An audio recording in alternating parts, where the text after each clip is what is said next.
All right, I am on the road to buying a Aventador. I already got Huracan and the other Lamborghini. How many Lamborghinis do I have? I think I have like 3 Lamborghinis, including Huracan. And with the Aventador, I will have 4 Lamborghinis, 4 of them. So let's go ahead and let's earn some more money, and then we'll buy Aventador.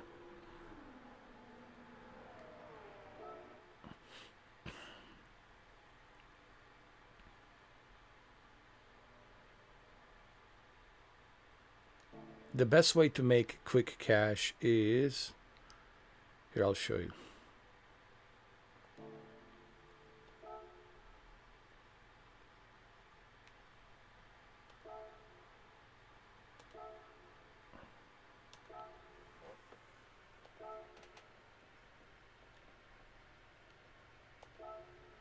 It's right here. 3 laps, 24 hours, Dumans racetrack. It's a 24 hours Dumans. Easy money, 46,000. You know. So 3 laps. Keep grinding this track for a while, and you'll make some good money. I'm already at 3,424,000. I want to get to 3,500,000, so that way I can spend that 500,000 on the Aventador Lamborghini.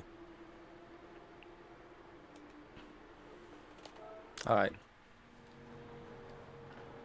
here we go.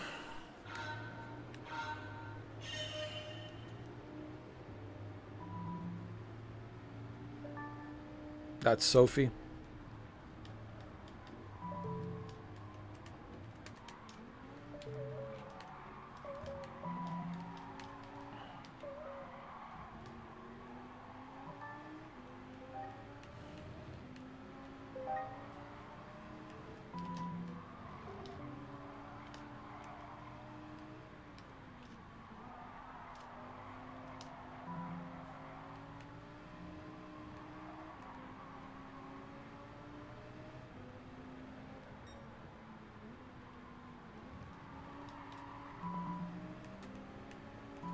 Hey, Kuza, thank you.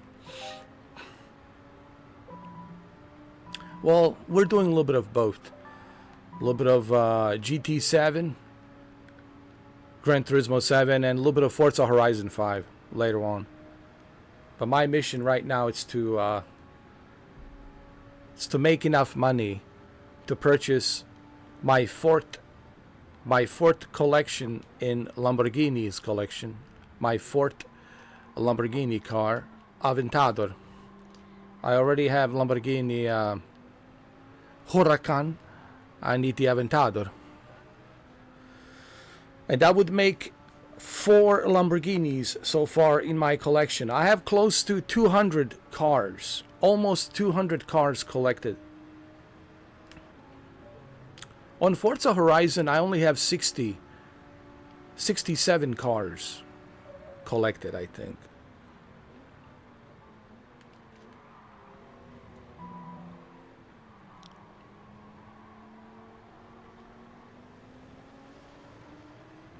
So we'll switch back and forth between PlayStation and Xbox. Play some Forza. And then we'll continue playing some Gran Turismo, collecting some more cars.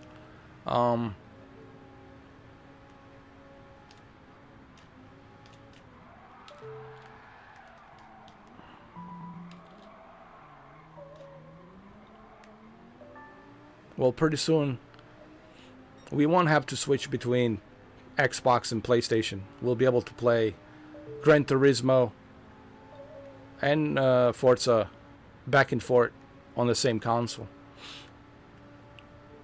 My only wish is, with Forza, if they would implement PlayStation VR 2. I think PSVR 2 capabilities, if it was capable with PlayStation VR 2, I think that would really benefit PlayStation in a big way. But I don't think Microsoft will allow that. I personally think Sony would do it. If you ask me personally, I personally think Sony would do it.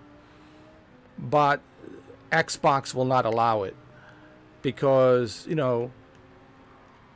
they don't want their Xbox Game Pass members to flock to PlayStation because of PlayStation VR 2. Now, having a ability and capability to use PlayStation VR 2 on a Forza Horizon 5, that would be a pretty big deal, obviously, for PlayStation. So I don't think that will happen, But it would be nice,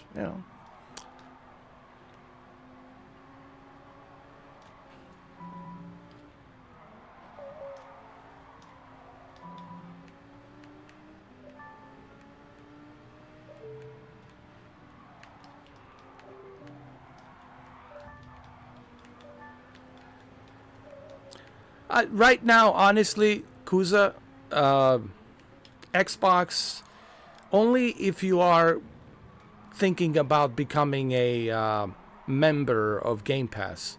If you are thinking to become a member of Game Pass Ultimate, and that is your ecosystem, then yeah, sure.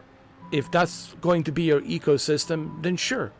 But if Xbox is not going to be your ecosystem, then it makes no sense for you to be buying an Xbox Series X. You might as well just buy a PlayStation and do everything from there. And let that be your ecosystem. So do everything from PlayStation. Play all of these games, including Starfield, Forza, Halo Master Chief Collection, which is coming this holiday season. And you listen, you still get to play with your Xbox friends. See, that's the good thing. You still get to play cross-platform with your Xbox friends. So if you have some friends on Xbox, that's all good. You can still enjoy the same ecosystem, which is PS5 Pro, and you can play against your friends on Xbox, and your Xbox friends can play against you on your PlayStation. So it all kind of works out both ways. But I think you're better off with a PS5 ecosystem, if you ask me personally. Because you still get to enjoy some exclusivity that you can't enjoy on the Xbox, obviously. Gran Turismo, it's only on PlayStation. All these other PlayStation games are only on PlayStation. PC, look, PCs are expensive, okay? I don't want to bring PC, this drives me crazy when the PC Master Race is trying to compare PC to a console. And I'm like, why are we doing that? Why are we comparing PC to a console? PC is expensive. PC is not like, just look at the GPUs, man, how expensive the GPUs are. I mean, look at this gaming laptop. The one that I have, you know how much it cost me? $3,000. And it's a 4070 with an i9 processor and 16 gigs. Now, it's a great gaming laptop. I can run DCS. I can run DCS in 4K through deep learning super sampling. I can run many other games with a high fidelity resolution and graphics. Yeah, but for $3,000, no, thank you, dude. I mean, come on. So there's another benefit of consoles. Convenient. It's more convenient, Kusa. Think about that. PC is not convenient because PC, all right. Well, look at Capcom. Let's use Capcom for one example. Look at what happened with Monster Hunter Wilds, right? What happened? People are having difficult time running it on a PC. Nothing but problems and issues on a PC. On a console, hey, smooth as a butter. So, it's a convenience. There's that too.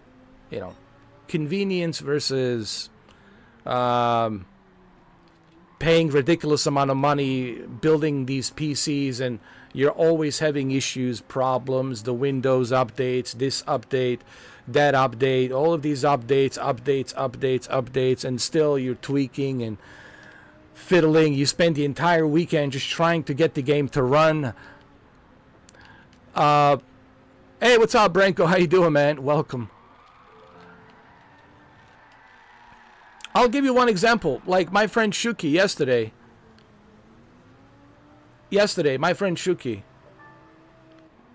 was trying to play Assetto Corsa Evo on his ultra-wide screen. And it didn't work. There was like a red screen all over it. And scrambled red screen all over the game on his ultra wide screen. He sent me a photo. Shuki sent me a photo. It looked like something out of a horror movie, like a slasher horror movie, like Freddy Nightmare or something. I know it's an early access, but see, that's the point. You know, you paying for something and it still doesn't work. So convenience is something that a lot of these PC Master Race guys seem to forget. And I don't want to, go into the argument and waste my time trying to prove my case, because they will never back down. They will always say, well, PC is the best, blah, blah, blah, and all this stuff. Even though they're spending arm and leg, a truckload of money they're spending on these PCs. Consoles, yeah, they're pricey here and there, but there's an option. PS5 Pro, it's not something that you have to buy. Everybody's acting as if, oh, you have to buy it. No, you don't have to buy a PS5 Pro. You can still play on your PS4 Pro, even on your PS4 original. You can still play, and it's still good. So you have options. You also have PS5 digital. Currently I'm using a PS5 digital, which is $399, but you can get it used for $350. So it's not like there's no option. There is options. You're literally counting the days of the Forza Horizon 5 coming out. Okay, well, pretty soon we'll be playing Forza Horizon 5 after I purchase my Lamborghini Aventador.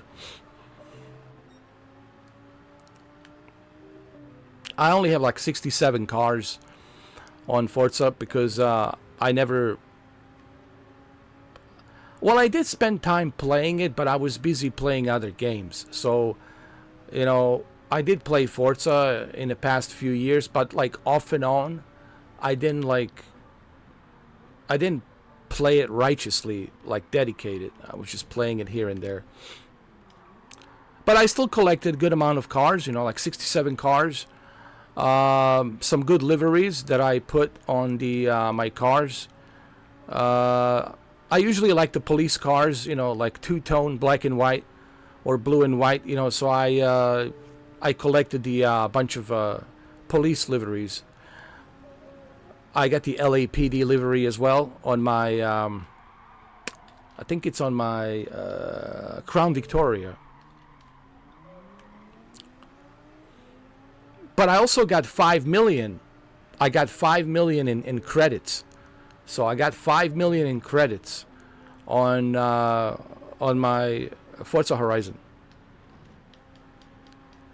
The only thing I'm worried about, Bronco, am I going to be able to transfer what I have collected and what I have achieved? Am I going to be able to transfer? I think I should be able to transfer, right? If you have to link your PlayStation to the Xbox, so that means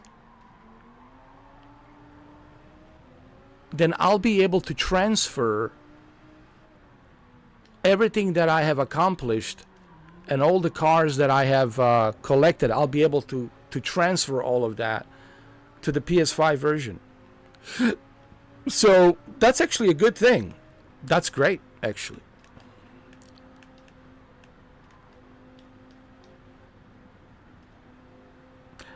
Bronco, even if you were rich, 5,000. Let me tell you, I have a $3,000 PC, and I'm still struggling, Bronco.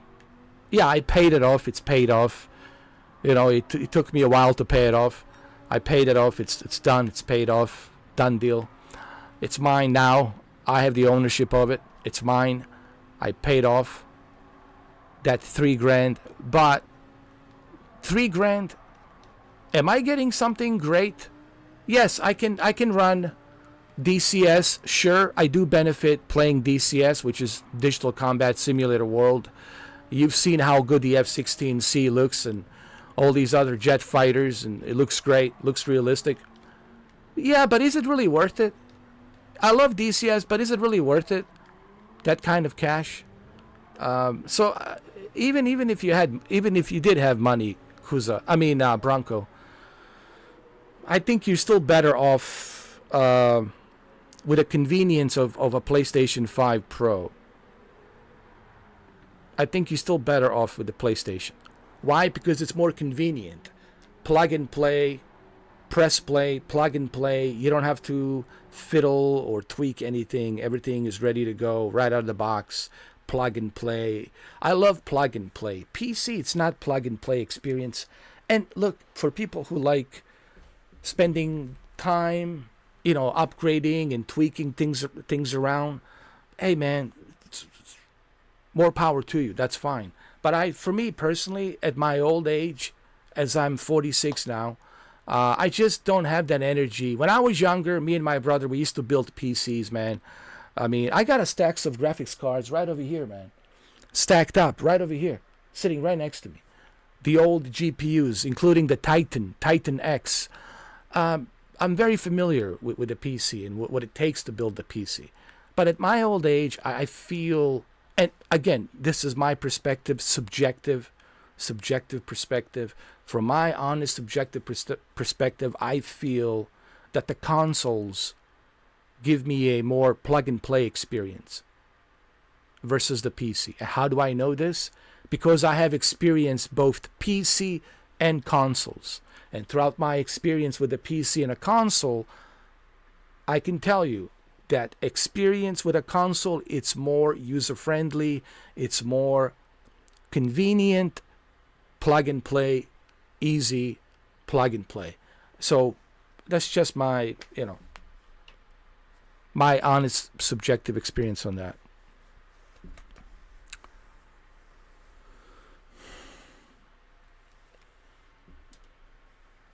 What's the best high-end TV in the market right now for gaming? Any suggestions? Well, I haven't been really with TV current affairs, so I really can't help you on that. I haven't been really up to date with what's going on with the TVs, so I can't really help you with that. I couldn't tell you what's the high-end TV right now. I guess the C4. I think everybody's talking about, from what I heard, C4. LG C4. Everyone seems to be talking about the LG C4. It's the best. Even Digital Trends.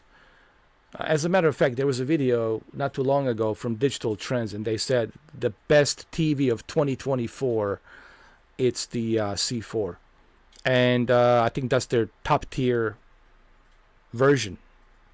If you have money, if money's not a problem and you can afford 75-inch C4 LG OLED, well, you're a high roller, dude. Have fun. I think that's the best. Right, and I'm not saying this because I have LG OLED.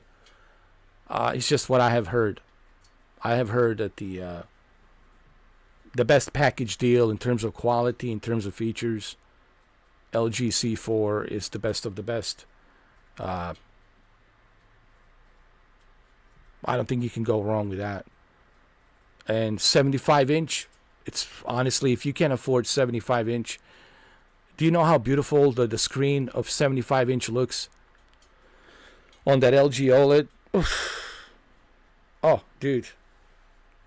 You have to bring it home, dude. Like, it's a one thing when you go to like Best Buy or Best Buy, I guess, is the only place you can go to nowadays.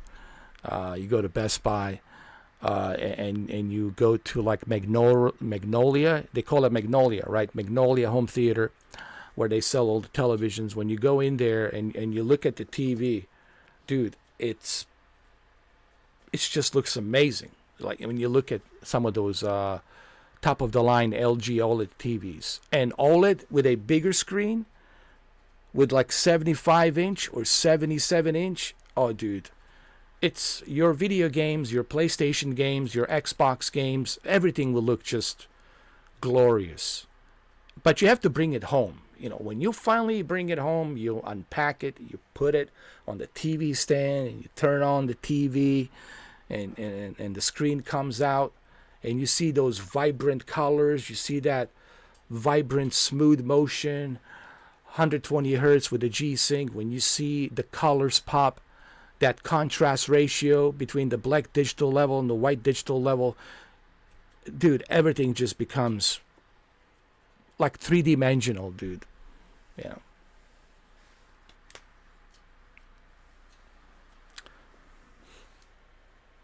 Well, I'm not like familiar with a Sony Bravia 9, so I really can't tell you.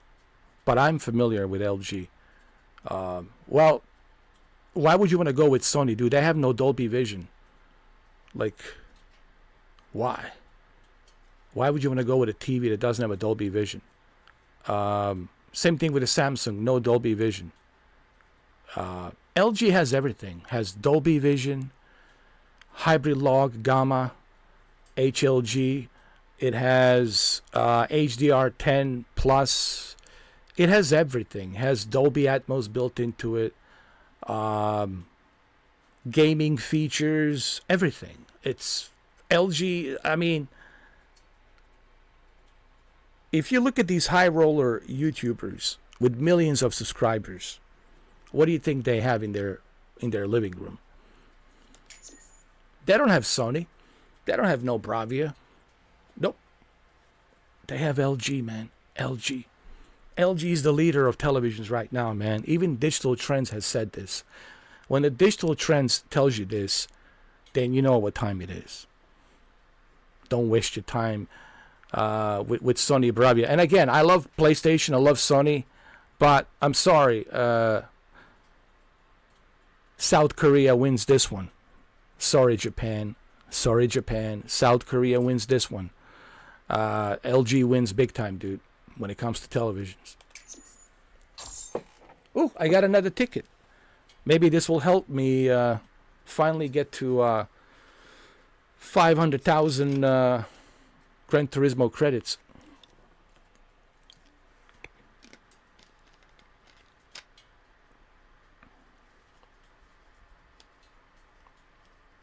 You're welcome, Stank.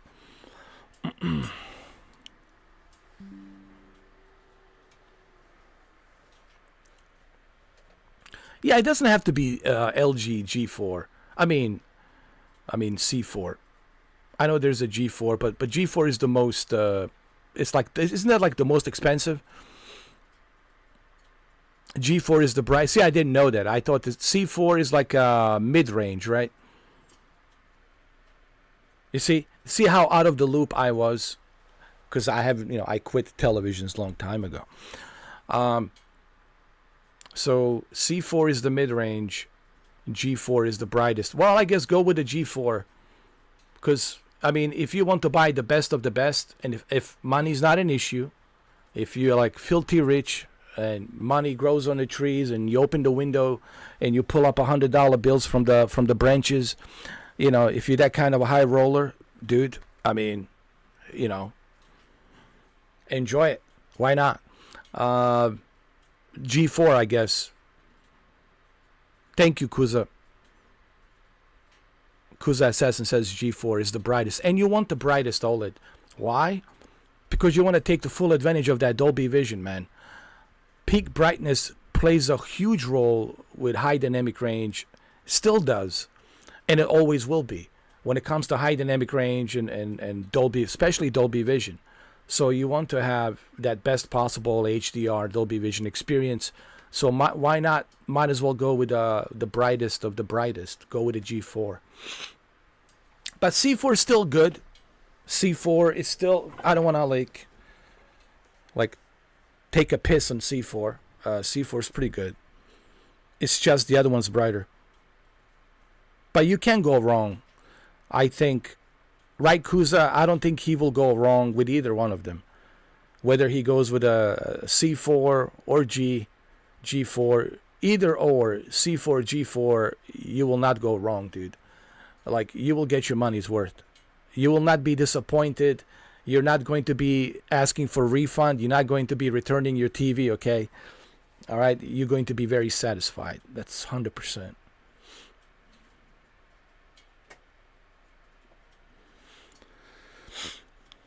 Well, in that case, if money's not an issue, G4, dude.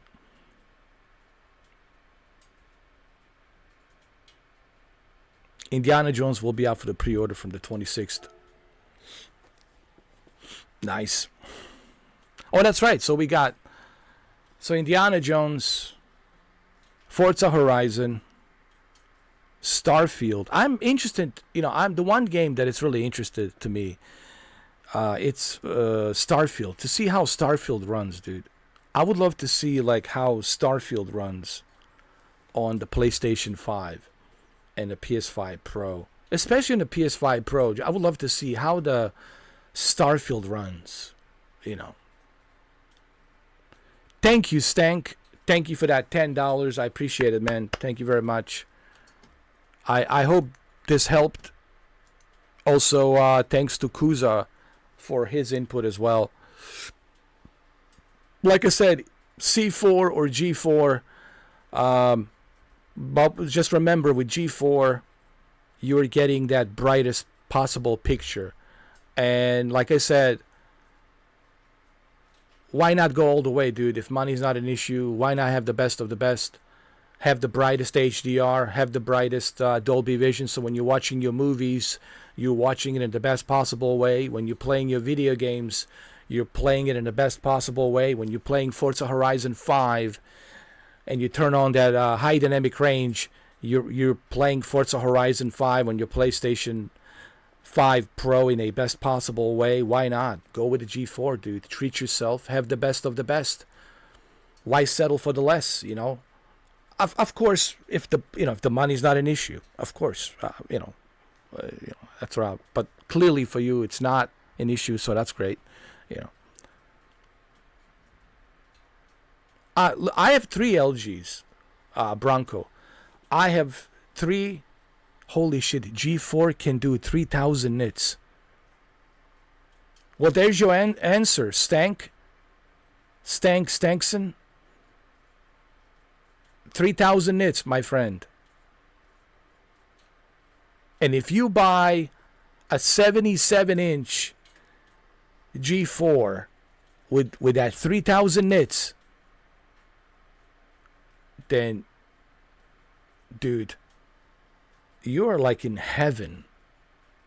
You're like in heaven, bro, of televisions.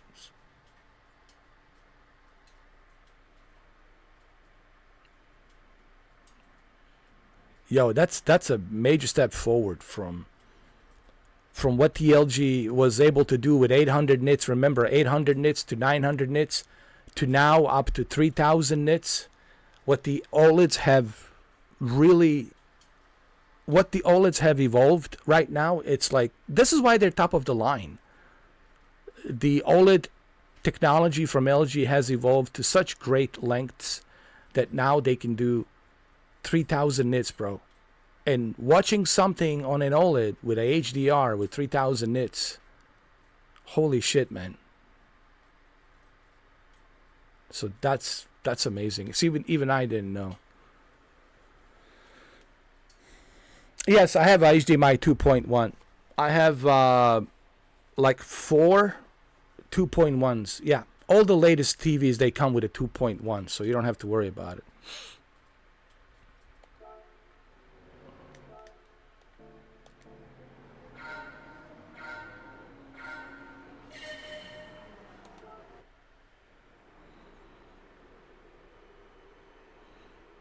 Here we go. Let me check my ticket. Let's see what I've got. I earned that ticket.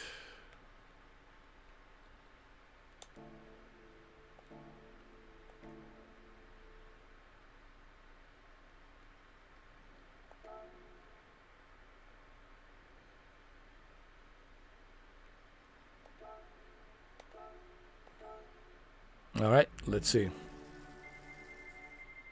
Ooh, look at this. Come on, come on. Give me something good. Oh, yeah. Toyota, man. Got myself a Toyota. How about that, huh? How about that? This is why I love Gran Turismo, man. This is... And then you look at Test Drive Unlimited. Like, why would anyone bother, dude, with Test Drive Unlimited? This is what I don't understand. You know, when you have such a great game like Gran Turismo 7, why would anyone bother with Test Drive Unlimited? You know? Look how rewarding this game is. How easily you can earn money. How easily you can win cars. Collect more cars. Win more money. Buy more cars. Buy used cars.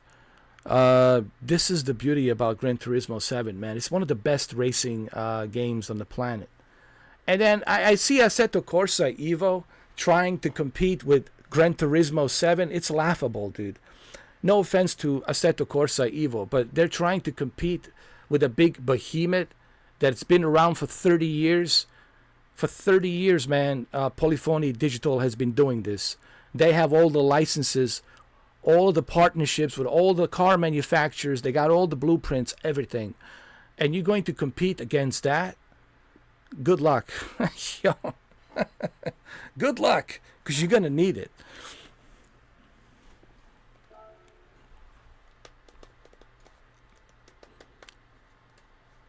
That's correct, Kuza.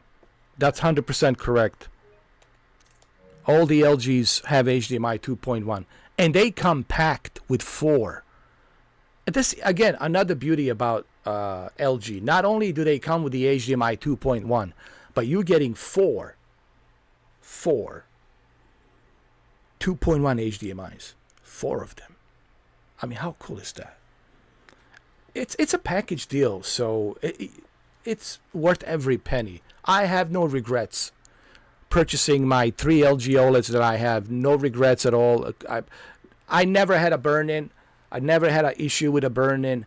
Never had an issue with a retention on the screen. I never had any of these issues that people were complaining about back in the days. Maybe with like the first generation OLEDs, when they first start coming out in 2014, 2015. Like the very first generation of the LG's OLEDs, I'm sure maybe there were some issues there. But now, dude, I still have my E8 OLED, bro. Alexa, stop. Alexa, stop. Alexa, stop. It comes built in with an Alexa, dude. This thing comes built with an Alexa. It comes built in with everything. The only thing you can do is make pancakes. I'm pretty sure in the future they'll allow you to make pancakes. They'll have a built-in microwave where you'll be able to put in some, popcorn, make some popcorn. I mean, they have everything. This is the beauty about the LG OLED, man. They're the best. This is why they're leading manufacturers when it comes to television. They're the best. Forget the rest. And here we are, 10 years later. Everybody was shitting all over me, saying, oh, you were the OLED fanboy, OLED this, OLED that, OLED's garbage, Samsung's the best, Sony Bravia's the best. And here we are, 10 years later. 10 years later. Yours truly, once again, was right. I hate to be always right, but so far I have been right. So far I have been right. And this has nothing to do with me always trying to be right, but, I do this thing called common sense, logical thinking. And I speak from my own experience, I don't just listen to what the internet is saying, because the internet, it's very it's like one big goulash, one big pot of goulash, and you never know what you're gonna be tasting when you start, eating it. You don't ever know what kind of taste you're gonna get. It might have a sour taste, might have a little shitty taste, might have a good taste. You never know. It's like a big goulash. It's like all kinds of flavors in there, all kinds of opinions and agendas and you name it. So I never listen to the internet. I do my own research and I try it out for myself, man. And I couldn't be more happier with OLEDs, man. It served me well in the past 10 years, man. Very happy with OLED. And my E8 from 2018 still works. And I put like thousands and thousands and thousands of hours on that E8, all glass in. That's one heavy television, but as a protective glass. You will never scratch that TV. That thing has a protective Gorilla Glass. That thing has a Gorilla Glass. That's why it's so expensive. It's a signature E8 Gorilla Glass. So don't worry about, like anyone scratching that TV. They cannot scratch it. It's a protective Gorilla Glass, but it's heavy. And it still works. It still works. It still works. Yeah, it cost me a lot of money to buy that TV. I had to import that sucker from South Korea, dude. There was only one left, and I had to import that sucker from South Korea. It took about, a month and a half, it was a month and a half, but I finally got it. And since 2018, never had any issues. Never. That I recall, I only use it for movies. It's not really good for gaming. It's a signature designed television built for movies. Like it's not for like gaming. That's why I have LG C2 and LG CX for gaming. The other one, it's not for gaming. It's just for movies. But I only use it for movies and for sports, watching movies.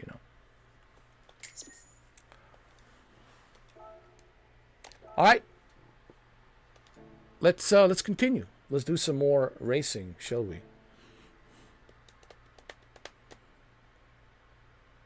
You guys are trying to pull me back into televisions, but I know I'm good at televisions, and I started the whole thing. It was this guy. I mean, no one was doing it until I started doing it. But the thing is, I need a sponsor.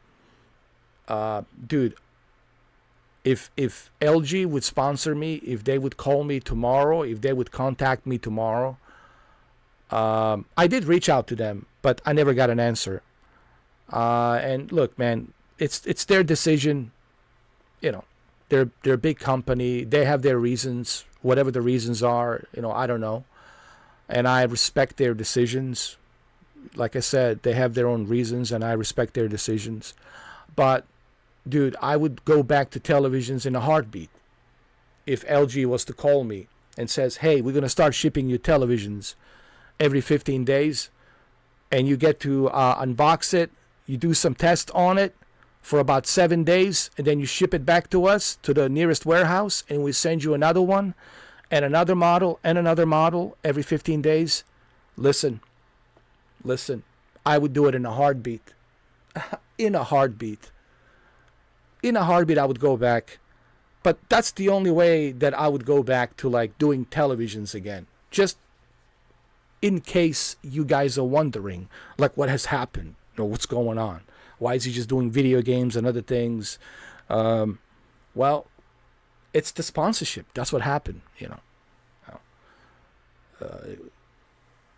I was excommunicado, technically, excommunicado. If they get in touch with me and they said, all right, you're not excommunicado anymore, we're willing to send you the televisions again, and we'll be your sponsor again. Dude, I do it in a heartbeat. I do it in a heartbeat, Just want to say that, So.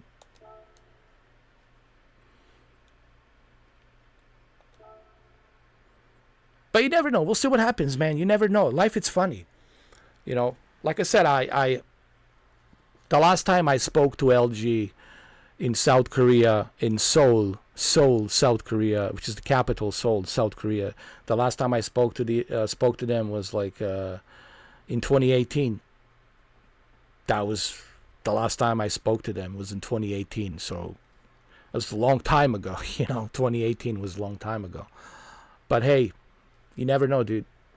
We'll see what happens. If they get in touch with me, and then you never know.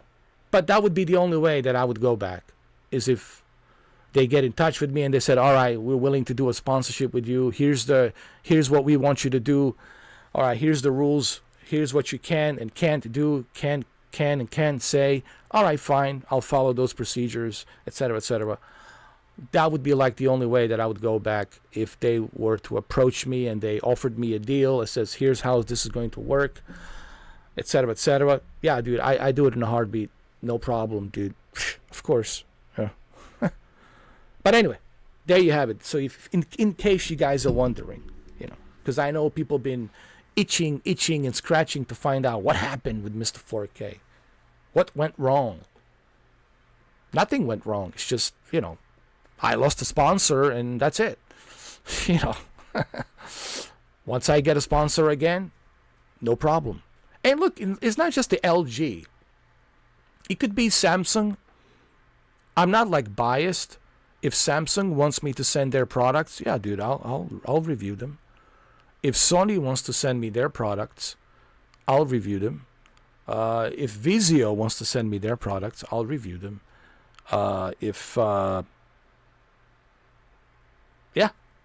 Any company out there that's making televisions, projectors, even ViewSonic. If ViewSonic with their projectors wants to be sponsor me, I'll go back to reviewing projectors. No problem, dude. But I'm not that hard to reach, dude. My information is out there. It's out there in the public space. Anybody can reach me, dude. I'm the easiest guy to reach. I'm all over the internet, dude. I don't know how people can find me. Like, really, dude, you can reach out to me. I'm probably the easiest guy to reach out to. So my info is out there. If they want to reach out, they'll reach out. If not, it is what it is.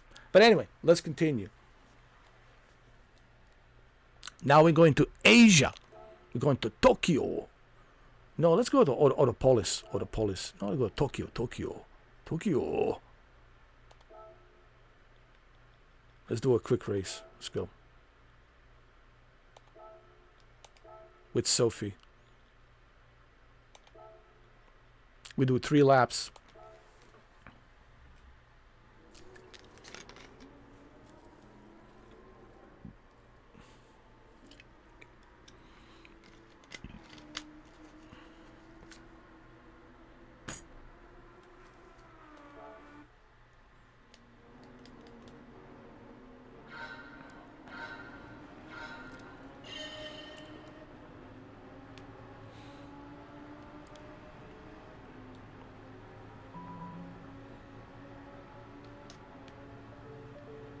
Hey, Bronco, have you ever played Gran Turismo 7 on the PlayStation?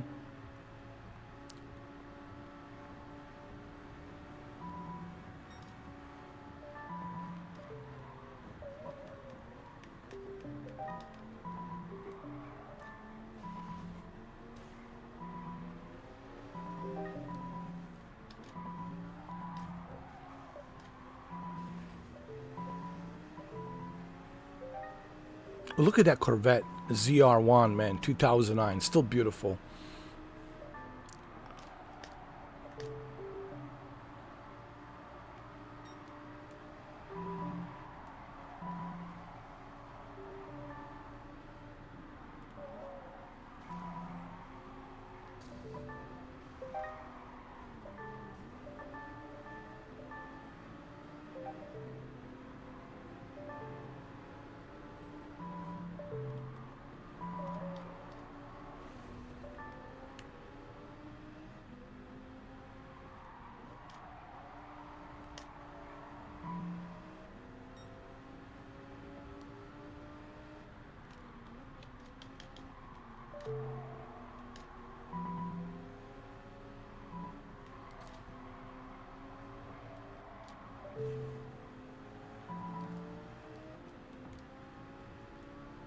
Come on, come on.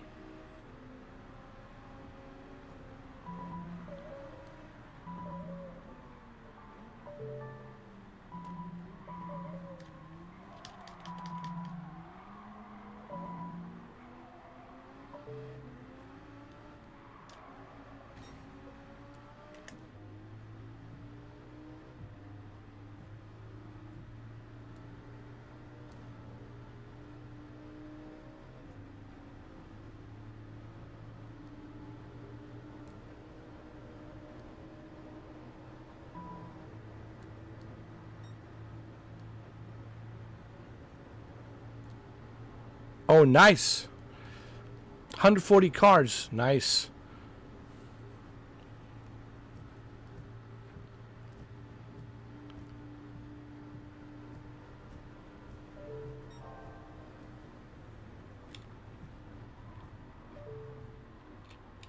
So you're like a collector, like me. You're collecting cars.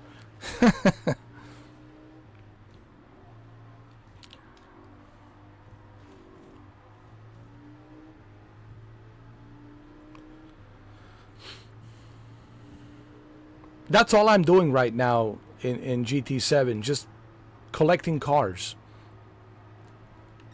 I'm like a Jay Leno now, just collecting. Jay Leno of Gran Turismo.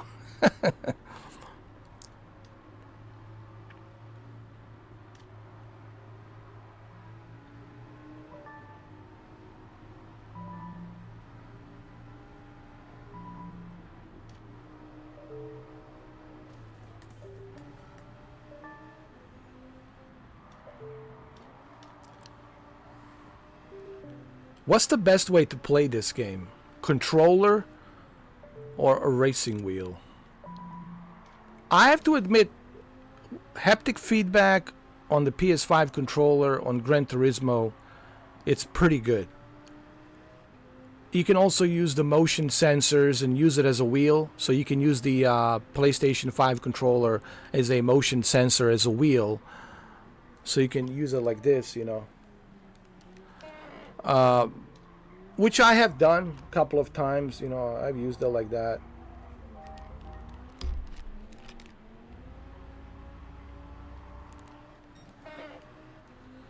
But racing wheel, like a good racing wheel, it's certainly a must-have. Like a Logitech G29, if you have a Logitech G29 racing wheel, like for sure.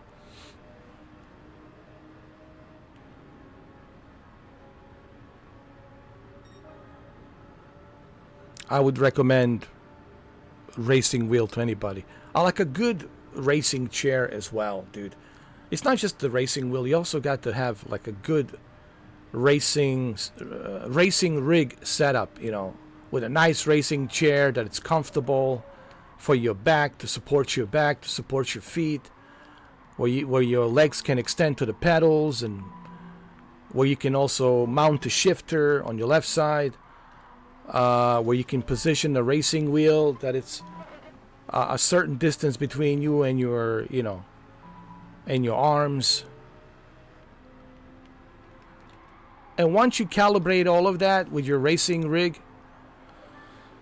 then you got yourself a real amazing experience, very realistic experience. And then on top of that, you add PlayStation VR 2, and then, my friend, you got yourself the best experience. But using a controller, you know, it's nice. It's not bad.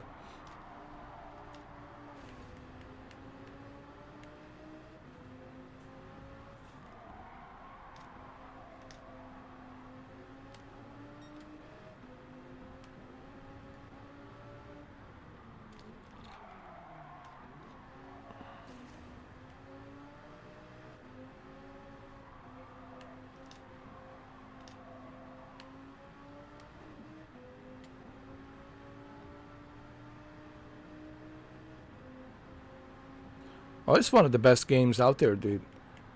In terms of racing, you know.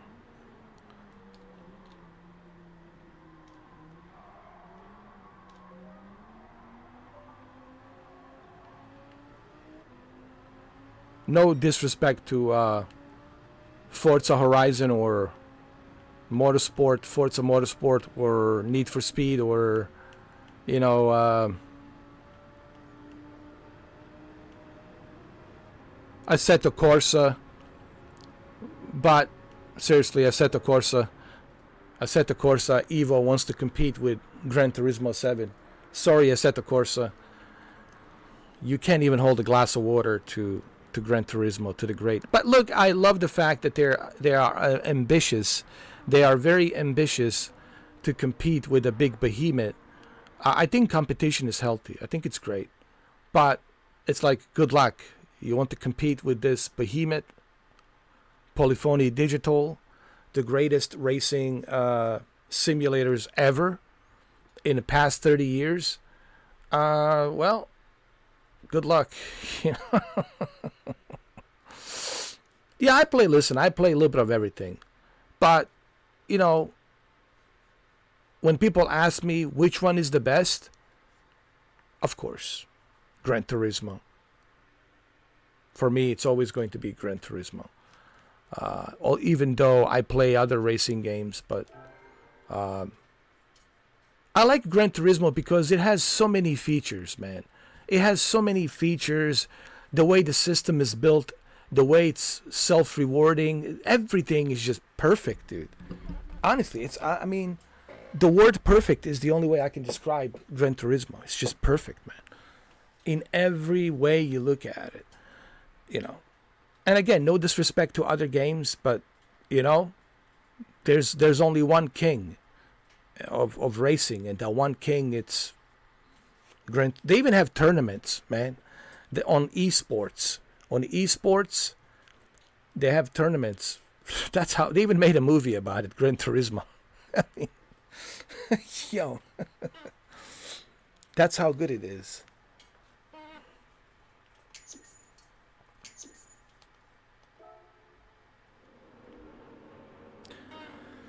Well, Forza's more fun, and it's meant to be fun. The whole idea of Forza Horizon is to have fun, to goof around, to have fun.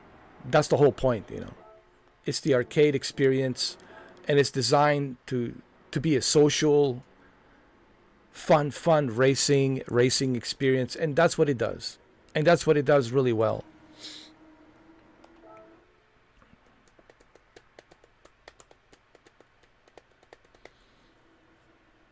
Don't worry. Once I purchase my Lamborghini Aventador, we'll jump to Forza Horizon 5. But right now, I still need to make some money and buy myself Lamborghini Aventador.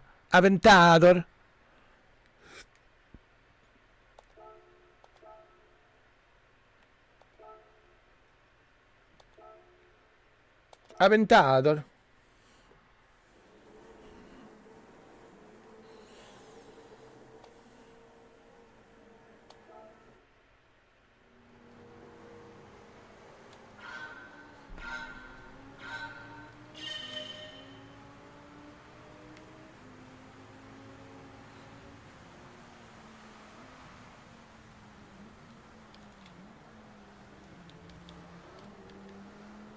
I love this green color. It's like a lime green. Love it. It's like a kiwi. A lime green kiwi color. It almost looks like a kiwi, doesn't it? Like a Lamborghini kiwi.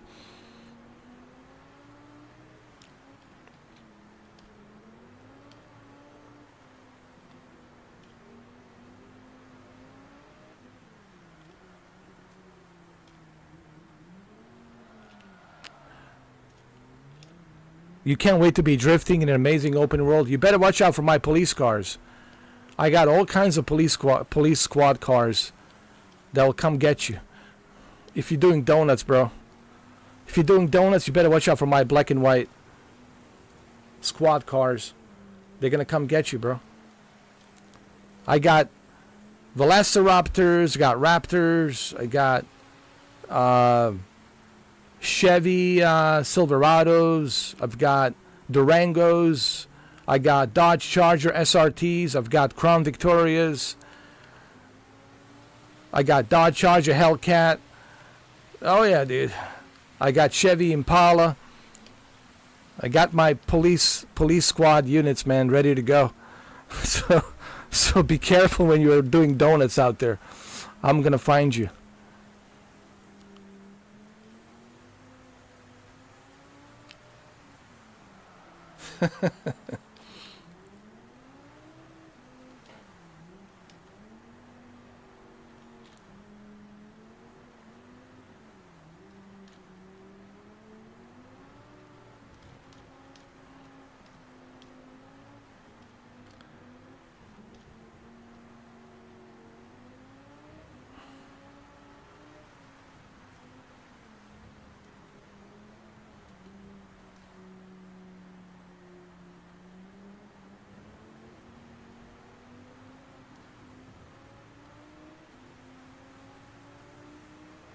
Yeah, that's the one thing I don't like. I wish that it was offline. I don't like that you always have to be connected to the servers to play. Yeah, I'm not a fan of. You know how I feel about a live service. If something it's a live service, it should be free. I'm not a huge fan of live service games. Clearly, people have seen that, and how I felt about Test Drive Unlimited. And my distaste in Test Drive Unlimited Solar Crown being a live service game. And I'm still, dude, I still don't get it. Why is Test Drive Unlimited online? Why isn't it offline, dude? Yo.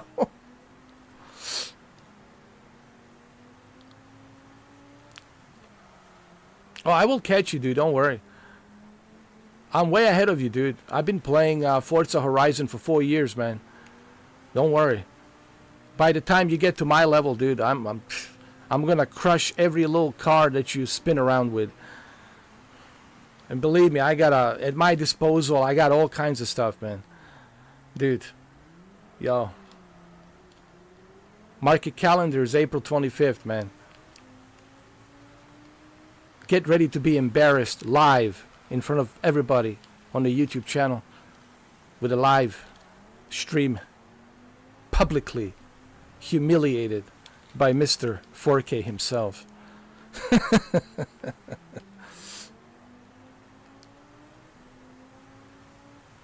You might ask Shuki to help you out a little bit, We'll see what he can do. He'll try to help you out, but don't worry. I can handle both of you and Shuki. I got my Velociraptor, dude.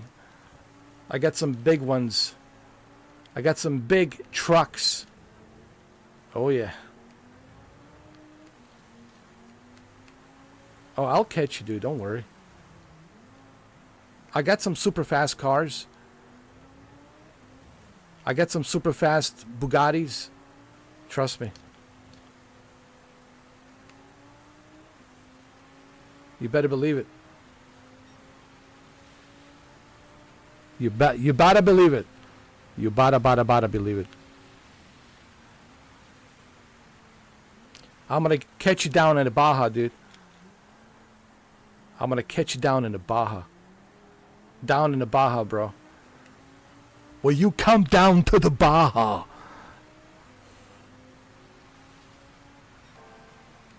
I'm gonna grill you down at a Baja Beach, bro.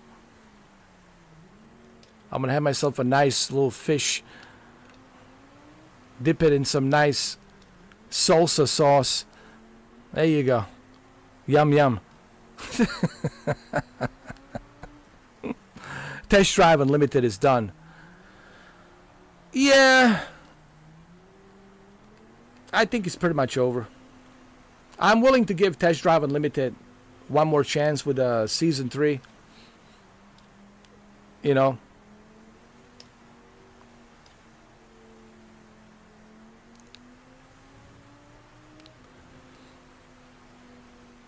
I underestimate your driving skills. All right, fair enough. I haven't played with you yet, so we'll see.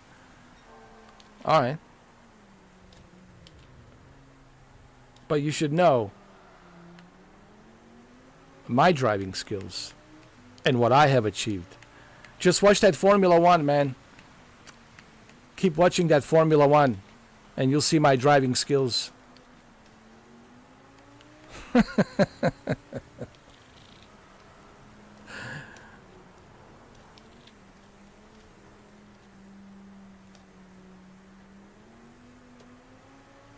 Oh, I'm gonna catch you, bro. Shuki will try to help you out, but he's gonna go in the ditch somewhere. I'm gonna T-bone him.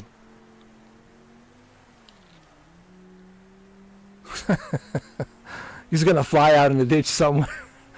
Or we should go to the stadium. How about this? We should go to the circle track in the stadium. Like in the big arena in the stadium. We'll do it there. We'll battle it out there. In a stadium, dude. There's a stadium. Trust me. It's like a gladiator match. Like a Rocket League, dude. It's like a Rocket League. It's like a soccer stadium. And it has a track around it. But we can battle it there. Yes. Ooh, I'm a second place. 3,474,000. Look at that. We're getting closer. Oh, you better watch out for Jesse Ventura. All right?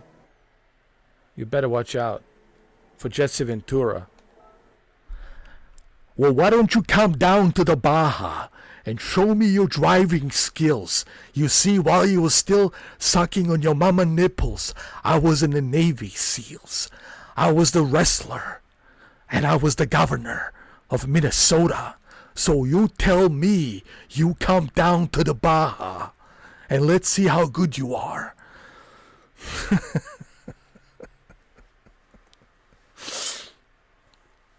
Shit, man. Jesse Ventura was like, he was the real deal, man. He was the real deal. Jesse the Body Ventura. I was with the Hells Angels. I was a biker. I was a Navy SEAL. I was a governor. What have you done? So come down to the Baja and show me what you got.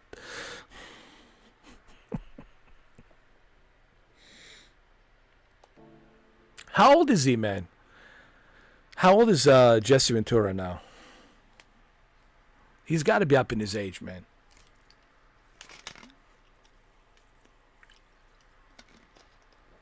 Shit, I'm 46, man. So he's probably, I'm guessing 75. My age doesn't matter. What matters is that I'm the Buddy Ventura. I could be 120 years. It doesn't matter. I'm a buddy to Jesse Ventura.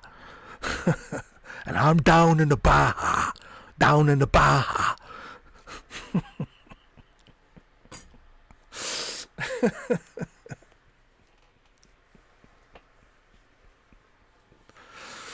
Oh man, it's going to be fun. I can't wait to play with you guys. See, this is what I was saying in my video.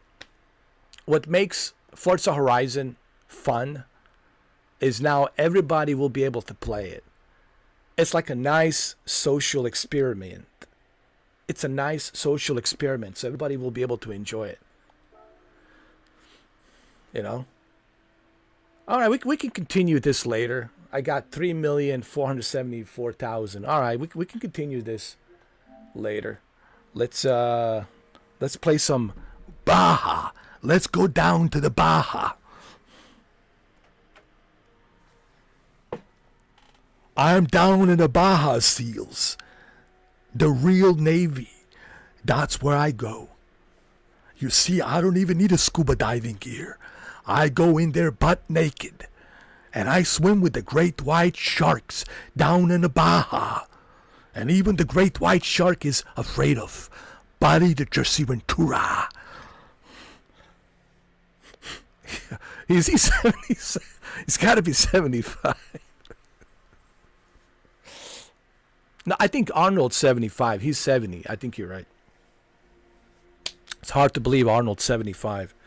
Holy shit, man. I never thought I'd see the day.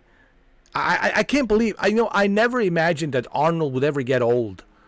When I was younger, and this is how my mindset used to be back then, I always imagined that Arnold Schwarzenegger would always be like that. Like he would never age. Like he's from another universe. Like he would always be like that. I really thought he was the Terminator, honestly. But yeah, he's a human. He got old, It is what it is.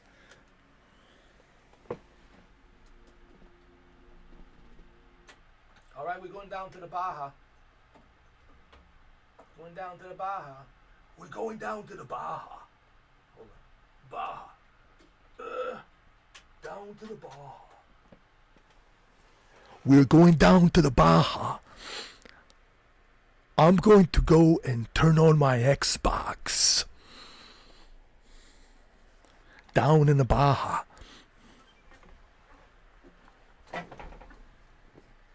Here we go. We're going down to the Baja. PlayStation Zone and an Xbox. Oh, Lord. We're down in the Baja. Are we in the Baja? I think we're down in the Baja right now. Here, let me show you my Chevy Impala down in the Baja.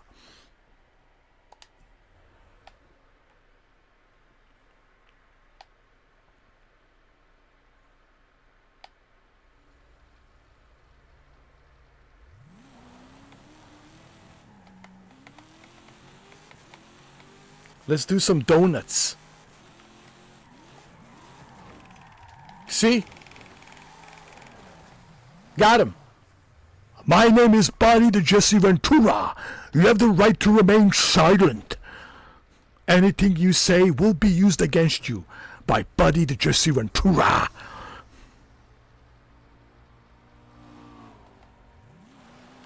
I know, man. I'm getting old, dude. Shit. Even Keanu Reeves is 60. Look at Keanu, man. He's 60. Well, I'm 46, man. Shit, bro. Jean-Claude Van Damme's getting old. Chuck Norris, it's super old. We're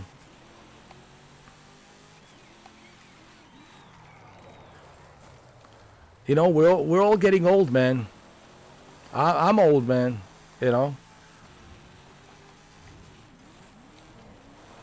I mean, look at Michael Douglas and how old he is. Jesus Christ. I mean, yeah. Look at Bill Murray. Bill Murray was on a Joe Rogan podcast. Like, I couldn't even recognize. That's Bill Murray? Bill Murray? I mean, Bill Murray. I'm sorry. Bill Murray. I didn't even recognize him.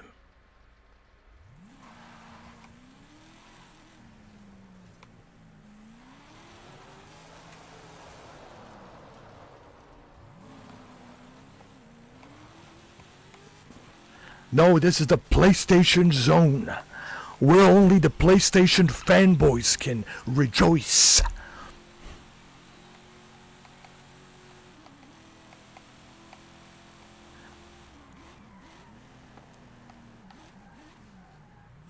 Where's all those Xbox... where's all those individuals who were calling me an Xbox shill? Where are they? Where are they? I can't find them.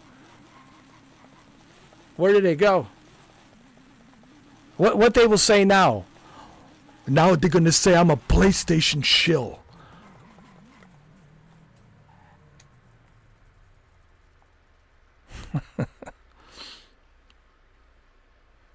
I will go back to my regular name by the end of this month. I'm just having a little fun with this one. Because I still have 8 days left before I can change my name. So you guys have to put up with this name for about 8 days. PlayStation Zone. You're just going to have to put up with it for another 8 days. You guys will just have to put up with it. But I'm having fun with this name. I got 8 days left. So 8 more days. Enjoy it. Enjoy this PlayStation zone for 8 days. And after 8 days, then I'm going back to Mr. 4K Upscaler. I think I'm just gonna call I'll just keep it simple, Mr. 4K Upscaler, and Mr. 4K as the hashtag. My handle will be hashtag Mr. 4K, but Mr. 4K Upscaler, because that's what people always will remember me. People will remember me. Here's how it works. On a YouTube, people will remember me as Mr. 4K Upscaler. On a Meta Horizon, people will remember me as John Wick Returns. And that's the way it is, dude. It's the way it is. I mean, I can't, I can't do nothing about that. There's nothing I can do about that. The people are the one that make it. They're the one voting. They voted for me to be Mr. 4K Upscaler on the YouTube. And people on Meta Horizon World, they voted for me to be John Wick Returns. So, there's nothing I can do about that.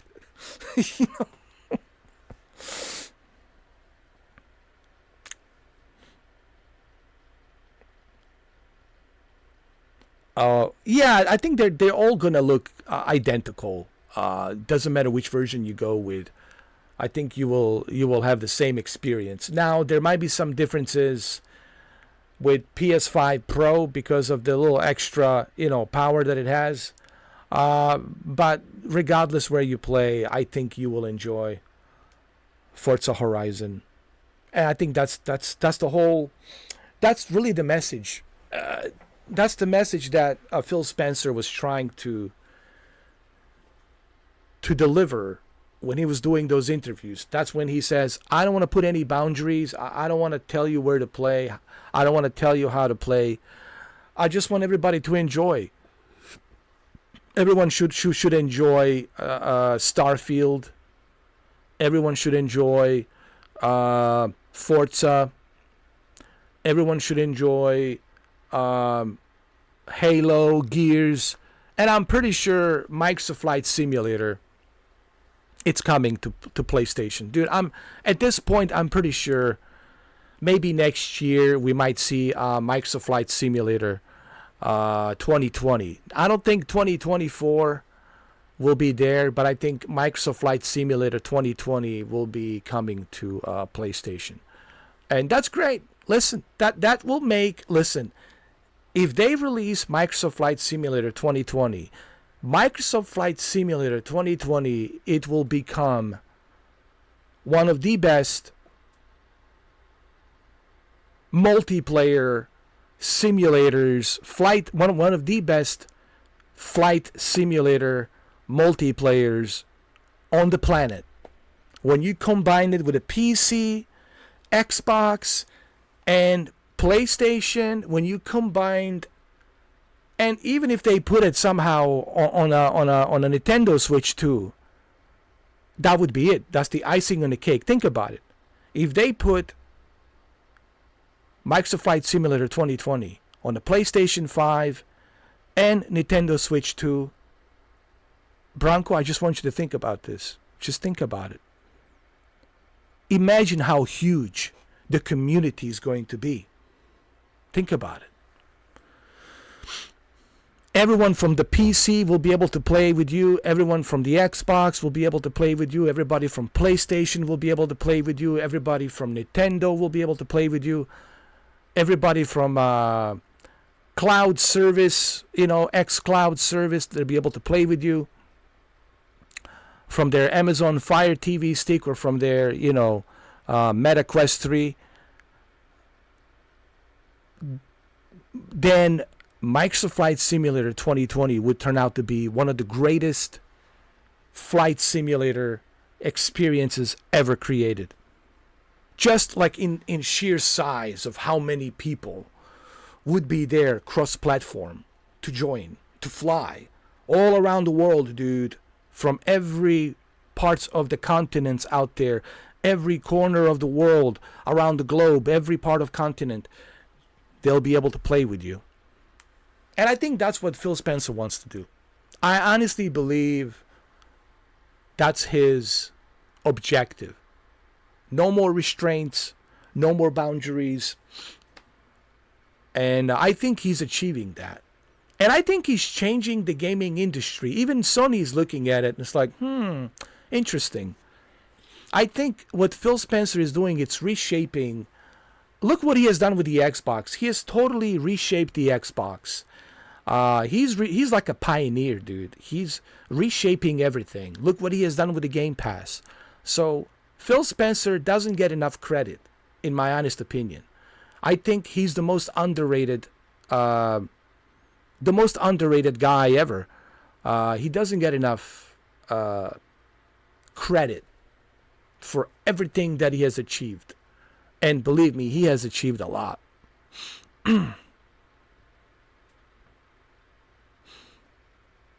So I always felt that he never got enough credit as he deserves. All right, what are we doing? Punky Hill Tuge. Punky Hill Tuge. All right, let's do this.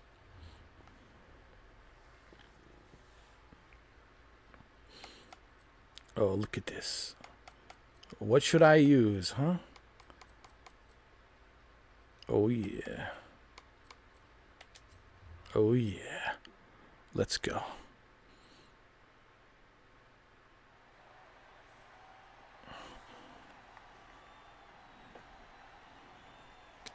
The beginning of the new gaming era. Oh, yeah, dude.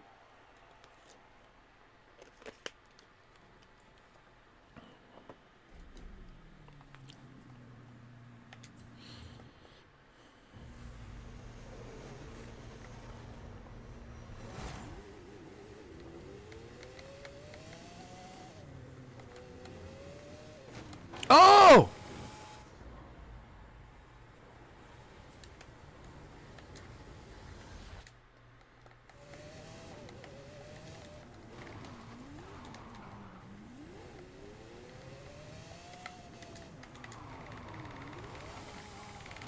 Oh, this car is going to be hard.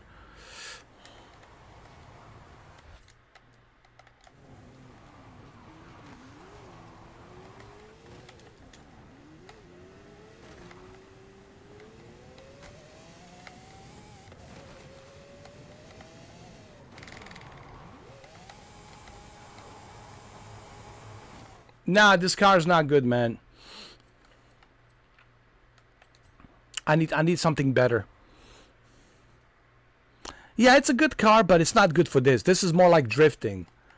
I need something that's more drifting. So obviously, cannot do it with this one. I have a Honda Civic. I'll use a Honda Civic. Trust me, I know a perfect car for this. I'll use my Honda Civic Type R.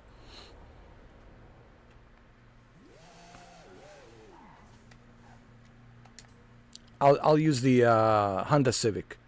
Trust me, my Honda Civic will get the job done here. Where is it?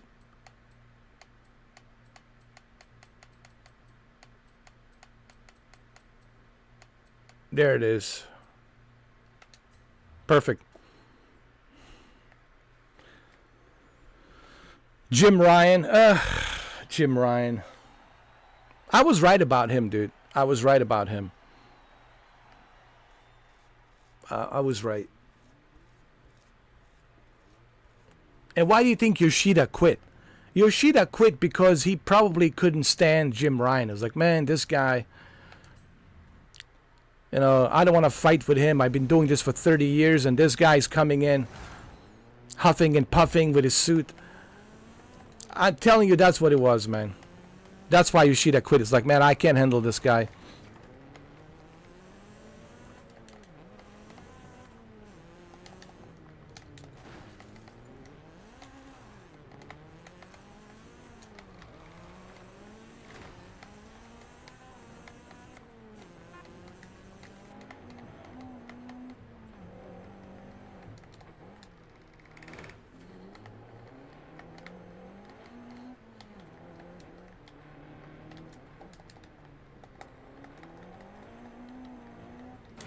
Jesus.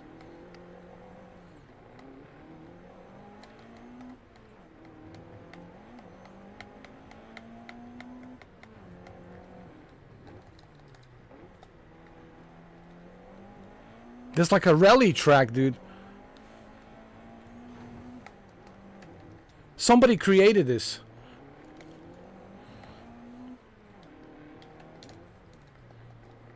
Oh!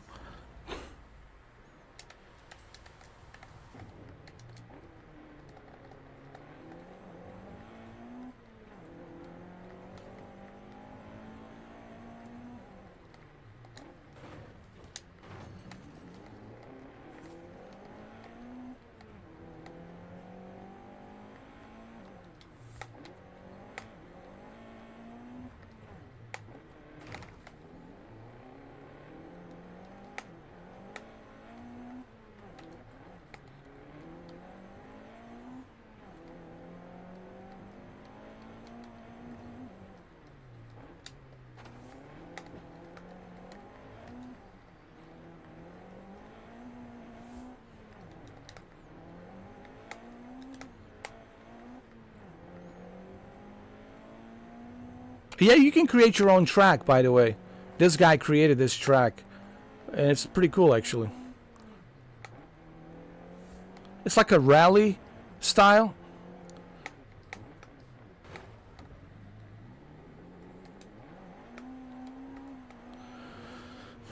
My biggest problem with Jim Ryan is he doesn't care, dude. I mean, I get it. Every CEO wants to make money. Every CEO wants to impress the investors. But this guy only cared about that. He only cared about the money. This guy, Jim Ryan, never cared about the gaming. He's not a gamer himself. He doesn't play video games. Like I said, he's one of those guys you might see at the casino gambling, you know, and shit like that, or playing poker. But he's not one of those guys that spends time playing video games. He's not a gamer, dude. While Phil Spencer, legitimately, it's a gamer, dude, and was also a developer himself, who helped develop, certain games. So there's a drastic difference between Phil Spencer and Jim Ryan. Jim Ryan, it's a suit. He only cares about one thing, money. And that's why, Sony, it's in the position that it's in right now, because he only cares about ones and zeros. He's not like passionate about gaming. He's not passionate about bringing us, Days Gone 2 or the Order 1886 sequel. He's not passionate about bringing us more features, more games, right? He's only passionate about one thing. And I was right about Jim Ryan. I called it out back in 2020. I told everybody in 2020, remember when I got my PlayStation? Jim Ryan, it's a bad news for this company, dude. This guy only cares about one thing, money. He doesn't give a shit about anything else. And I was right about him. And well, it's true. I hate to be always right. He only cares about money. And why do you think Yoshida left? We all know why Yoshida left. He didn't leave because he's old. He left because, man, I can't work here anymore. After 30 years, this new geezer comes in named Jim Ryan, and he's bringing all his bullshit and huffing and puffing his chest, I am Jim Ryan, blah, blah, blah. My rules, blah, blah, blah, Yeah, he's a suit. Yeah, that's what he is. Yeah, Look. Rami, nice ride. I have to look good for my old compadres. And I thought, what looks better than beating a Horizon superstar into your hometown? First to the Basilica wins. The mysterious El Jefe. Jefe. All right, let's go. Vámonos! Let's do this! So, I've heard there's a bit of a street scene around here. Maybe. Back then I was just a little kid learning to drive with my mommy and my tios. I couldn't even reach the pedals. I can't wait for you guys to start playing this. So much fun. But You play in the performance mode, Kuza? all of Mexico comes from Guanajuato.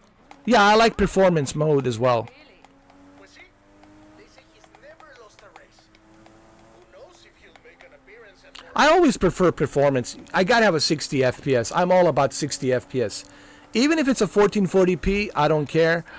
I need to have performance, man. Performance is everything to me. Perrón, el guapo, el valiente.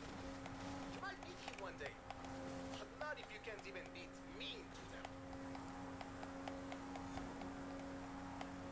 All right, Rami. Be careful what you say, Rami, because I might win this. I might take you down to the Baja. Wait till you see the sea at night.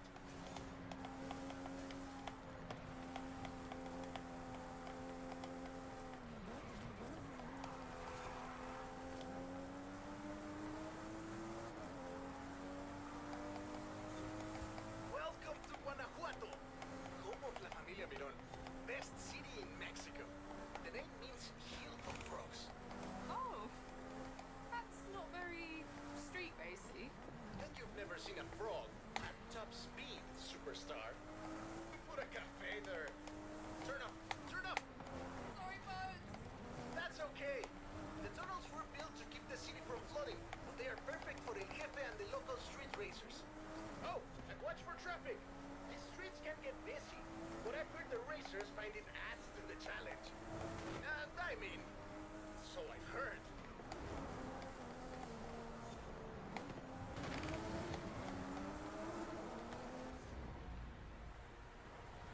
Oh, come on.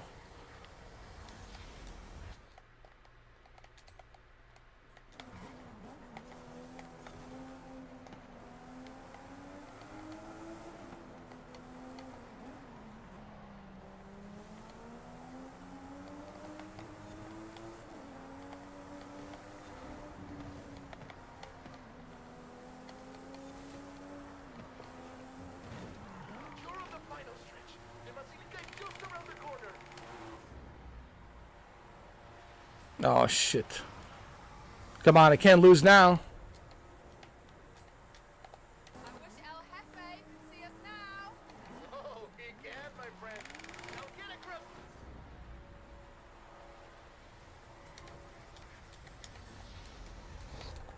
The finish line. You're on the final stretch. The Basilica is just around the corner.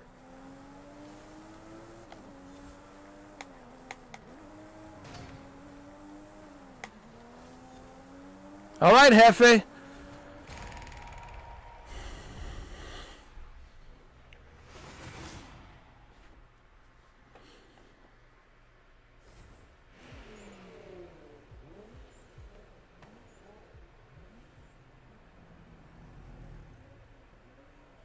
La Basílica Colegiata de Nuestra Señora de Guanajuato.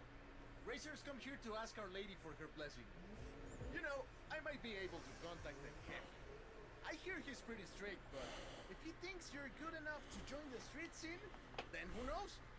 Dude, I know it's you. Está bueno, pues. Then you're in. Come on, let's go meet my compadres. All right, let's meet them. Well, now my darkest secret is out, my friend. I have something else to show. Follow me. Where are we going now? Out of the city, to our racers meetup. Does your family know about El Jefe? Are you kidding? My father would be furious, and my uncle Carlos would challenge me to a race before every family meal. Well, you can't keep street scene a secret anymore.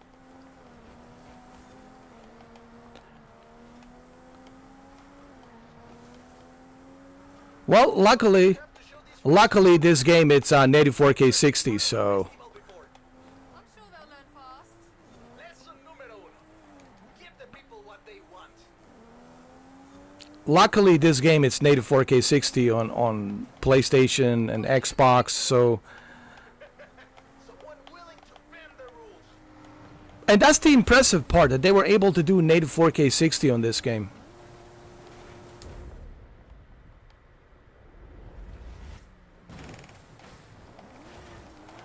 And we have company. Wow. I don't know about that. I think they'll know it's an Xbox. But that would be misleading. That would be misleading if I did that. Started this meetup, we were just a few kids racing around in old ponchos. Since then, the racers, the engines, the party have all grown a little bit. And we have company.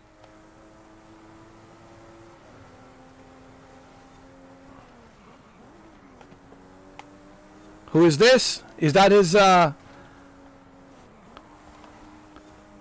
friends? Sorry about all the mystery, by the way. It was nice to visit home as myself for a change.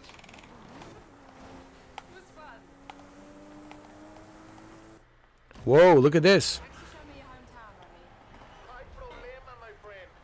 Welcome to Horizon Street Scene. Ooh, street scene, Horizon, street scene. Hey, hey, down at the Baja.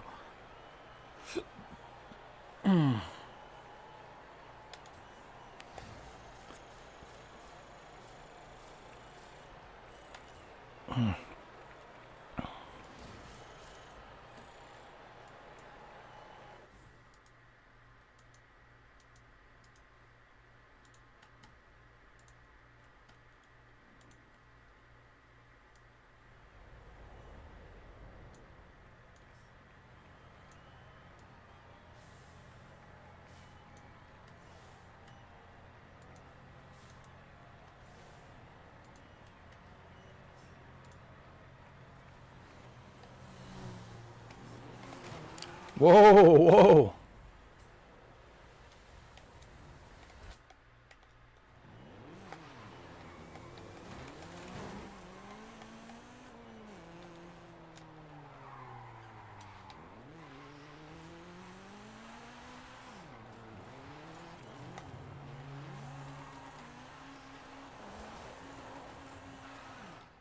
Hold on, let me change your car.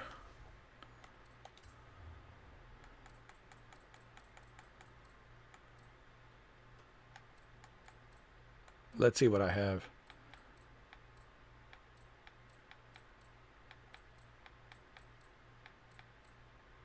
You know, this Honda CRX Sir 1991.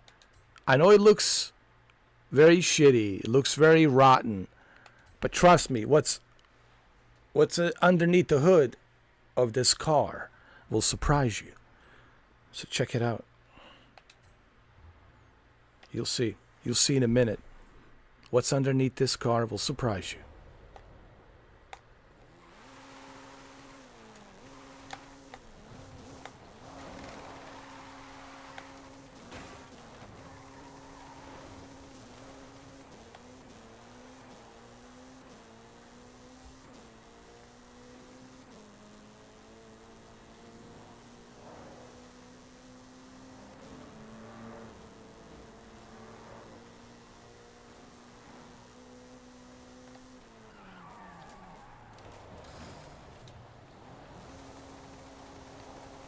This thing is fast.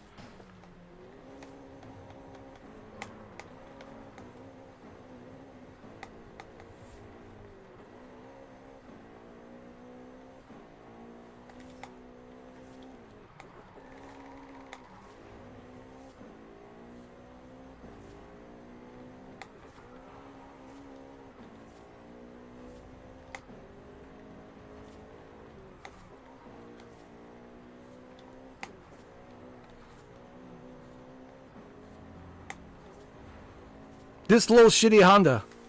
Look at it.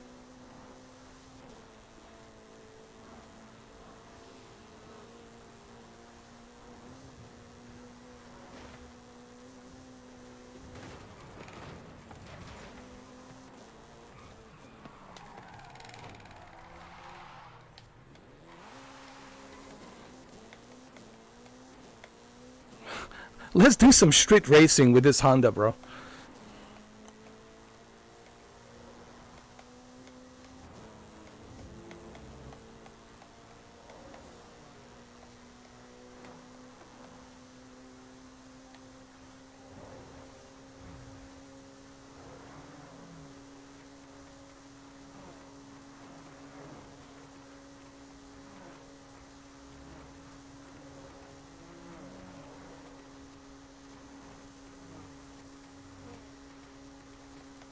Whoa!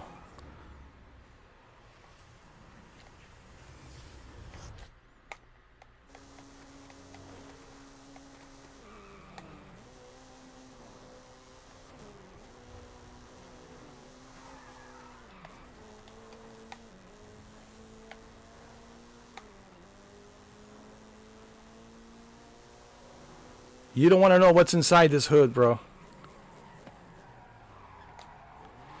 It's a little secret sauce with Dominic Toretto. Dominic Toretto, a.k.a. Vin Diesel, came in and he says, we're going to make that Honda real powerful. And he did. He made this Honda very powerful, dude. He did. And no one would have think, like when they look at this shitty ass Honda, they're like thinking, oh, this guy's some poor schmuck. Poor schmuck, man. Probably a crackhead driving a Honda. No. But this thing is fast. And no one's going to want to steal this car, right? If they look at it now, no one's going to bother stealing this one. Like, it's a rotten old piece of shit. It's not worth getting caught with Grand Theft Auto. Nah, they're not going to bother stealing this car. No. But what's underneath the hood? You see, don't make your car look bling bling outside. Make your car look shitty outside with the shitty paint scratched up, taped up, but then you put a really good engine. Don't spend too much. Here's my advice. Don't spend too much time on cosmetics of your car. Let the paint peel off. Let it look shitty. Let it all look taped up and shitty. But you spend money underneath the hood. That's where it counts. You see? The way I think. The way I think. And no one's gonna steal your car. But if you make your car bling bling bling and it's super bling bling with all the neon lights and everything, bunch of neon lights and tinted windows and all this other shit, then you're attracting a lot of attention. And then there's a higher probability of a percentage that your car might be stolen.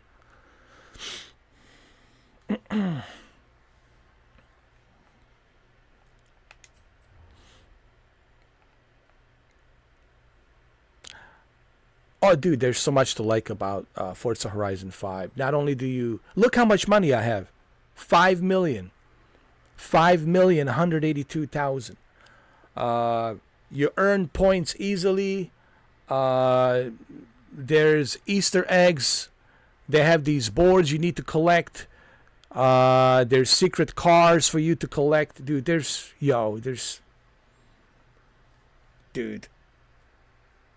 You will be addicted to this game, Bronco. Trust me. You will be addicted. But don't worry, I'll join you, dude. At least we have something to play and live stream on PlayStation, I'm actually kind of excited too because I have something to live stream, I think a lot of people will join in. We'll make a lot of friends.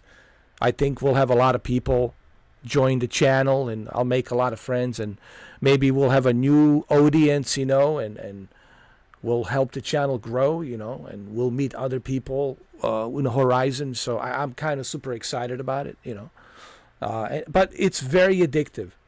I can also, can I sell you a car? Yes, I can. I can gift you a car, dude. I think I can. Yeah, dude. I can gift you a car.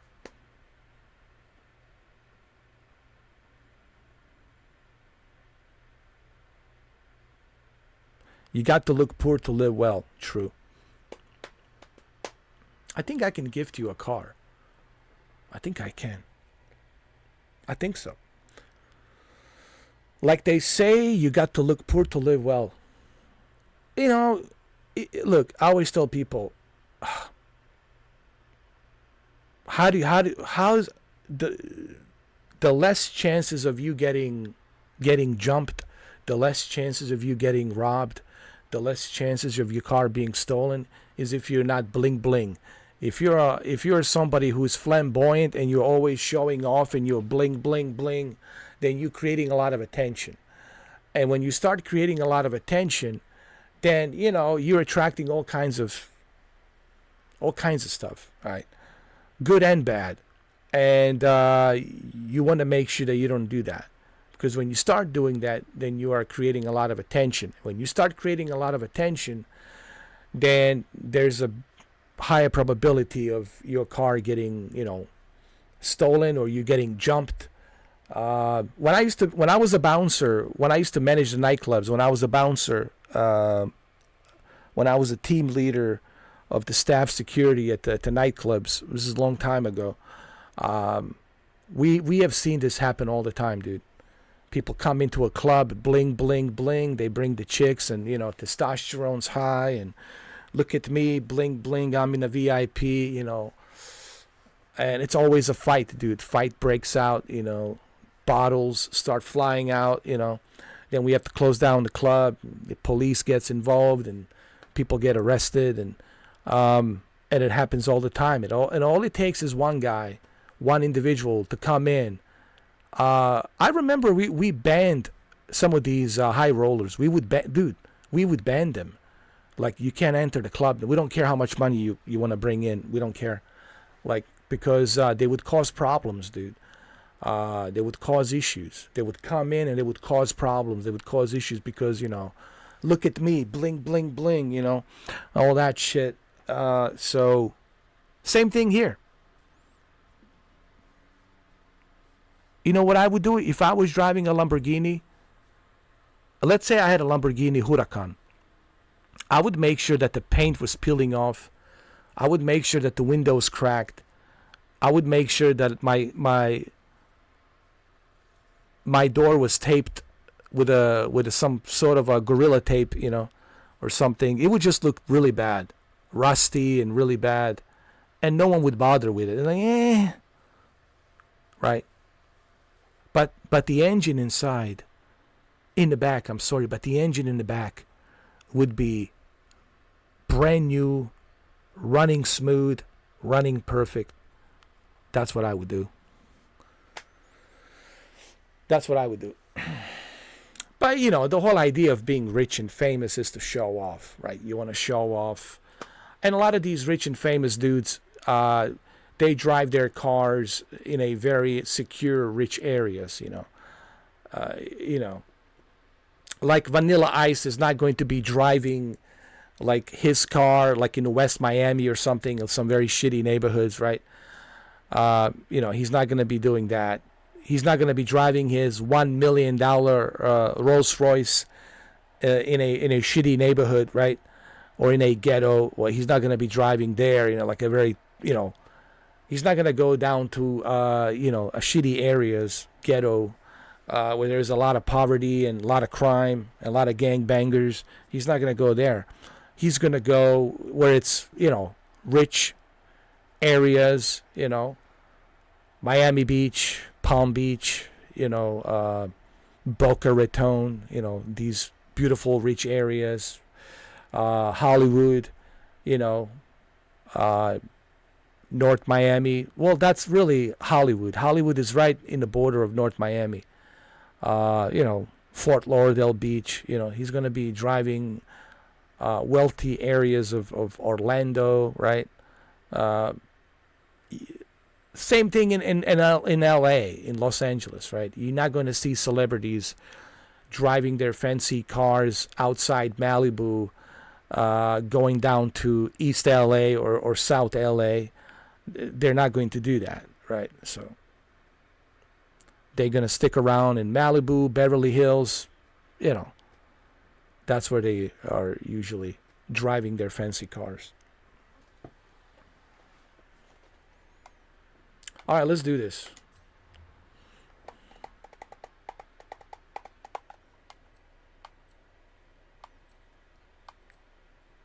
I want to use this car. I want to see what happens.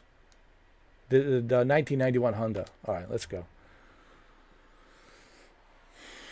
This is going to be interesting.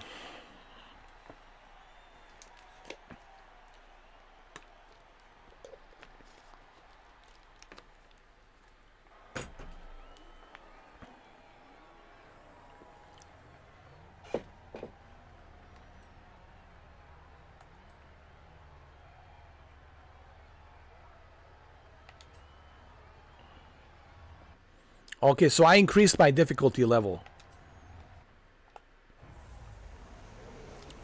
I mean, it's everywhere. It's not just here. I mean, anywhere. Every country, every city has a wealthy area and bad areas. So, I mean, Bronco, it's not just here in America. It's just any even in Europe, If you're in the Monte Carlo, then yeah, in Monte Carlo, yeah, sure, it's all wealthy. Everybody's wealthy in Monte Carlo.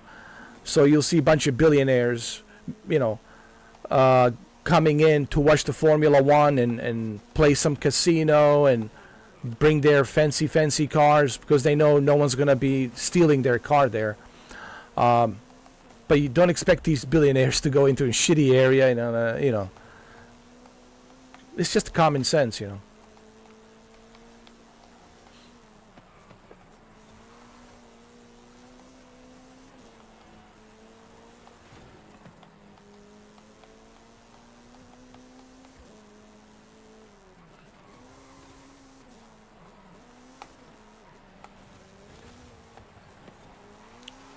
Down in the Baja.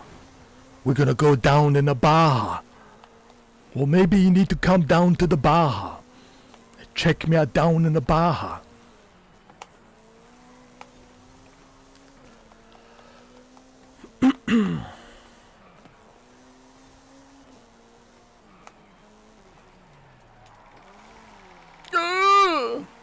Yo, this Honda, dude, even in the highest difficulty, this thing, it's beast. This thing, it's beast.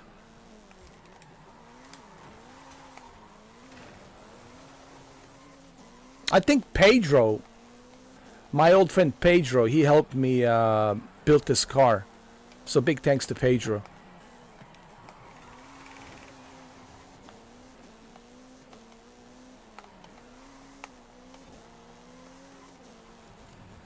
I mean, his real name, it's not Pedro. I'm not going to say his real name, but nickname Pedro.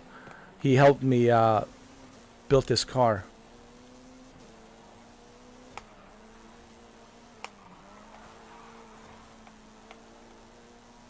And we invested a lot of money, dude, trying to get this CRX to be the beast of the beast. Dude, I'm so freaking excited to play with you, man. You and Shuki, man. Mark the calendars, April 25th. Mark the calendars, April 25th. You know what? I feel like time is going slow, man. Doesn't it feel like this month is really slow? Huh? Is it just me, Bronco? Don't you feel the same way? This month it's really dragging. It's really slow. Why isn't April already, dude? Come on. Right? Is it just me? But this month is dragging? It's like dragging. It's only March 15th. It's dragging, dude.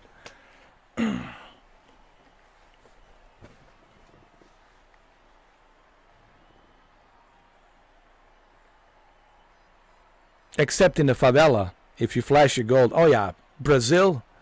You're going to Brazil. You're going to Brazil. In favela. Yeah, man. Rio de Janeiro, Brazil, dude. Pfft, that place is crazy, dude. That place is crazy.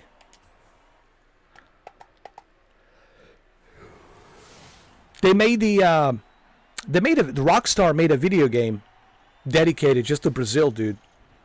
It was a Max Payne 3. What a great game, dude. What a great game, dude. Max Payne 3, such a great game, dude. Too bad the voice actor passed away, dude.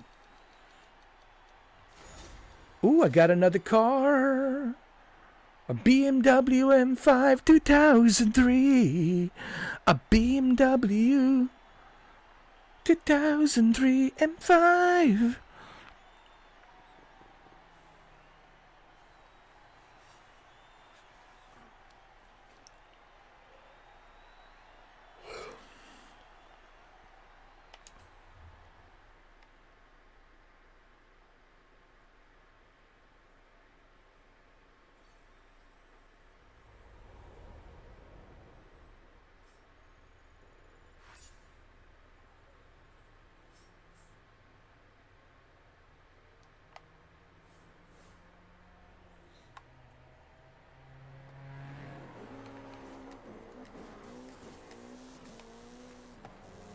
I know.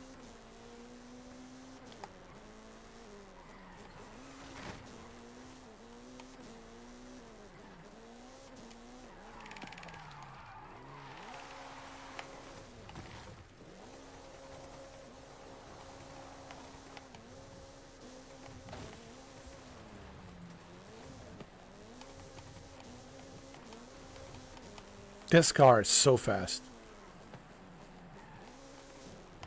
Alright, it's time to bring out something different. Since it's night time to bring out the popo. The popo! Bring out the popo. Whoo! Bad boys, what you gonna do?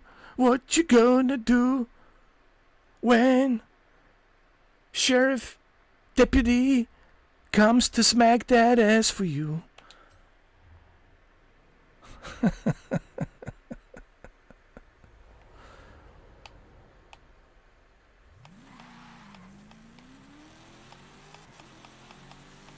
It is dark in here. Good Lord.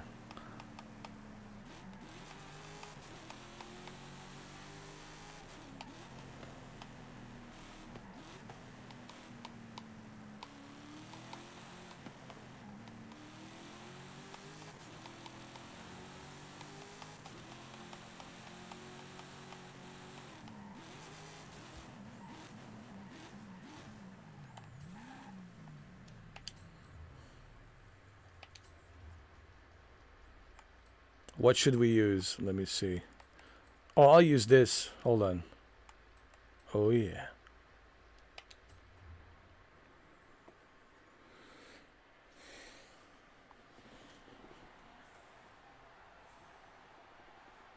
Is this Bronco? Bronco. Bronco. It's Bronco. Bronco.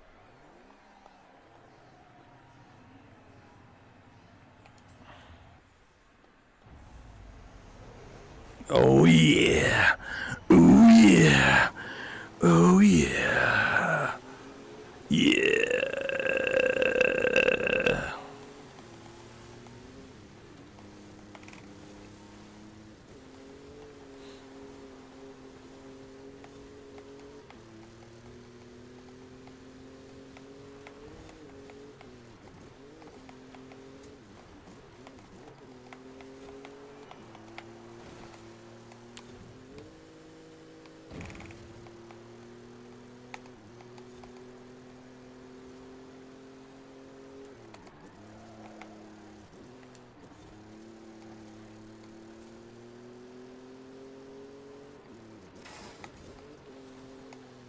Whoa, was that a donkey?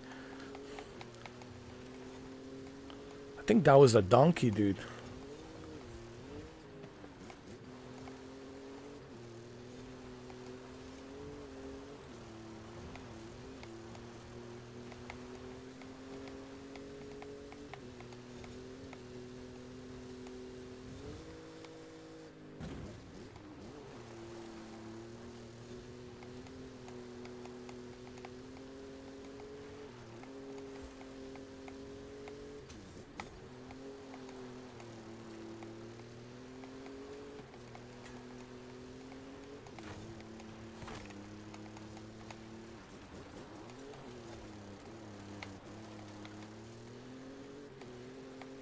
That's you, Bronco.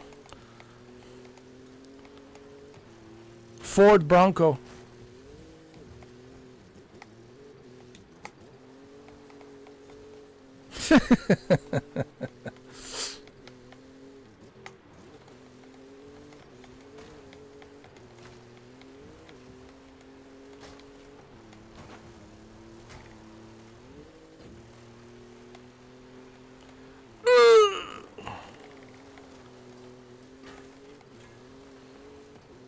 Man, I love this game. Such a fun game, dude.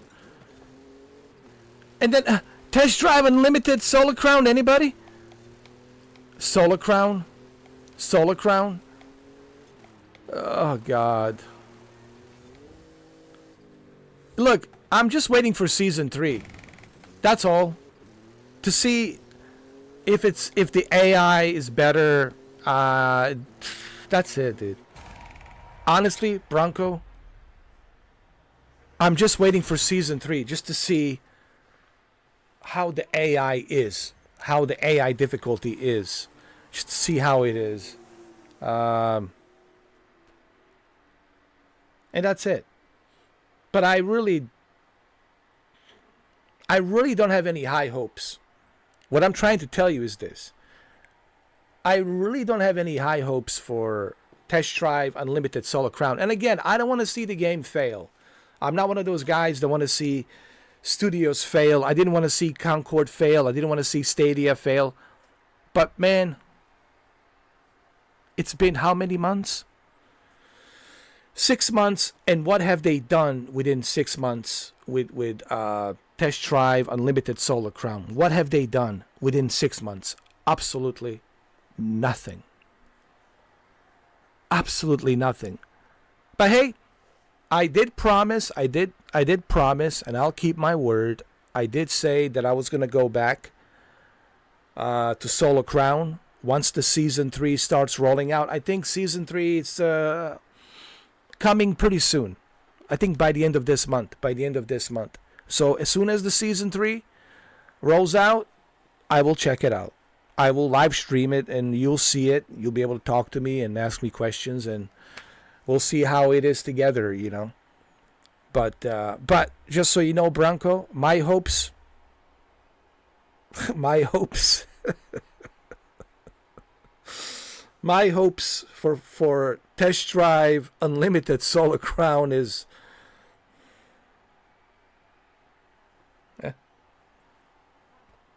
that's the percentage of hope that I have. I'm still shocked that the game is actually active and functional, and the servers are still active and they're on and they're functional. I'm still like,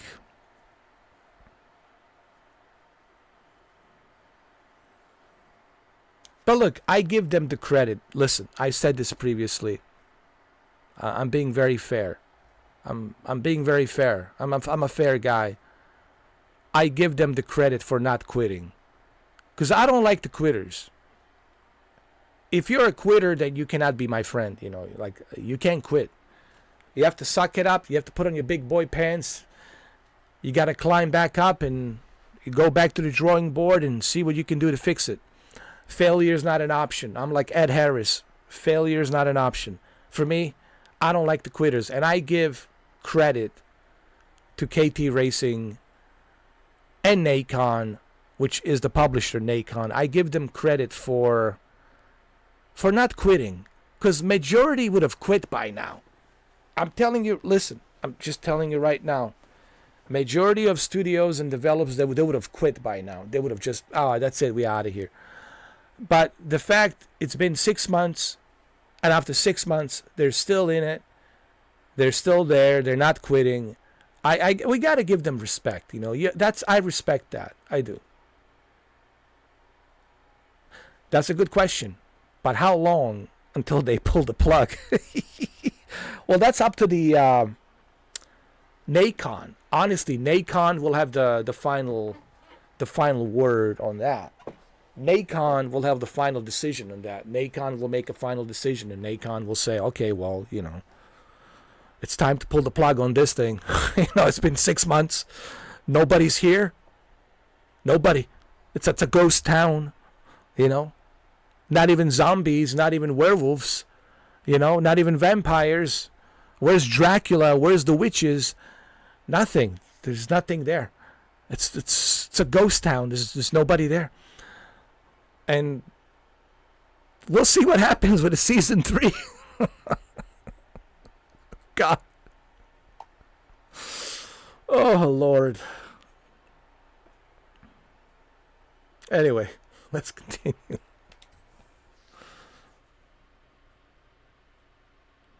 I'll never forget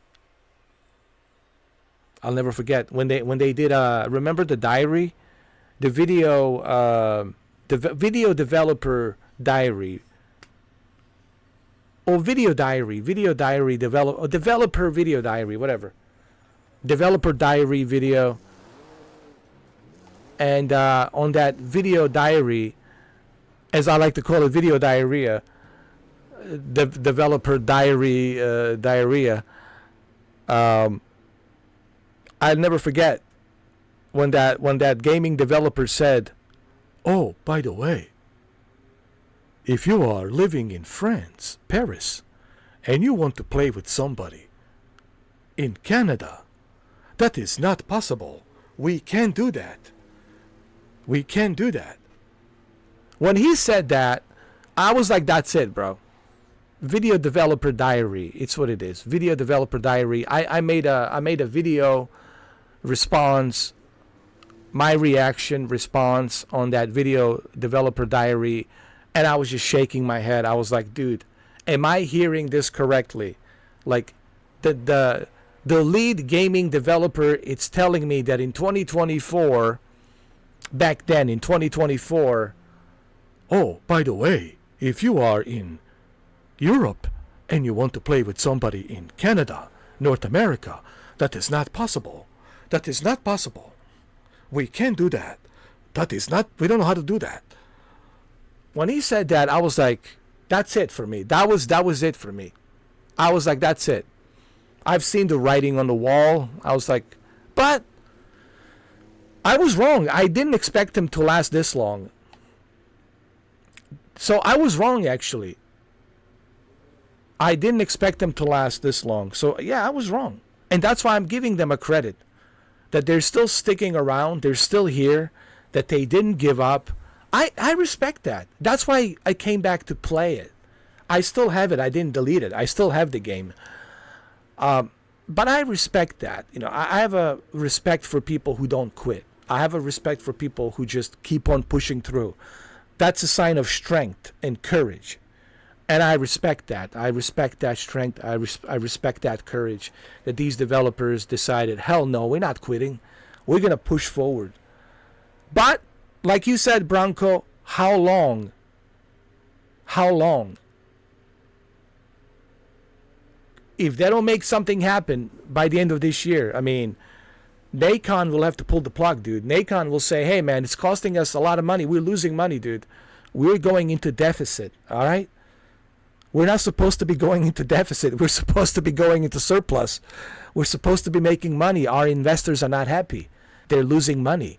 And then Nacon will be under a lot of pressure from the investors, and the Nacon will say, all right, we have to pull the plug. So, you know, they have to make some magic happen. And my best advice to them is this. Honestly, the best decision... Okay, so KT Racing, if you're watching this, I'm giving you this for free. I'm giving this piece of advice for free. And it's the best piece of advice that I'm going to give it to you for free. So hopefully, KT Racing, you are watching. If you want to save your game, Test Drive Unlimited Solar Crown, there's two options.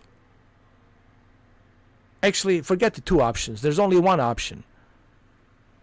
You have to put this game on Xbox Game Pass and PlayStation Plus. Only one option. You have to put it on Xbox Game Pass and PlayStation Plus. That's what you have to do. If you put this game on Xbox Game Pass and PlayStation Plus, then you got a good chance of survival. And make it offline mode. So there's two things you got to do. Two things. Put this game on Xbox Game Pass and PlayStation Plus, and make it offline. Make it offline. And I guarantee you, you're going to get a lot of attraction. People will try it because it's included. Why wouldn't they try it? If something is included and I'm already paying for the subscription, why not check it out? Let's check it out. It's included. Why not? Yeah.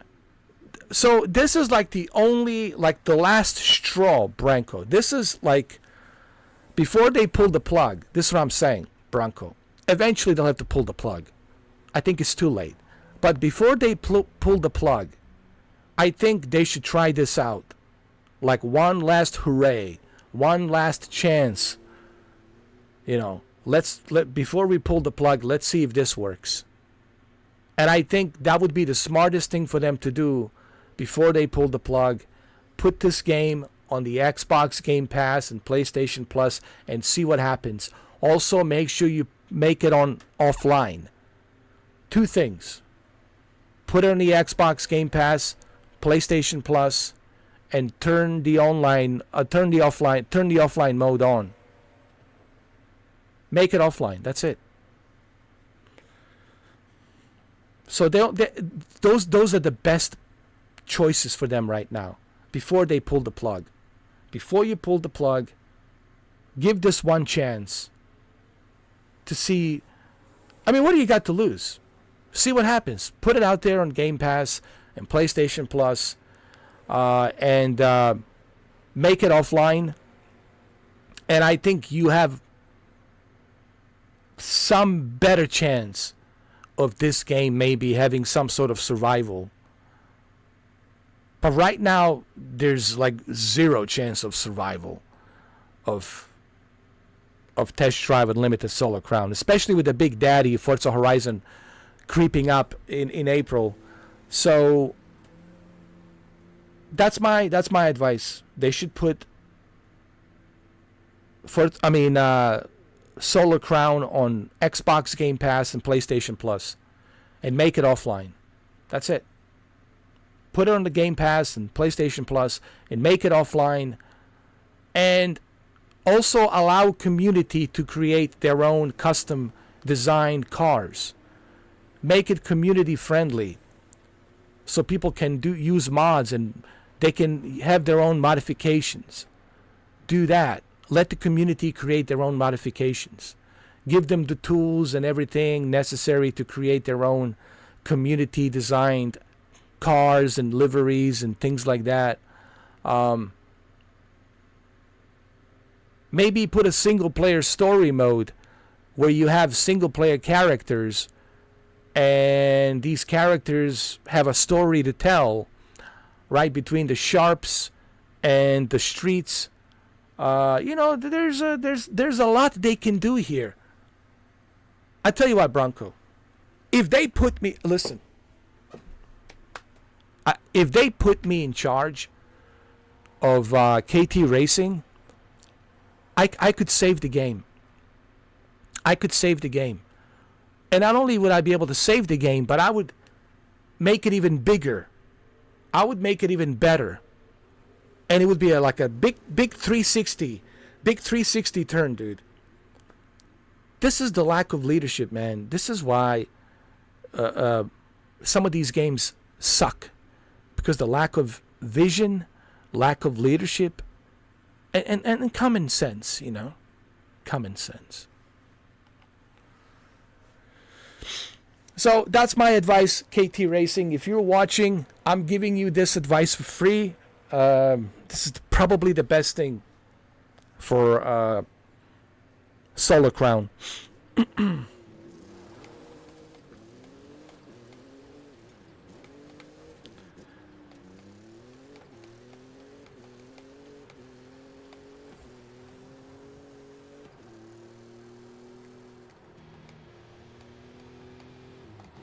Yo, this thing is fast. Whoa, what is that? Okay, champion. You've just challenged a driver to a head-to-head.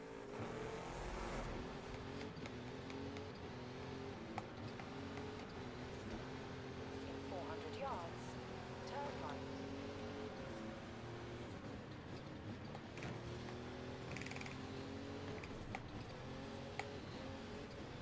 Turn right.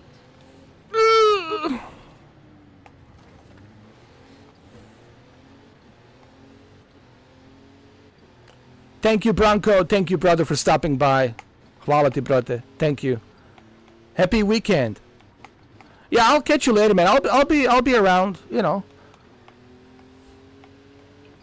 yards, you will arrive at your destination. I might go to the VR tonight because I have to see some friends on a Horizon World. But I'll definitely, I'll see you, man. If not tonight, I'll see you tomorrow.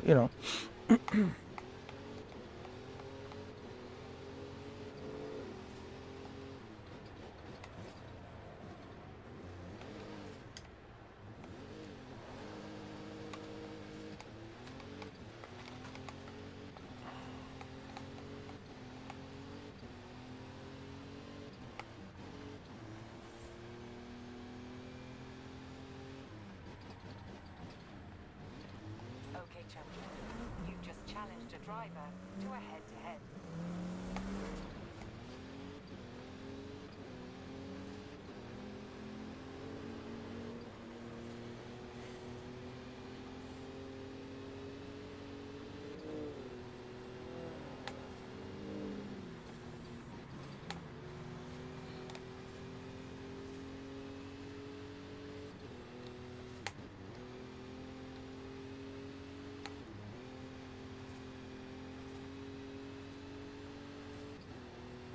At the roundabout, take the first exit.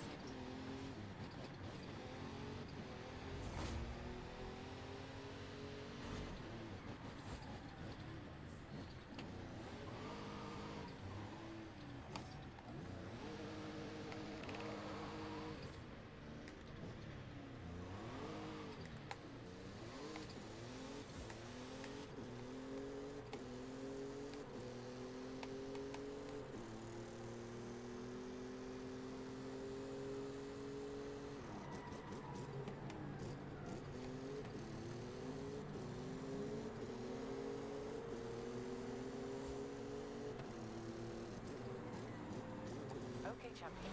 You've just challenged a driver to a head-to-head.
Who, bad boys, what you gonna do when the sheriff comes in town and smacks the booty for you?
Man, that Crown Victoria is really good.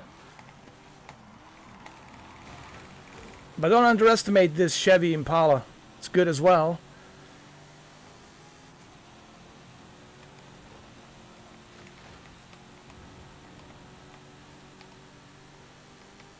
You don't want to know what I have under the hood on this one, on this car. I got some serious horsepower, man.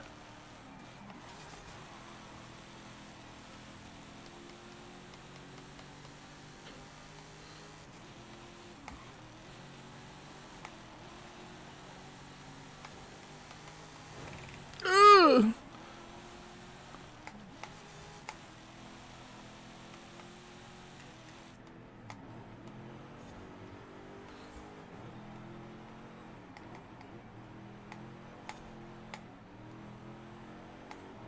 Man, I wish that I had this car right now, this Chevy Impala.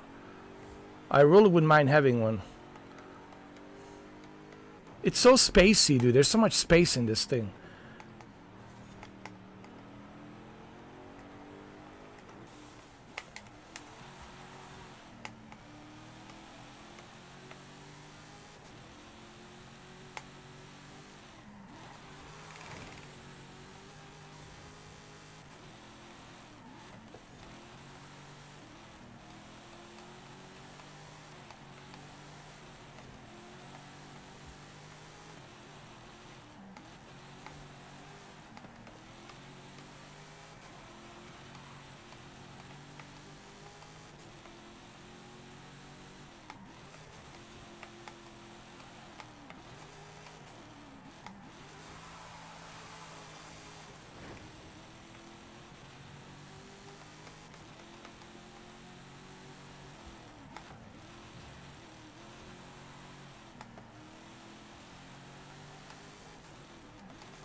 Nicely done.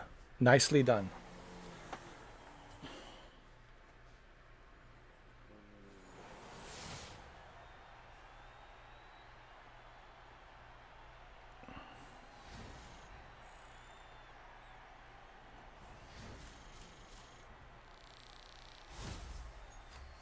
Ooh.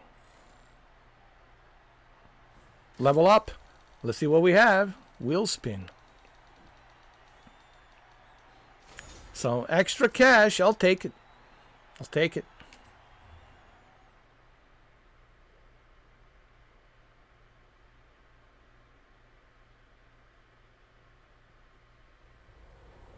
All right, it's time for me to switch back to Gran Turismo. We have to get that Lamborghini Aventador. Aventador. Aventador.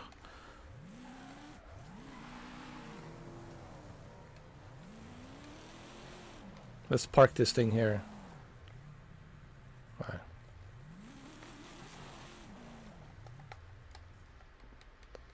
Keep it here.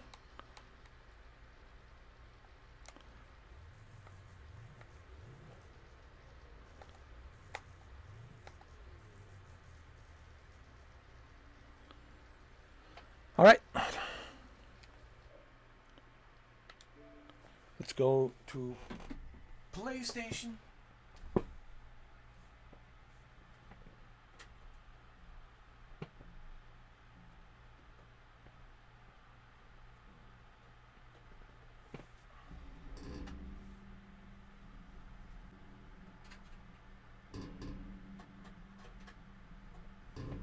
Okay.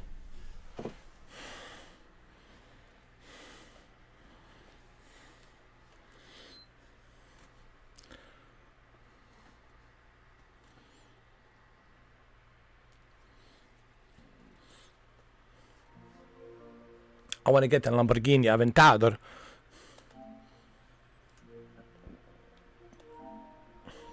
But we need to make some more money.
This Huracan, even during the rain, man, it's really good.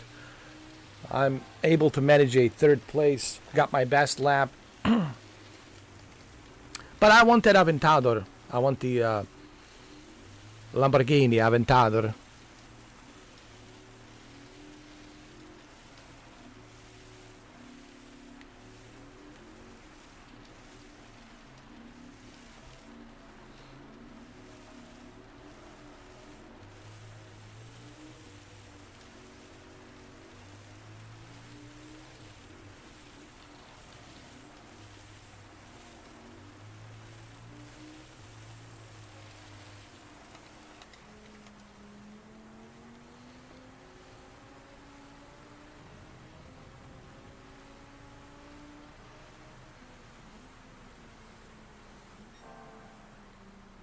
Nice.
All right, second place, not bad.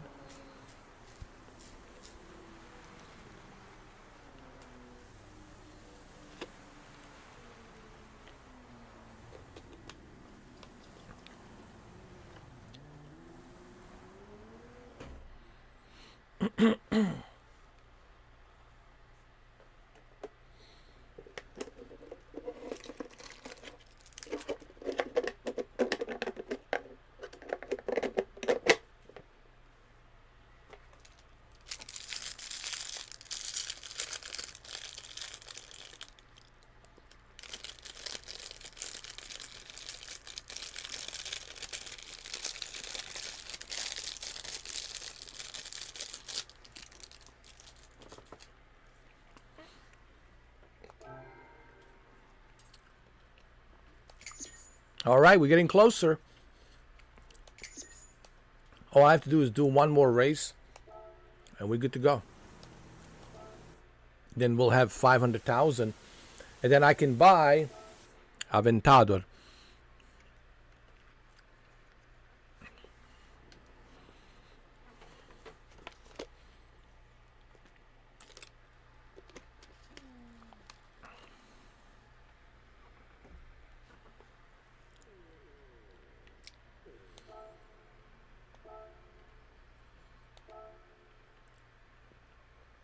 Let's do it again.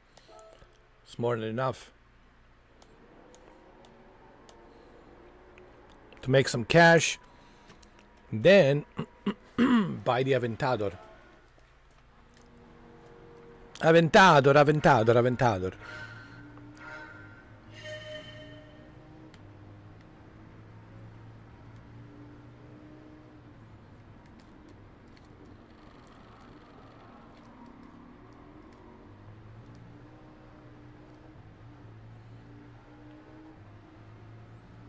There is Aventador. That's a 2015 version. I'm looking for a 2018 version.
Look, there's another Huracan.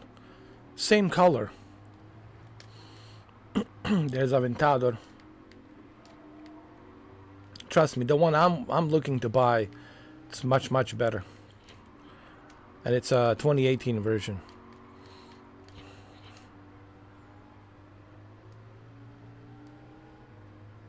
Might be a 2019 version. I don't know. We'll see. I just know it's badass.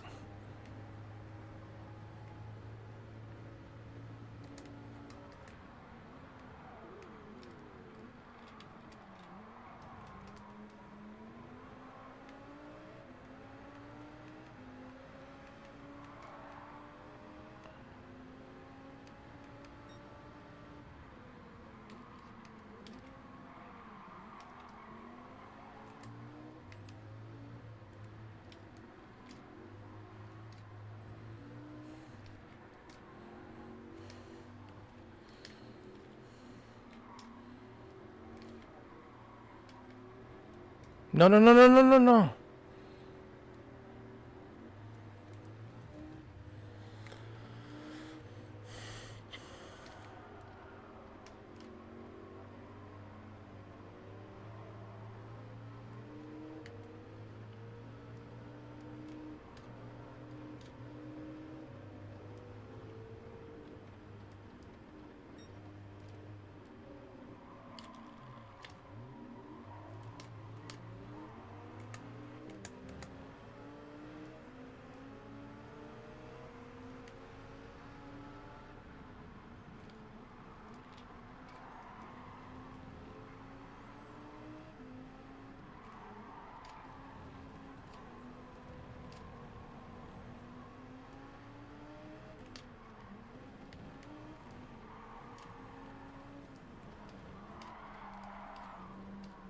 Okay, I cheated a little bit. I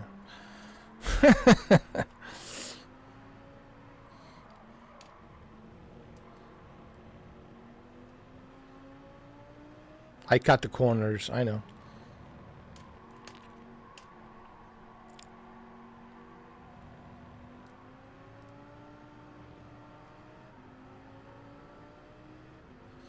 All right, fourth place. That's okay. Just enough cash for me to buy Aventador.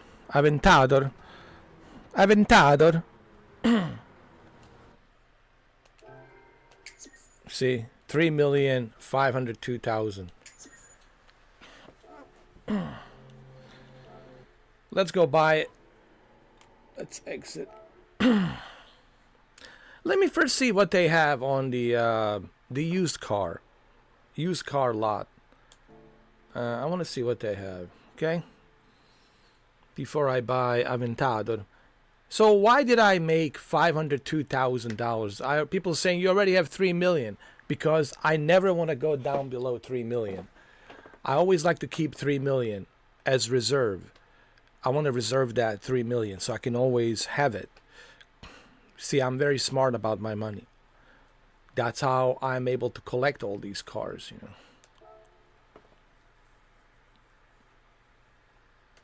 What else they have? I already have this BMW.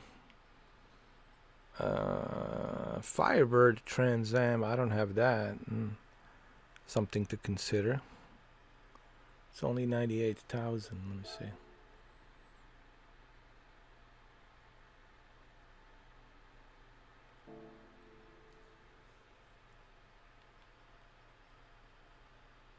I have the Volvo.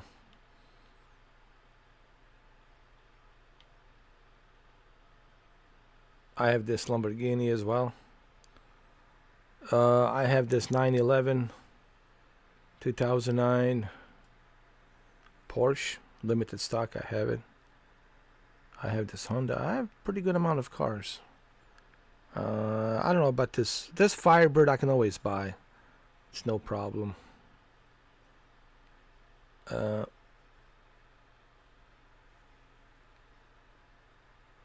My goal is Aventador. Let's go purchase Aventador.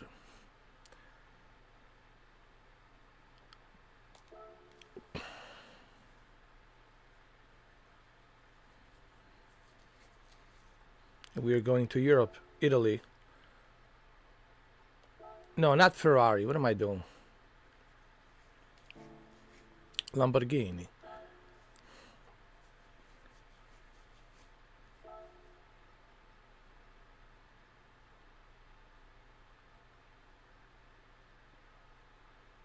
Yeah, this is the one. Aventador 2015 version, yeah.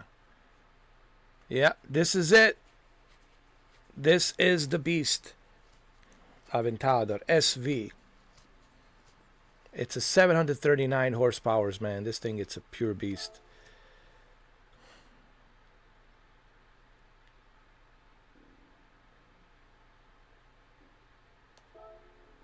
Let me look at some of the dynamic scenes. Let me check this bad boy. Look at this thing, man. Aventador, Aventador, Aventador. Been waiting for you, Aventador. I like this red color. We'll keep it.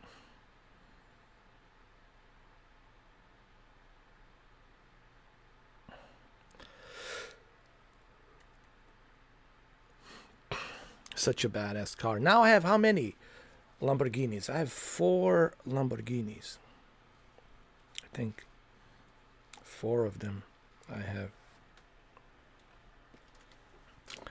4 Lamborghinis, huh? Lamborghinis, Lamborghinis.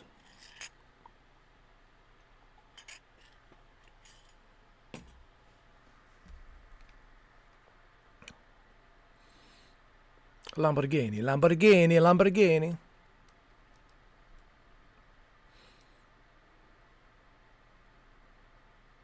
Oh yeah, look at this. Look at this bad boy. Look at this bad boy. Look at this. This bad boy. Bad boy. Alright, let's purchase it, man. Yeah. Let's go.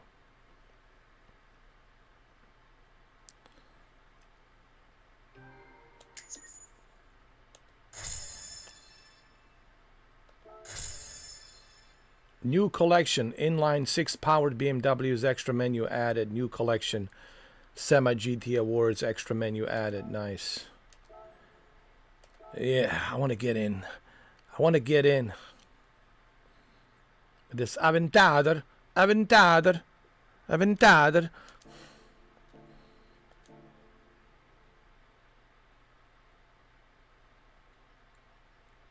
I have an extra menu in coffee. Menu books, extra menus. Nice. Rotary engine.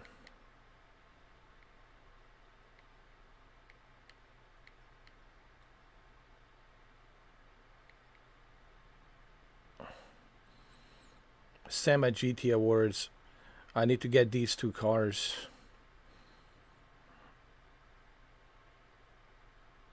I'll do that some other time. Same thing with here with Group A. I'll do that some other time. Sema GT Awards.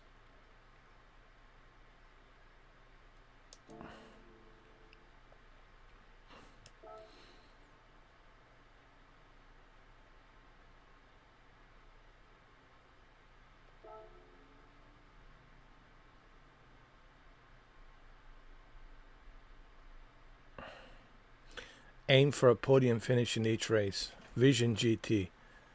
Well, not yet. Not yet. I don't want to do it yet. Probably after I test the other car.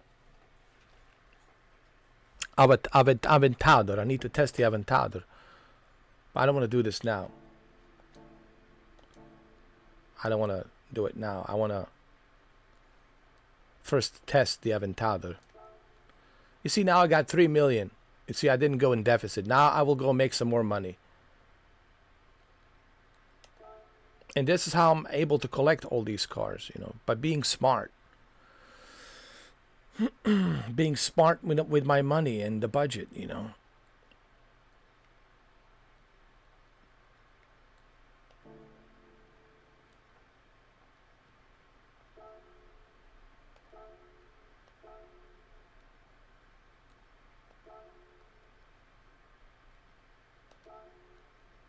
Let's make some more money, huh? Now we got Aventador, huh? Aventador, Aventador.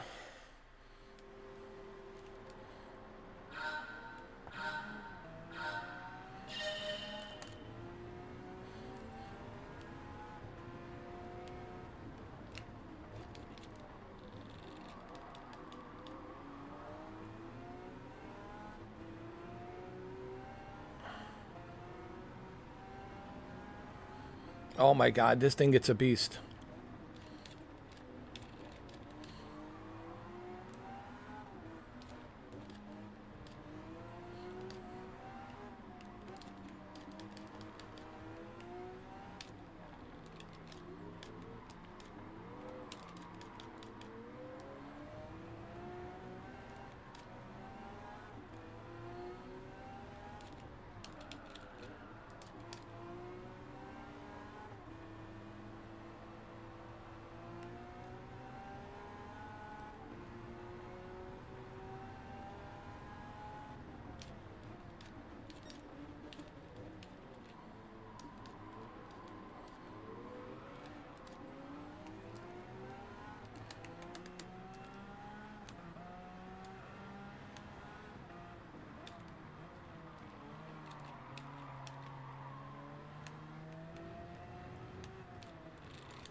Don't worry, I'll catch up with these guys.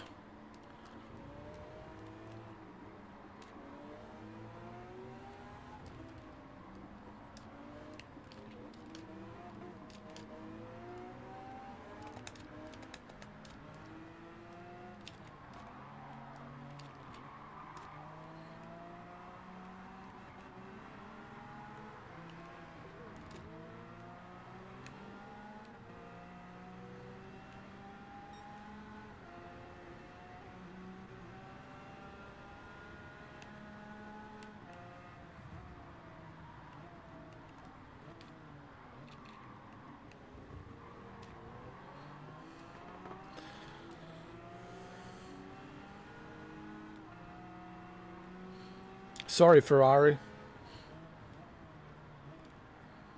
A Lambo Aventador. Oh, is that another Lamborghini? What kind of Lamborghini is this? Veneno. Oh my god, look at this thing. Jesus Christ. It's a spaceship.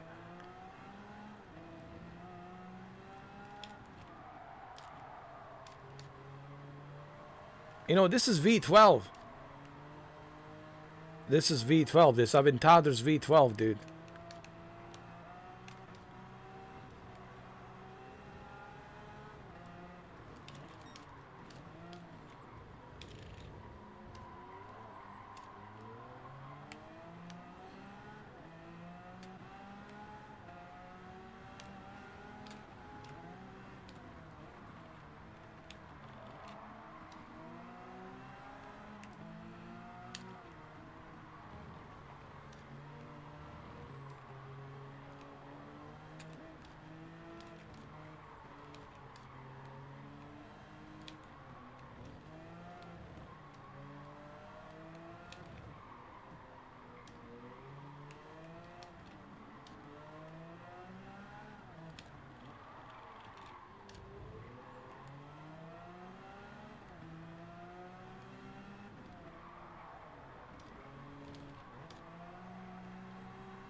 Wow.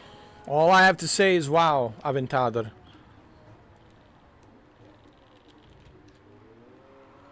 Super impressed with this Aventador. This Aventador.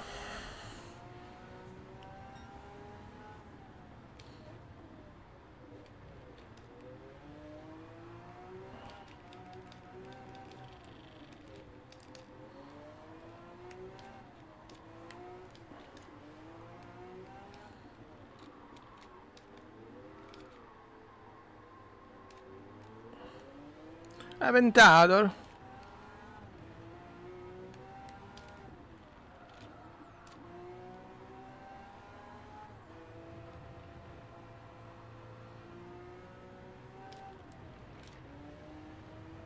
I'm second place.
Not bad, second place.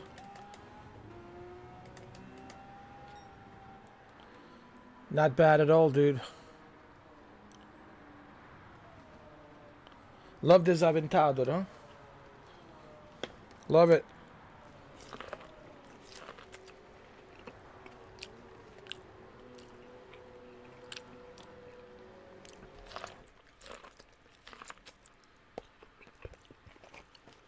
Great car.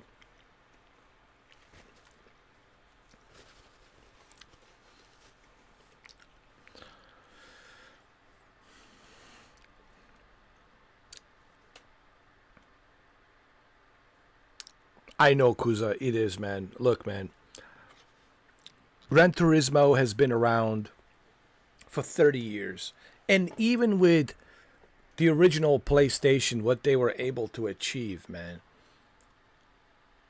it shows you like the passion. You can tell right away when someone is passionate about something and when someone is not passionate about something. And Kuza Assassin with Polyphony Digital since 1997 with the very first Gran Turismo, you can tell that these guys are putting some high quality detail. They're squeezing every ounce of power of that console back then, PlayStation 1. And then, of course, with Gran Turismo 2, they added more cars, more tracks.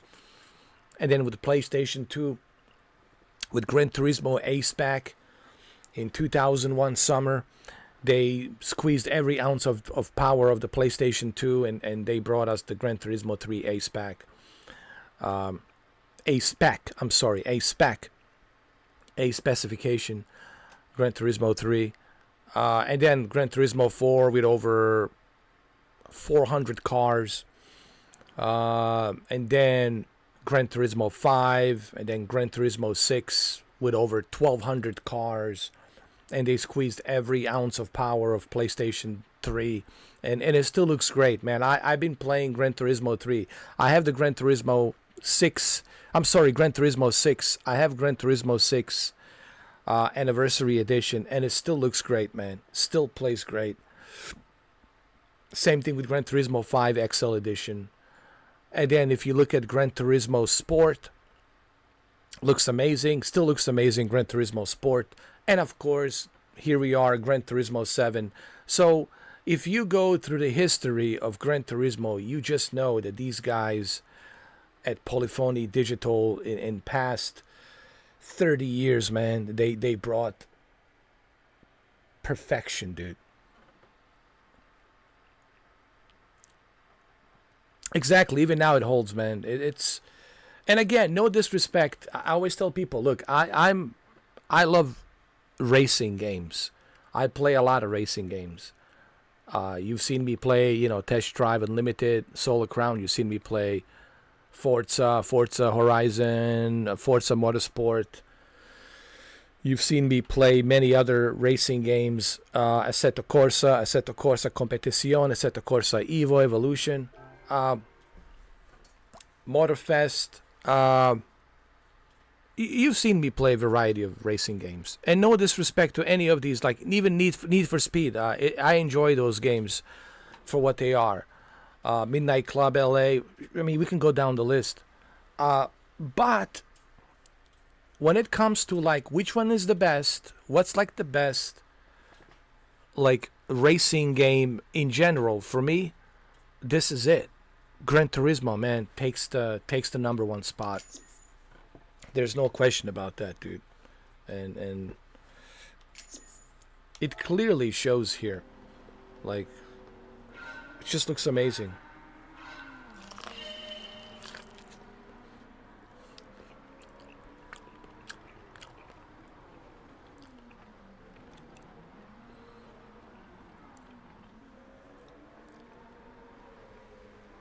Attention to detail, everything.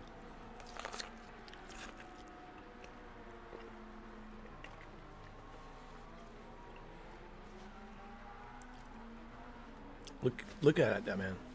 Holy shit. Even the distance, the cars and the people walking in the distance, everything. Everything's well thought out, well planned out. Everything it's considered with great care. And I think that's what makes Gran Turismo highly recommended. It's amazing. Let's go to Le Mans. I mean, let me just show you, man. This is my favorite track to go to showcase just how beautiful this game is. It's a 24-hour Le Mans. It's in Europe. It's in France, I believe. And it's at sunset. 3 laps. This thing just looks like beautiful, man.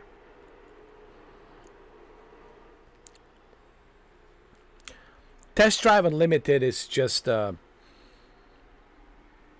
it's an empty game, dude.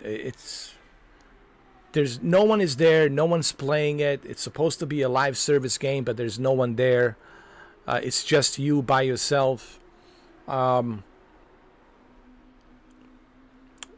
It's been 6 months and nothing really has been fixed. They brought this new map called Ibiza, but even the Ibiza map really didn't bring anything specifically great.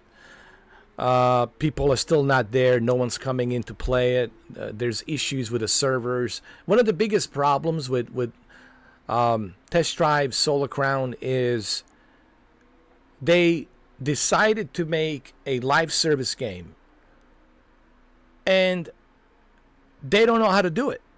They can't work the cross-platform. They can't get PlayStation with Xbox and Xbox PlayStation with the PC as a cross-platform.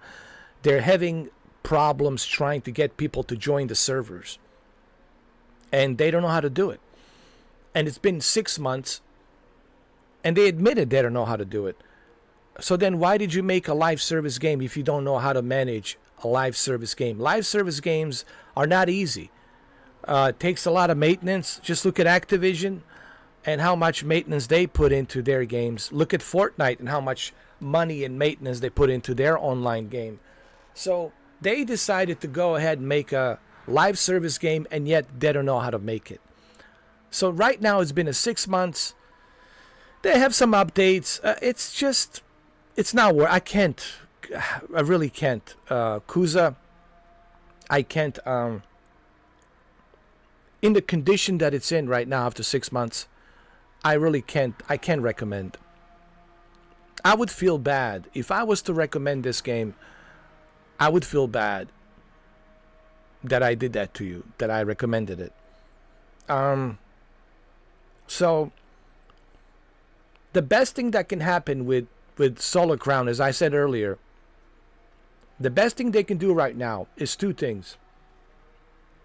Put it on the Xbox Game Pass and PlayStation Plus and make the offline mode available.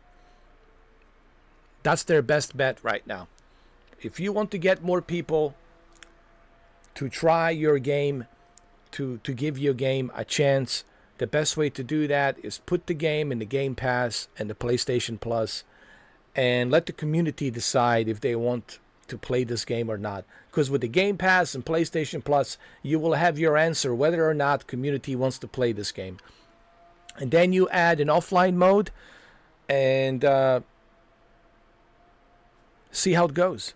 But right now, what they're trying to do, it's stalemate. It's a stalemate, man. They're not moving, man. They're stuck. They're like stuck in the limbo, and there's supposed to be ability to change the AI difficulty. There's been an issue with the AI, which I have complained about the AI, and now they're changing ability. They're giving you the ability to change the AI difficulty. But there's still other features missing. The reward process in the game, it's non-existent. You get some stickers. Like, who cares about the stickers? They give you some stupid stickers after you win each race. I don't care about the stickers, dude. I want to win some cars. I want to earn like $500,000. I want to earn like $1 million. Considering how everything is so expensive, Kuza, everything is super expensive. To buy this Aventador, it's like $7 million. $7 million. You have to pay $7 million to buy this Aventador. Here, I bought it for $500,000 in Gran Turismo. So it's like, just shows you the economy in Test Drive Unlimited Solar Crown and here. There's so many issues and problems. I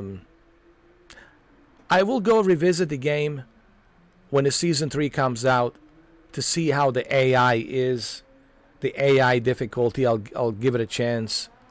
I'll mess around with the AI difficulty to see how the game plays when you move the AI difficulty lower, you know. Season 3 should be coming out sometime by the end of this month. And you should tune in if you want to, Kuza. I think you should definitely tune in when I do a Season 3. I think you will have your answers, honestly. I would highly recommend that you go and tune in when I do a Season 3. Or you can go back last year, September, and the first week of October.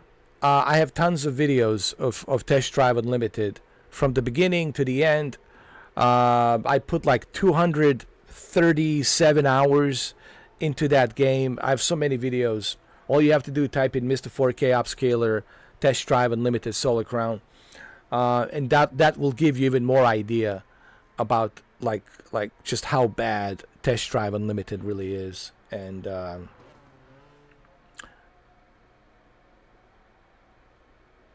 yeah, the cars are impossible to buy unless you buy credits using real money. So there's a paywall behind it, which is something I really don't like. And I'm not really into that kind of stuff, you know. So right now, here's what I'm trying to tell you, Kuza. Right now, currently, I cannot recommend it. In its current state that it's in, I don't have a heart to recommend this game to do this to you, man. I would feel bad. My conscience would trouble me that I recommended the game. I can't do that to you. Right now, I cannot recommend it in the state that is in. However, we'll see what happens with the Season 3 and other seasons, upcoming seasons. They're going to include casinos and motorcycles. We'll see what they're going to do. I'll keep you posted. Same thing with the Assetto Corsa Evolution Evo. I'm not really happy with Assetto Corsa Evo. They need to add more stuff, man. They're very slow. They're not adding. They're asking $40 for an early access, and they're not really doing much on the Assetto Corsa Evo. So I'm not really happy with Assetto Corsa Evo either. But I'm keeping, my eye on Assetto Corsa.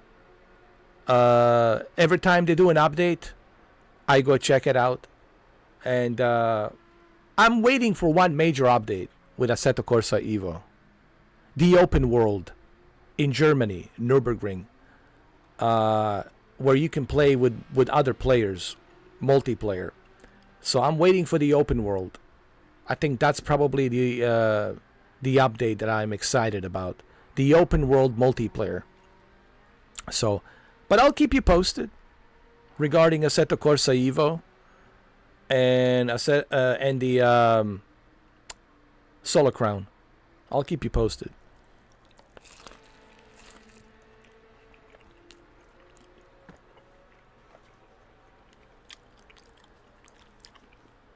Right now, both of these games, I would hold on. I would hold off. I would hold off on buying those games because it's kind of like a roll the dice right now.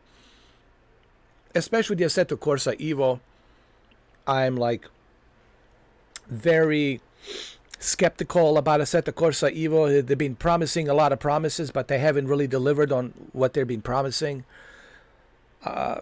Solar Crown, same thing with the Solar Crown. I'm not feeling it with Solar Crown. They need to prove to me that they are going to bring something substantially great. And so far, Solar Crown hasn't brought anything substantially great that I could like tell people, hey, let's go play Solar Crown, right? Thank you, Kuza Assassin, for becoming the premium. Welcome to the club. Sometimes I do a members chat. Sometimes I do that.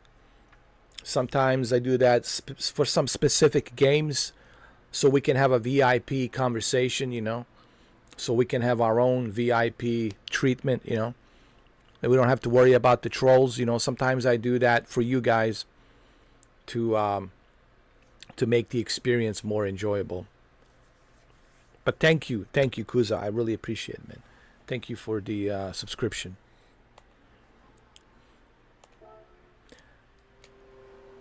This is my favorite track, 24-hour Le Mans, to showcase how beautiful Gran Turismo is. This is one of my favorite tracks right here.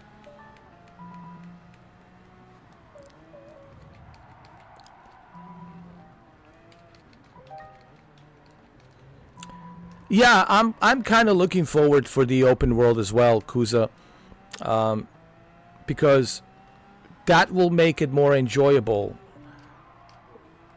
to use different modifications. You know how Assetto Corsa always have these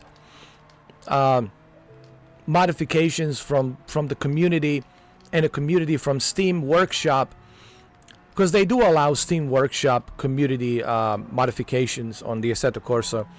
So it will be interesting to see what type of modifications on the cars people are going to bring with an open world in a Germany Nürburgring. So I'm looking forward to that.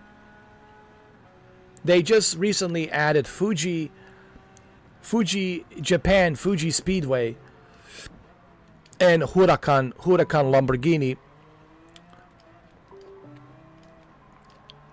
So they're slowly adding some stuff. They also have the Academy. Academy, it's like where you earn licenses so you can buy these more expensive performance cars. So you have to go and earn a license before you can buy a car. Before you can use the car, basically. You can buy the car, but you have to have the license to operate the vehicle. It's called the Academy.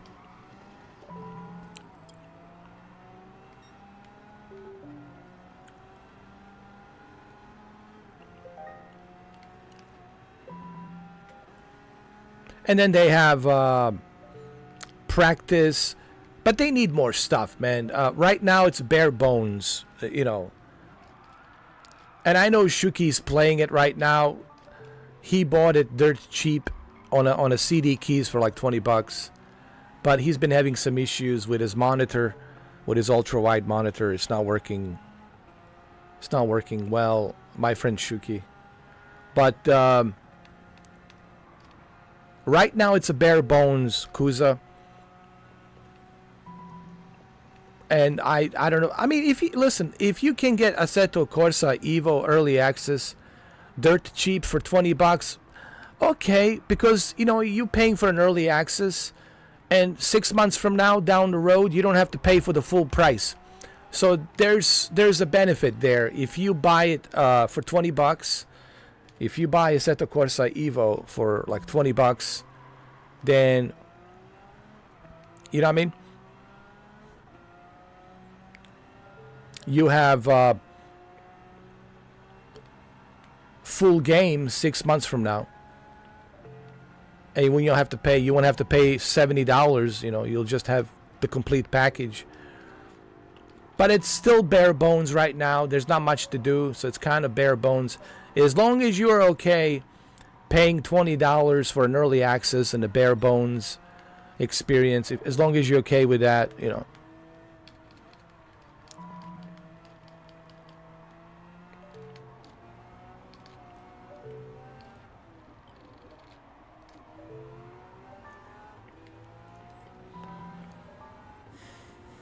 if you want me to show you the Assetto Corsa Evo, I mean, I'll be more than happy to do it. If you want to see it.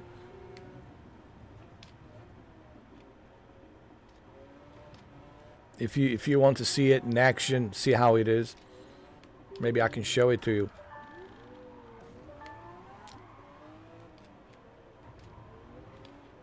After this race, maybe I can show it to you.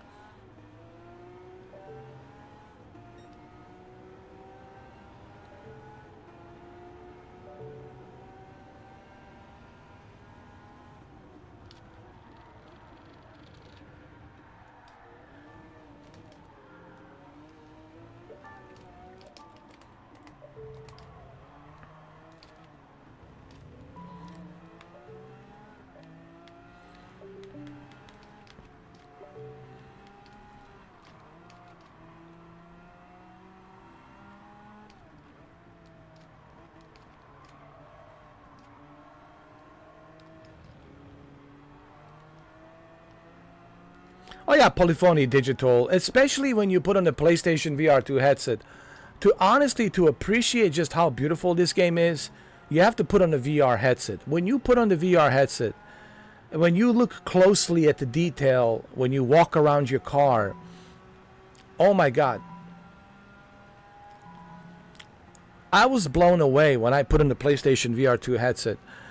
You know how you can go in a VR showroom and you can check out your car and you walk around your car, the detail of the engine, and you can even see the serial number of the tire, dude. What type of tire serial number do you have?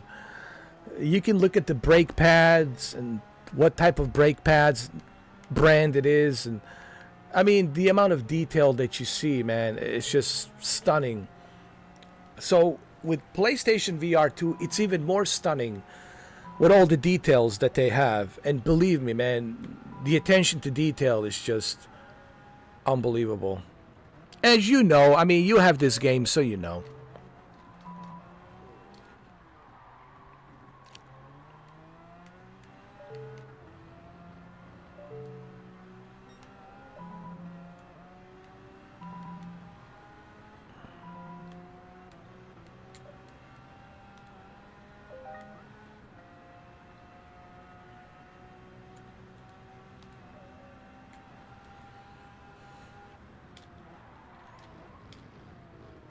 And if you have a PS5 Pro, it looks even better, dude.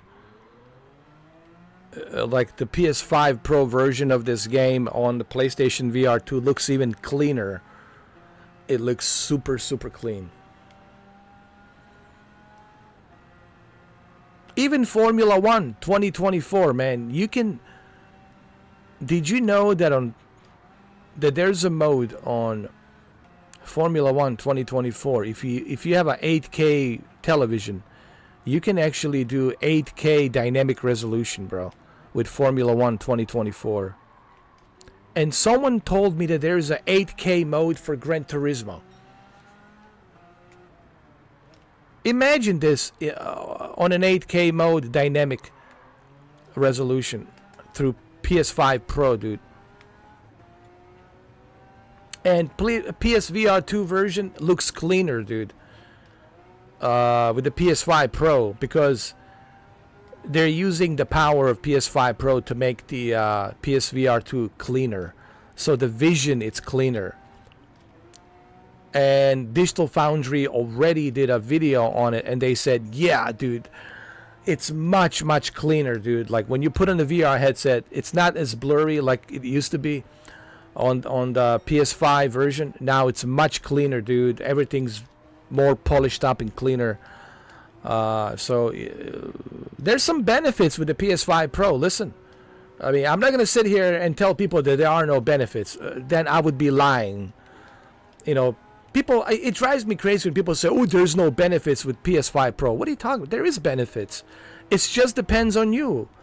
How much is that important to you? That clarity and detail. Well, if you want the clarity and detail, well, you got to pay a little extra, you know. You have to pay $700 if you want that. If the clarity and detail is not important to you, well, then stick with the original PS5. I'm sorry. But if you want the clarity and detail, well, you have an option. You got PS5 Pro. You know?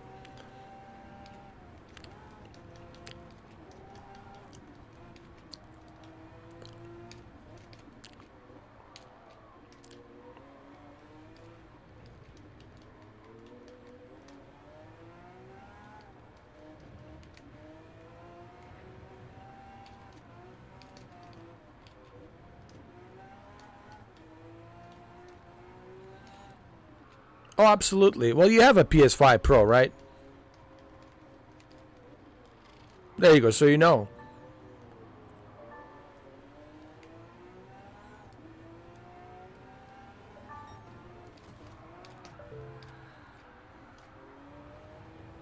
And also, I want to say this.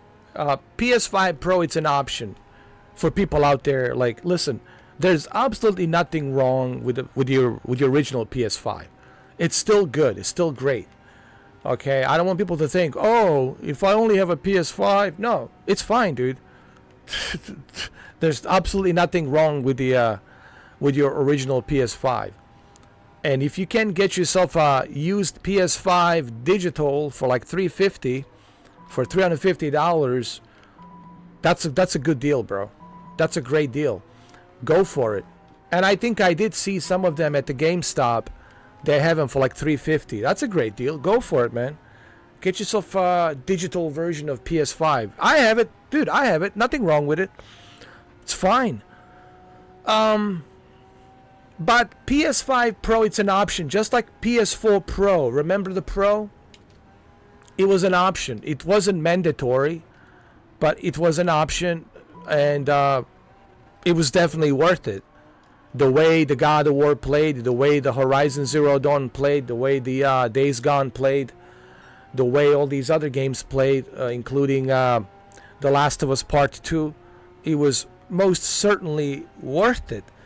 So, you know, it's an option. It's not a mandatory. So I just hope that, you know, everybody understands, you know. But if you want the clarity and if you want that extra storage, 2 terabyte, hey, listen, having that extra 2 terabyte SSD storage, man, certainly it's a benefit there for sure. You see how big these games are, man. They're freaking huge. They take out a lot of space. So having that 2 terabyte SSD, man, certainly it's a bonus, you know. People say, oh, but the physical media doesn't. Well, look, man. If you want physical media, it's only $80, all right? You know, it's not the end of the world. If you really want that physical media, it's only $80, man, all right?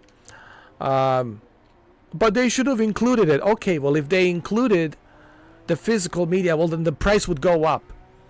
So it wouldn't be $700, it would be $780 plus tax. You're looking at $800. So the console would be $800. So, you know what I mean? Some people say, oh, it's way too expensive.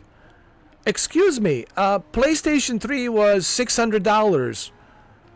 Where were you guys complaining about the PlayStation 3 when it was $600? I mean, come on. And it's still great. I still have it. After all of these years, man, my PlayStation 3 Fat still works. I play Gran Turismo 6 Anniversary Edition. And it works great, dude. Works amazing.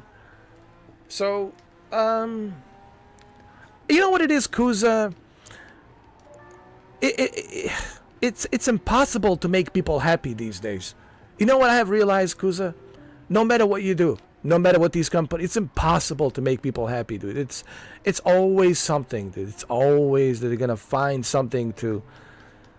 They're always gonna find something to complain about, you know. You know, and it makes you wonder: do they even enjoy? You know, these individuals, they're like making these videos and they're complaining. I think that's all they do is make videos and complain. Do they ever enjoy anything, right? Do they ever play anything? Do they ever like spend time and enjoy what they have purchased, right?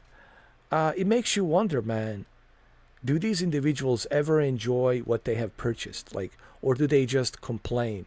Because I look at their videos, it's just complaints after complaining about this, complaining about that. Like, dude, do they even play video games? I know I do. I have live streams and videos to prove that. Over 8.6 thousand of them to prove that. Those videos and live streams. I know I'm a gamer. But these other individuals, right? It makes you wonder, man. It makes you wonder. I'm telling you. All they do is just complain, dude. Complain after complain.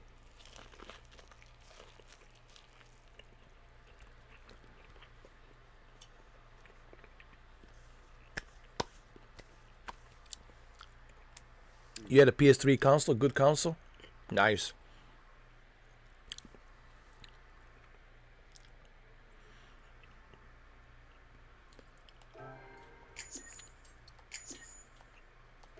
I think I should show you the Assetto Corsa Evo. Hold on. I just want you to see it, you know, to give you a little bit of an idea how it looks like and all that. I just have to hook up my PC really quick. All right.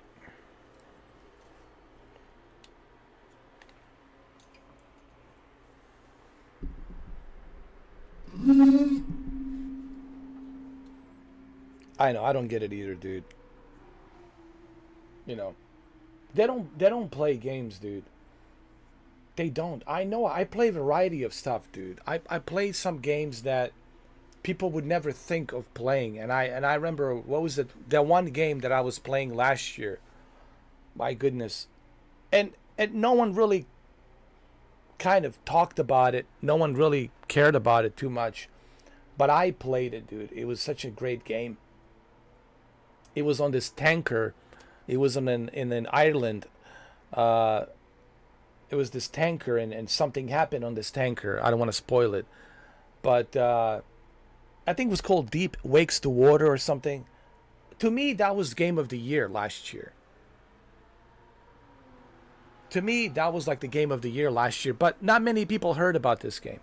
Not many people played it. And it's a shame that a game like that doesn't get any recognition, because majority of people are playing Elden Ring and Fortnite and all these other games, you know, Marvel Rivals, and they never really get a chance to give these other games a chance, you know. Yeah, Still Wakes the Deep. Yeah. Your son plays more on the Switch OLED than you.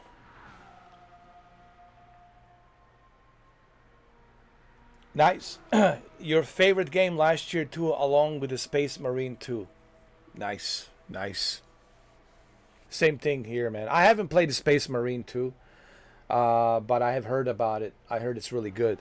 I also heard that Batman Shadow on Meta, it's really good.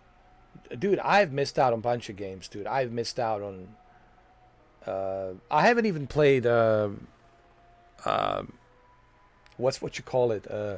Dragon Age, the Veil Guard. I want to play that. Silent Hill 2. I want to play Silent Hill 2. I mean, there's a list of games that I missed out on, dude, last year. Believe me. And now we got Assassin's Creed Shadow. What is your thoughts on Assassin's Creed Shadow? If you don't mind me asking, Kuza Assassin.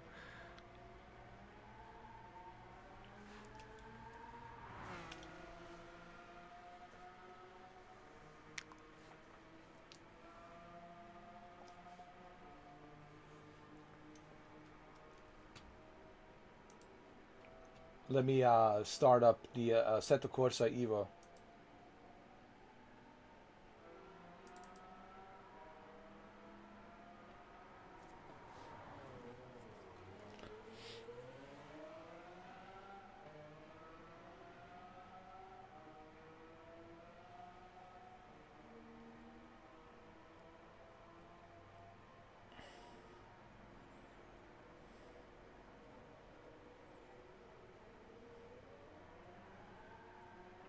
Space Marine 2. You know, there's a trial. They do on the PlayStation Plus. They have a trial where you can try it for like a couple of hours. So that's definitely something I want to play. I want to play Space Marine 2. I want to play Silent Hill 2. I want to play Dragon Age. I want to play. There's another game that I was looking for. Well, certainly Assassin's Creed Shadow. I want to play that. Batman Shadow. Arkham. I'm sorry, Arkham Shadow on the Meta. So there's a lot of games, dude, that I missed out on.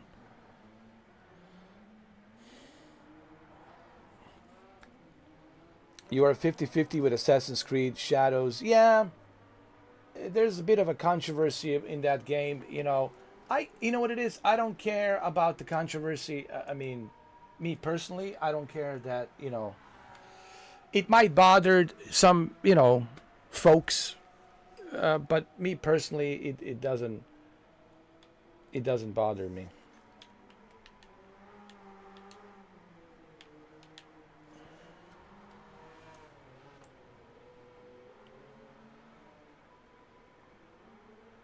Here, let me show you Assetto Corsa Evo.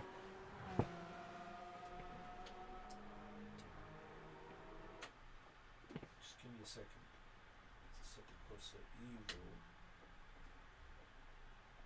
There we go. I have to plug it in. I need to have like a selector, HDMI selector or something. Here. There we go. That's better. That's better. That's better. That's better.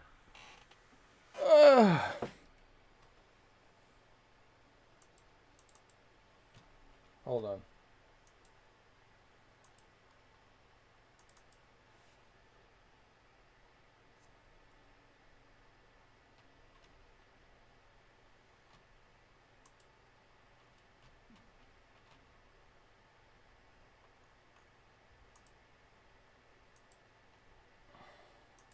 Here we go. I'm loading it up.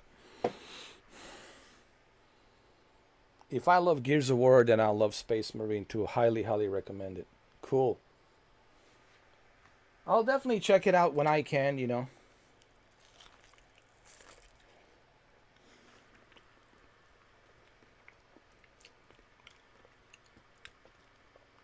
I also want to play Batman, Arkham Shadow. I want to play that.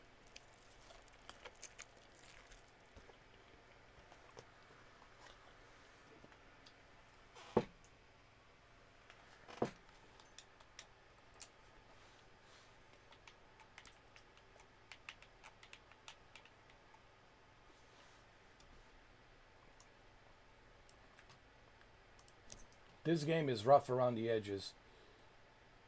Let me see the video. No. We need to do balanced.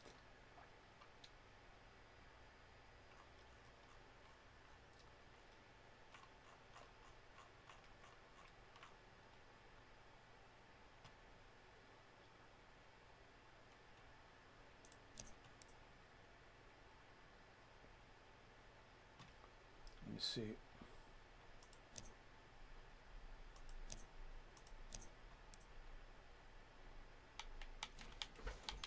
See if it works. It works. Okay.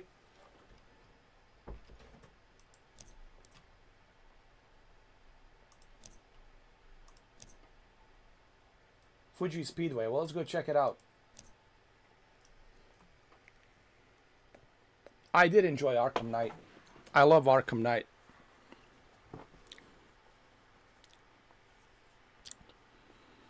Oh, Gotham Knights, it was terrible. Gotham Knights was just, I couldn't get into it, man. It was really bad.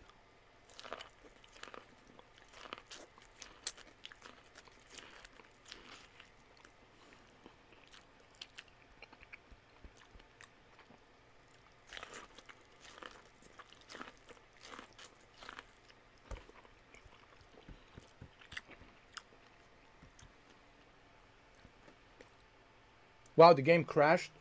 Wow. The game crashed. Oh my goodness.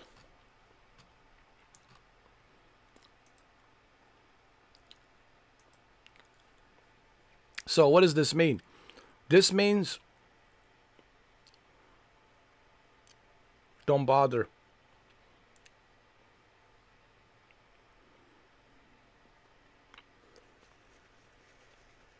Don't bother with Assetto Corsa Evo, man.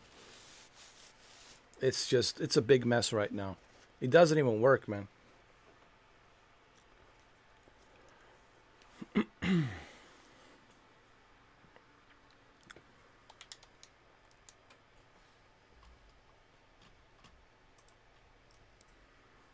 Man, the game, it's a mess. Look at this.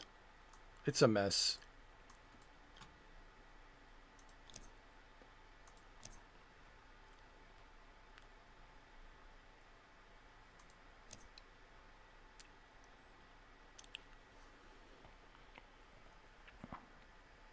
Oh my god, this is a mess.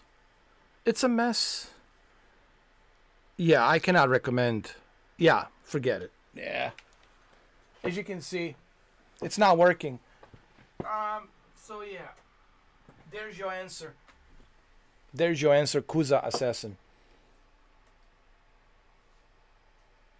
Nah, it's just on a PC. PC early access. It's just a PC early access, and my friend Shuki Gordetsky, he tried to play it yesterday, and dude, he sent me a picture on his ultra wide screen monitor.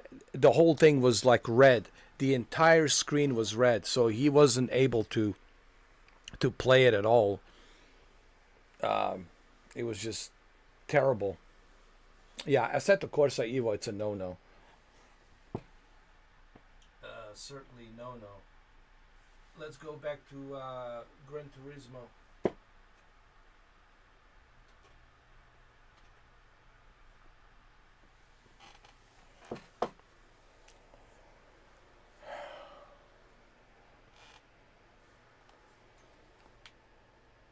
Hold on.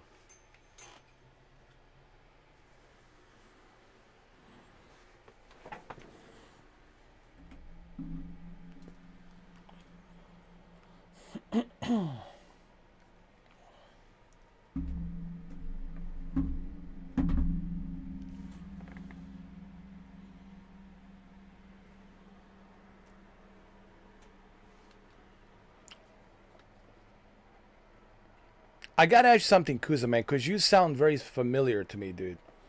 Like I've met you before. Like on here. I don't mean in person, but like on here. I feel like I met you on here before. Did you change your like name or something? Were you like Shinobi or something before that? Cause you look, you just remind me of somebody whom I know on here. Like you just talk like him. Like there's certain like aspect of the way you type. I'm just wondering, is that you? Like, did you change your name or something? If not, then it's my mistake.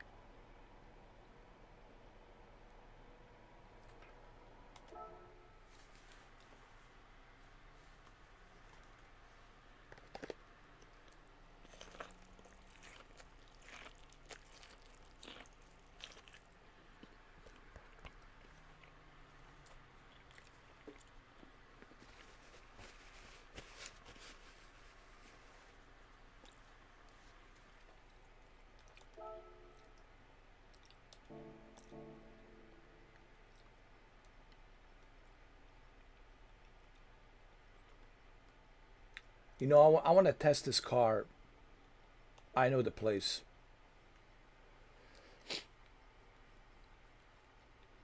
I know just the place. Here we go.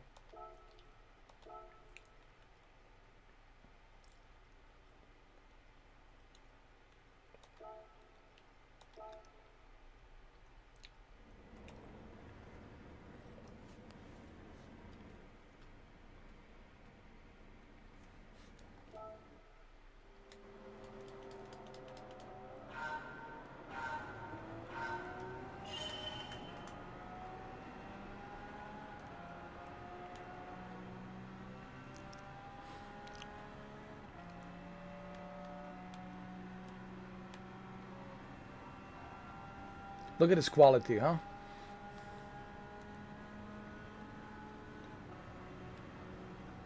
And you look at the Assetto Corsa Evo, I can't even start the game.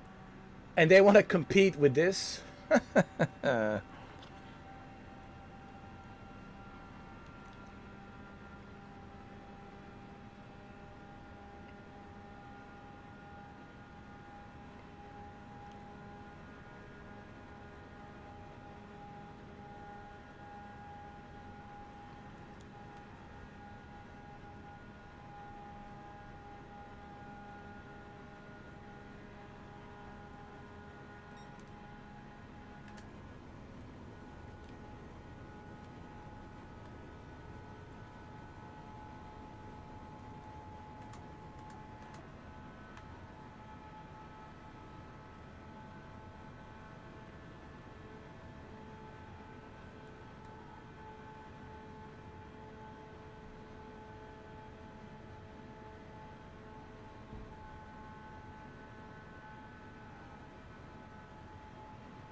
This Aventador is so good. I don't think I even have to do any upgrades on this car. Honestly, the way it runs is perfect.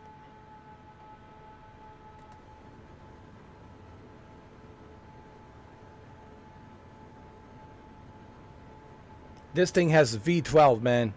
V12. 12 cylinders. 739 horsepower, man. 12 cylinders with 739 horsepower.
I was sorry to hear that shit. You got scammed online, so you had to cancel your subscription along with getting a bank. Holy shit, man. That sucks, man. Gotta be careful these days.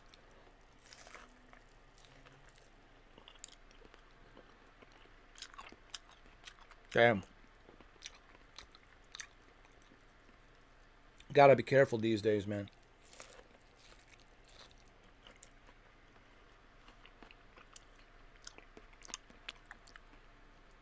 You should try VPN. Have you considered using VPN? Well, you know, it's... You know what I do? I don't buy stuff online. I go to the store. You know what I've been doing, Shinobi? I've been going to the store.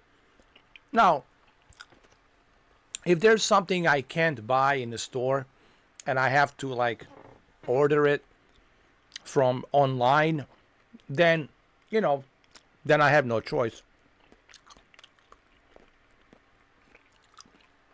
But if I can walk into a store and buy something in a store, Shinobi, then I just get in my car and I drive to the store, man.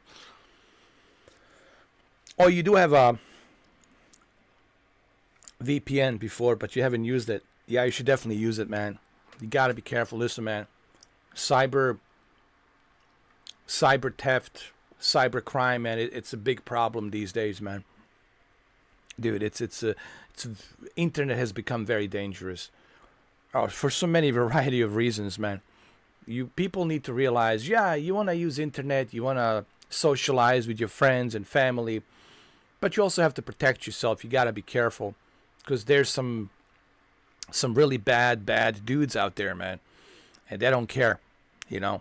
Their intent, it's malicious intent, and they'll do whatever. And they're desperate, and they don't care. So you have to, like, you know, you gotta be careful. I always tell people, man, when you are online, you just have to be careful, dude. You have to be super extra careful.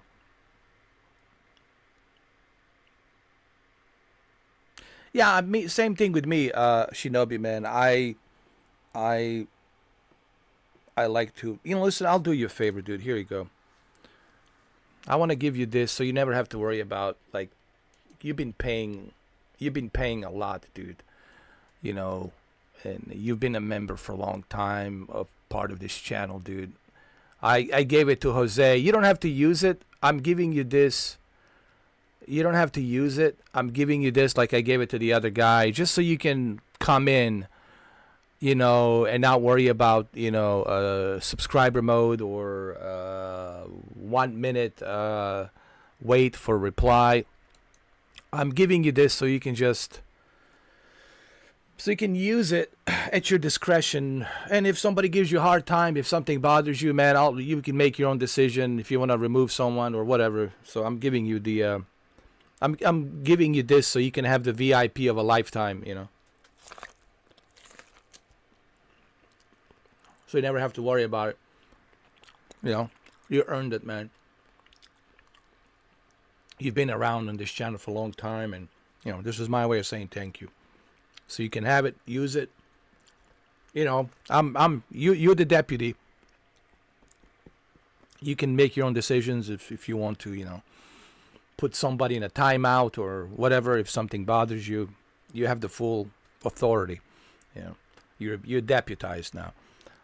But you don't have to use it. It's up to you. But I'm giving you it. I'm giving you this just so you don't have to worry about, you know, subscribing to a membership.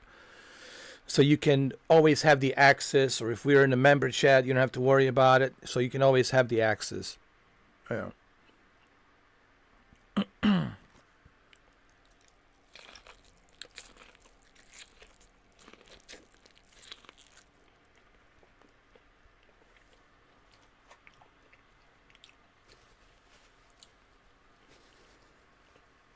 I have to do the same thing for Meryl. I'll tell her tonight when I see her. I give the Meryl. She's a sweetheart. I'll give her the wrench as well, the moderation, so she can come in anytime she wants and not worry about, you know.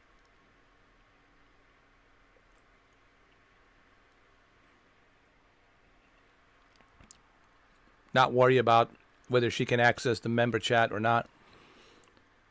Or if somebody gives her a hard time, she has that wrench and she can do whatever. It's like a little protection thing I want to give you guys, you know.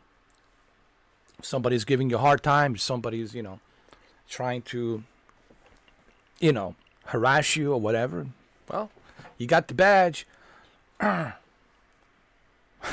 know, you're the popo. You're the popo now. Got the badge. And if the clowns want to be clowns, and well, yeah, you guys earned it, man. You guys put up with a lot of my crap, you know. You guys put up with a lot of my nonsense, you know what I mean? So, I appreciate you guys being members. I really do, man.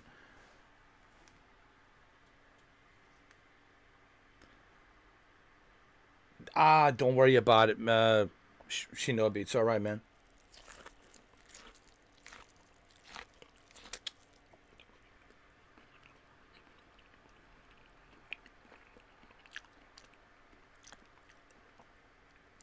Well, you know, I'm not a perfect guy, you know. I was telling, I never will be. I was telling Meryl this, you know. She wants me to go back to Horizon World, which I kind of need to go back there. Say hi to some people, you know. I have a lot of friends there, you know. And they miss me, you know. But at the same time, you know what it is? Shinobi, I don't want to be... There's a thing about me, like, I mean, I'm a great, I don't want to say great guy, but I'm a cool guy. But sometimes, you know, how do I say this? I have this thing, man, and it's like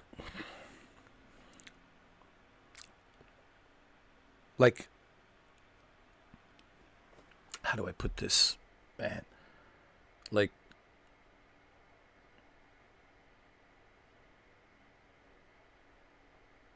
I screw it up, dude. You know, sometimes I screw it up. It's like to put it in a nice words, I screw it up, and the last thing I want to do is disappoint people who like me, who care about me. You know what I mean? And because I know myself, and sometimes, you know, I lose my cool. I go on that tangent of what's the word? The tangent of you know, unhinged, you know, Ray Liotta style, or Russell Crowe style, or I just like lose my shit, like kind of like Peaky Blinders, Tom Hardy. When Tom Hardy in Peaky Blinders, he just loses his cool and he just like he fucking goes off on some tangent or some nonsense. Yeah. Yeah, but the thing is, like, I'm afraid of like disappointing people who like me, and the last thing I want to do, like, it's disappoint people. Like, I hate to see people see me as this other guy, which I'm not that. I don't want to be that guy, because. But there's, I don't know, man. Lately, I've been like, how do I put this, man? There's been so much going on in my life, It's been like a tsunami, dude, of so many things, and I mean, I try my best not to get to me, not to affect me, but sometimes, man, it's just like, it's just I lose my cool, and like sometimes the small stuff would bother me, I would get upset about small things, and and I don't like that I have become like that, but people have noticed I have kind of become like that, like difficult to deal with, and that's why sometimes I just want to isolate myself, like, dude, I can't be socializing, because when I socialize, I just, it's this other side of me comes out sometimes, and I don't like that, Yeah.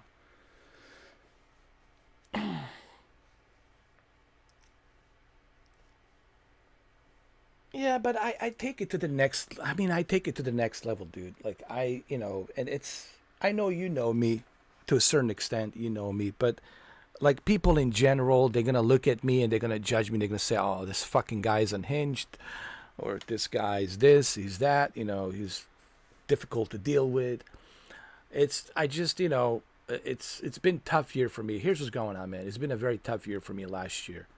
And of course, I keep my life private. I don't talk about it. I don't talk about my private affairs. But it's just been a brutal year for me last year, which I'm not gonna go into details. But all of that stuff has a big effect on me. All that build up, has like a big effect on me, my state of mind, and the way I have become. And people notice that. Like they notice that shift. Like, Jesus, man. Who is this guy now? And I noticed that too about myself, and I felt like I needed to step back.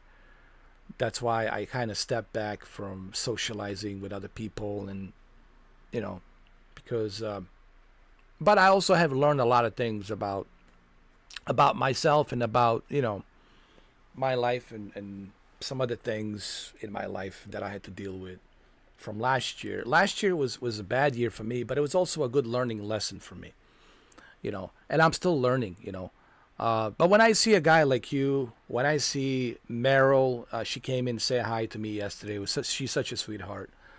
When I see Renee and others, and Jose and all of you other wonderful people like Shuki, all of you had to put up with my shit, to be honest, all of you had to put up with my crap. And I'm aware of that. And I know that you guys had to put up with my crap. And I know it's ugly sometimes. It's shitty, But at the same time, I just want you guys to know that I appreciate every single one of you. Not a day goes by that I don't think about you guys. I mean, you guys have contributed to this channel as much as I did. I didn't just do all of this myself. You guys contributed to this. It's not just me. I mean, I might be doing voices and John Wick and all these other voices and Joker, right, and whatnot. But at the end of the day, it is you. You guys bring the energy. This is what I was telling my friend Meryl yesterday. It is you guys that bring the energy, that bring the this to life. It's you guys that make this happen. I do. I mean, I'm very happy, but at the same time, I have to be honest. I've been I've been acting kind of weird and strange and like with a chip on my shoulder and been taking it out on you guys, and it's not fair that I'm taking it out on you guys. So that's my fault. I have to own it. This is something I have to own up. It's like Jocko Willing says, extreme ownership. You have to own up to your, to your fuck ups, to your mistakes. And I am owning up to it. And I'm aware. I'm the biggest critic of myself because I'm self-aware of what I'm doing. And I don't like this other guy that my alter ego. The alter ego. I'm not like. Let's call the alter ego Ray Liotta, Tom Hardy, on steroids, or Russell Crowe on steroids, right? That alter ego, that's those individuals that pop up out of me, with that alter ego. I don't like that because they're very unhinged.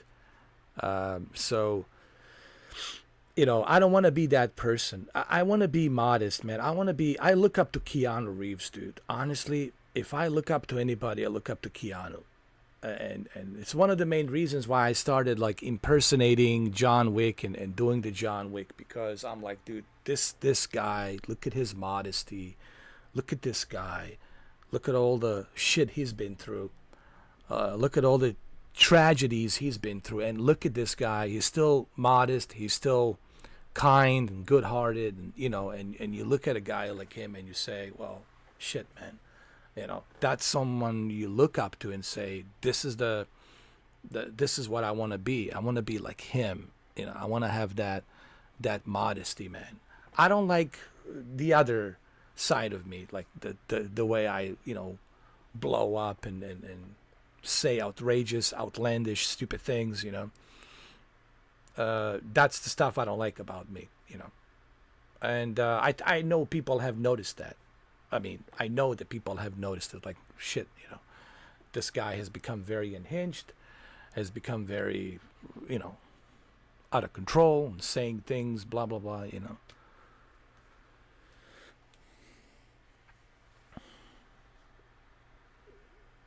Yeah, thank you, Shinobi, because I'm aware of myself, dude. I have this self-awareness. I know where it comes from. It comes from somewhere. Call it a universe or God or whatever. It's whatever that is that it's communicating with me. It always reminds me. Believe me, with that voice in my head, whatever that is, that energy that comes in, like that always reminds me, like, hey, you crossed the line. Like, you crossed the line, dude. Like, step back. Like, what are you doing? You crossed the line. Step back. And I'm very aware of that.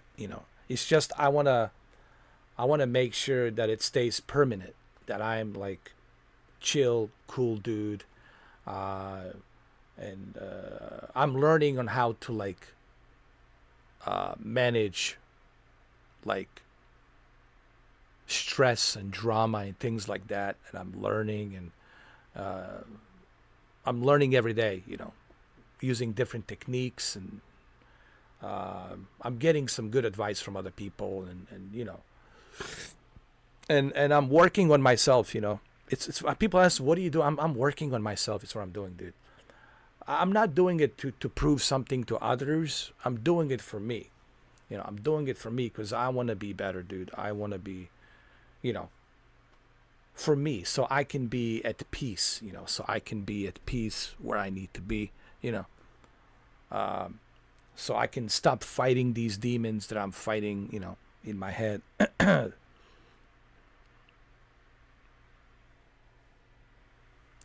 But I appreciate you guys. Your support definitely helps. Meryl coming in yesterday to check on me definitely helps.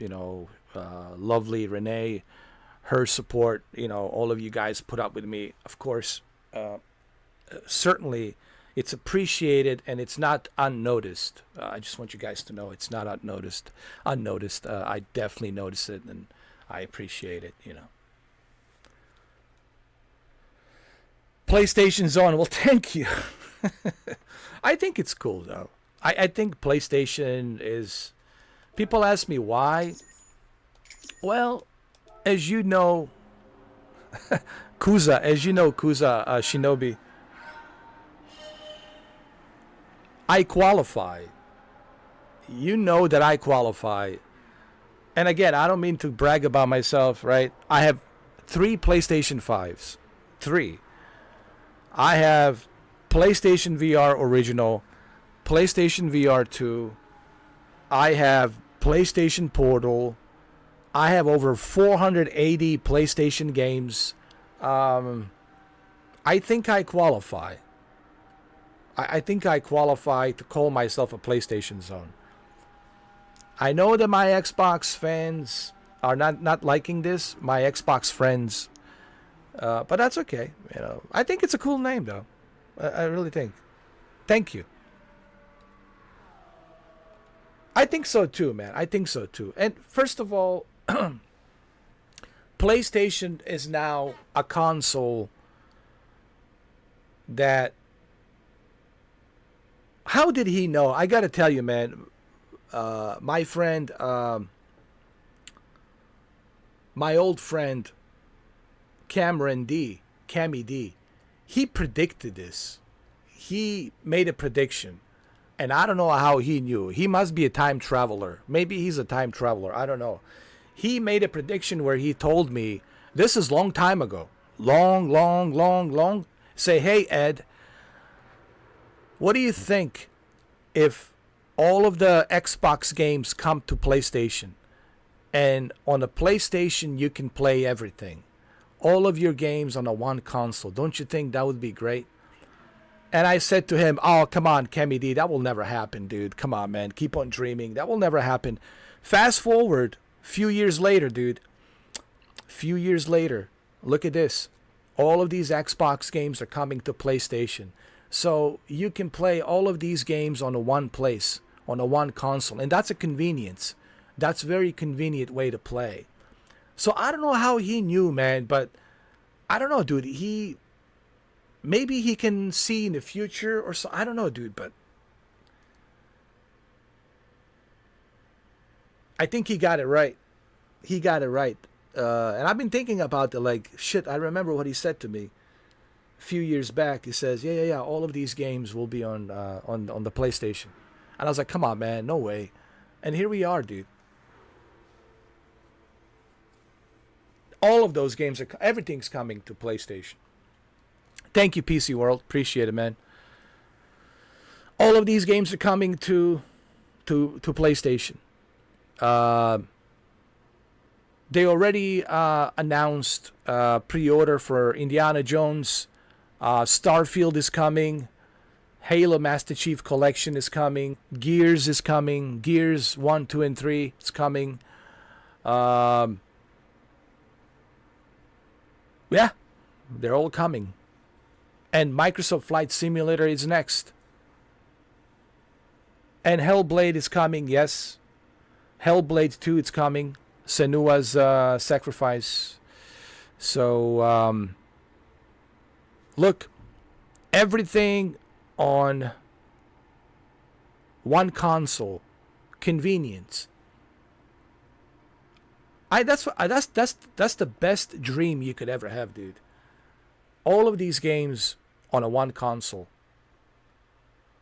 and you get to enjoy the best of the both worlds on one console. How cool is that? How convenient is that? And again, I love PC as well. PC World, I love PC.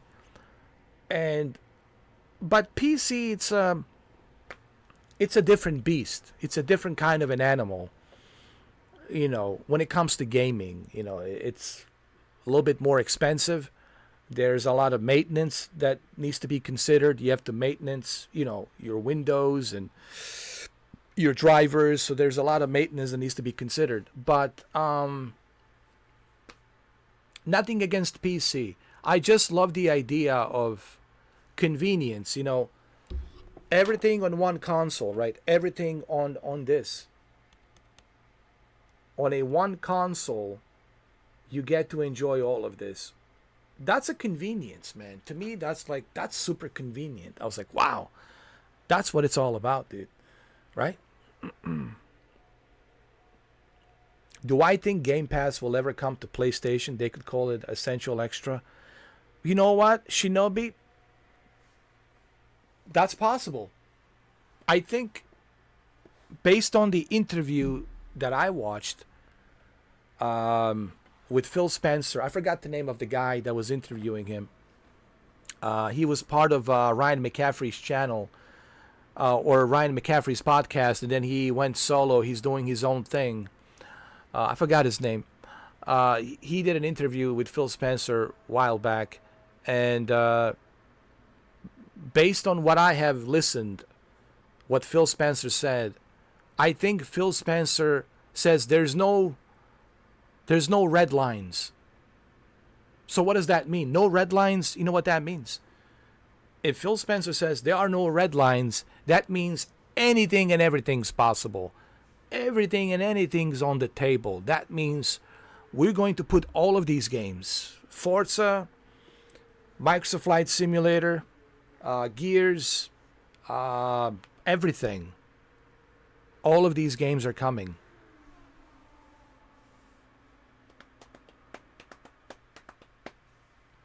Xbox 2027, new system's going to have a PC built in it. Well, there you go. There you go. Xbox everywhere. Hey, there you go. That's a good name, right? Xbox everywhere. It sounds kind of cool, doesn't it? Xbox everywhere. I think that's what. So yes, Shinobi.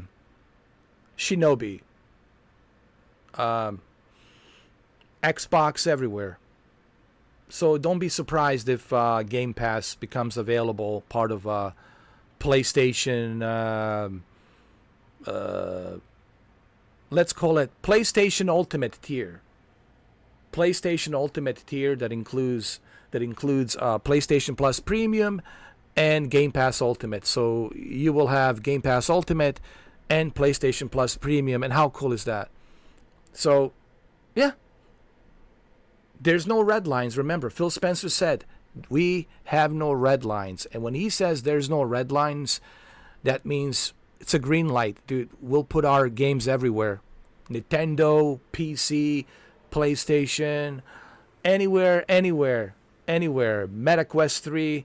It's already on MetaQuest 3. So there are no red lines. So they're putting all of their games everywhere. Xbox everywhere. There you go, PC World.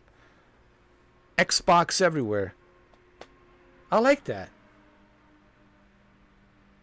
I want Vanilla Ice to do a commercial. Yo, stop. Let's collaborate. My name is Vanilla Ice. I'm in the house. Xbox everywhere. Sign up now. Dun dun dun dun dun dun dun dun dun dun dun ding dun dun dun dun dun dun. Vanilla Ice. Don't blink twice. Roll the dice. Vanilla Ice, man. You know, he lives nearby. He's not that far from me. Him and Sylvester Stallone, dude. I see him all the time, dude.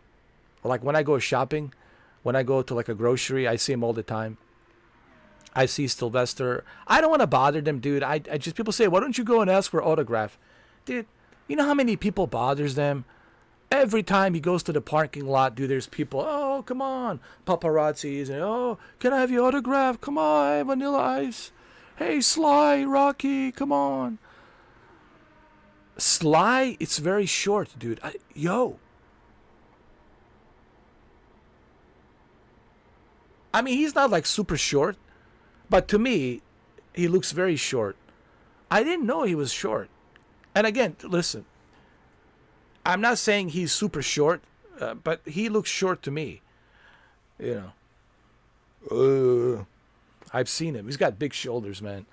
But he's old. You know what it is? I think it's true. When you get older, you start shrinking, right? Your height, everything, you start shrinking when you get older. So how old is he? 75?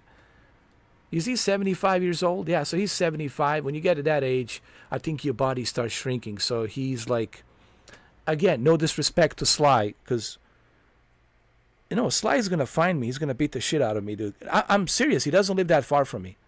He really doesn't. He's going to slap the shit out of me. Which I deserve sometimes slapping. I really do deserve, man, to be slapped across the face, you know.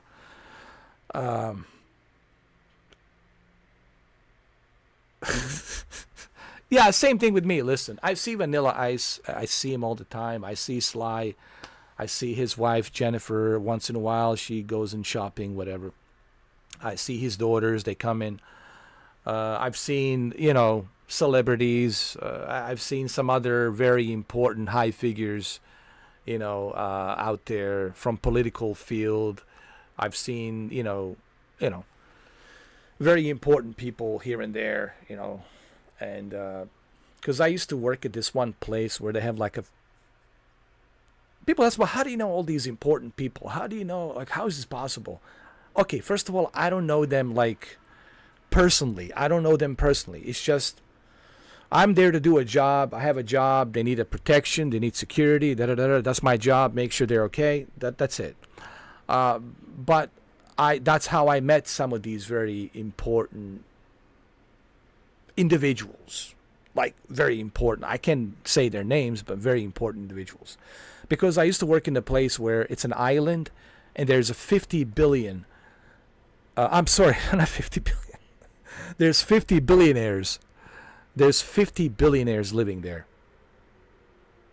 50 billionaires. It's the most wealthiest island on the planet. All right. Vanilla Ice is there. Sylvester Stallone is there. You know, Howard Stern has a house there. Rod Stewart. I've seen Rod Stewart from time to time driving his Lamborghini.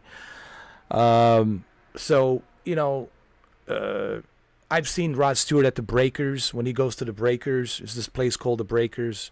It's owned by Rockefeller, bought by Rockefeller a long time ago. So that's how I met some of these like important figures. I'm not saying this to brag about it. It's just I used to work there for 20 years, and that's how I know some of them. But I don't live too far, dude. Actually, I don't really live too far from this island. I'm like 10 minutes from the billionaires island, you know. So, but I don't want to bother. I don't like bothering important people. I don't like bothering celebrities. I don't like. It's just not my style, dude. Maybe because the way I was brought up, and especially because of my job, to be professional and just like, you know, do what you got to do your jobs.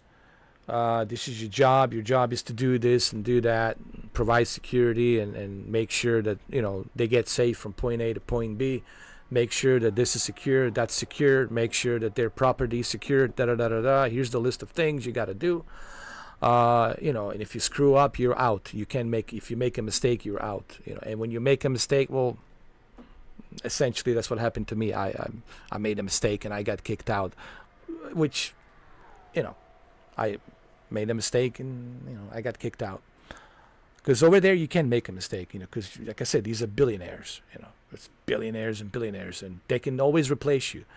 It doesn't matter you've been working there for 20 years or 30 years or 50 years. And if you make a mistake, you're out, dude. Like, you're out. Like, that'd be like, Shinobi, imagine if you were working at the Buckingham Palace, if you were working at the Royal Palace for royalties, for King George, right?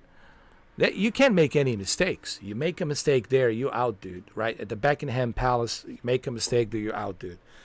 You're done. So I totally understand. I get it. You know, it is what it is. But I don't like bothering celebrities. I really don't like bothering them. So I'm kind of the same way, dude. Yeah. And it's really not a big deal. Like, they're just like a regular. They're like regular people, dude. They're like, you know. Yeah, they're good actors. They put on a good performance. That's their job. But you know, they're just regular folks, dude. Like, you know, just they take a shit like you and me. They take a piss like you and me.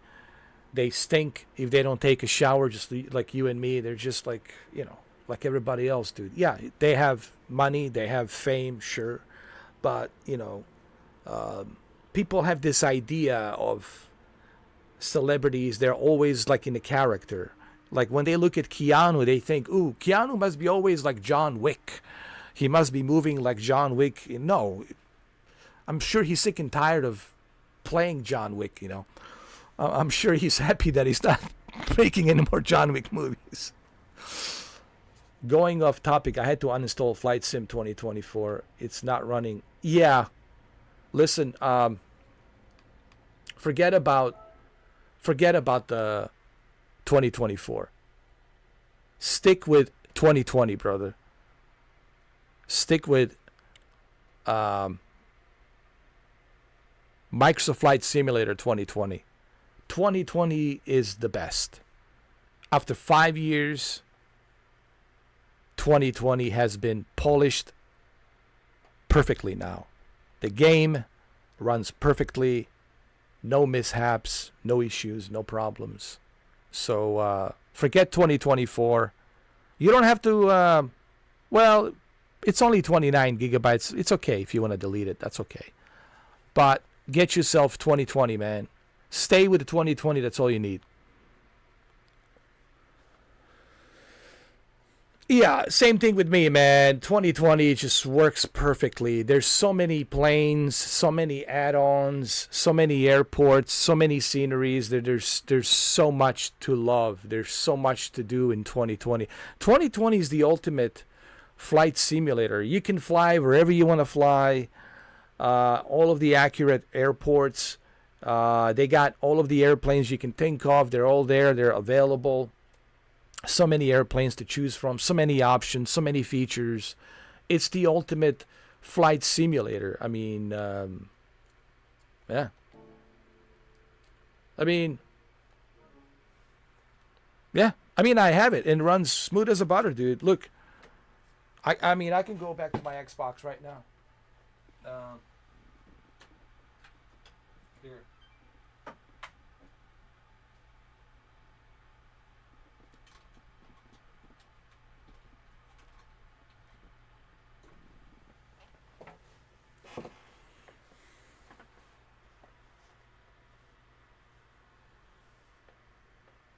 Oh, hold on. My bad. My bad. I put the wrong thing. The wrong thing. Thing means my HDMI. Sometimes I call my HDMI a thing. My HDMI thing. Xbox and PlayStation and Nintendo.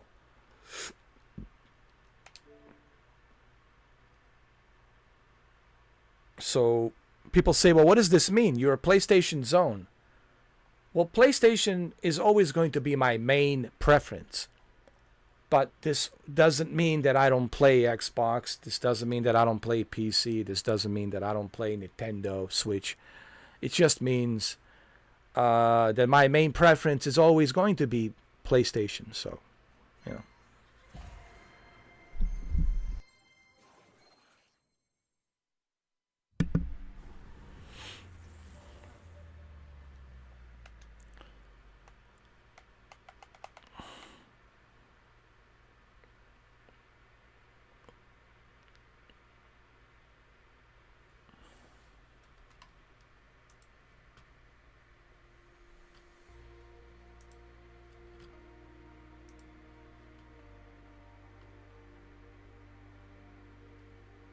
Press any button to start.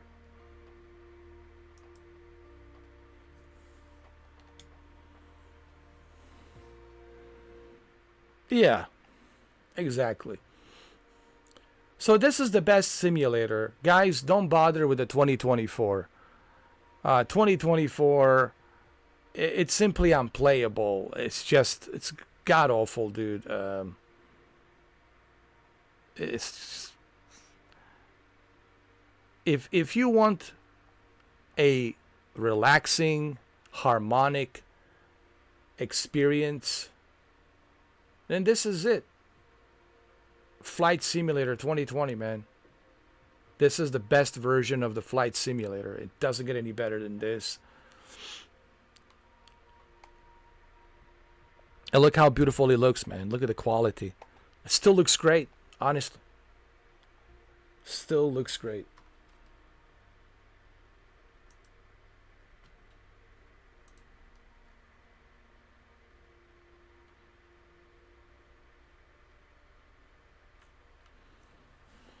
I just want to show you this really quick because then I have to go eat something. It's the dinner time. It's the dinner time.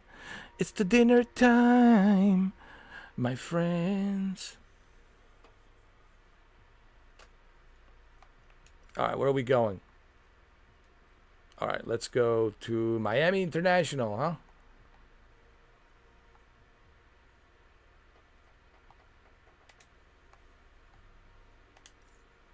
And let's go to, anyway, let's just fly around.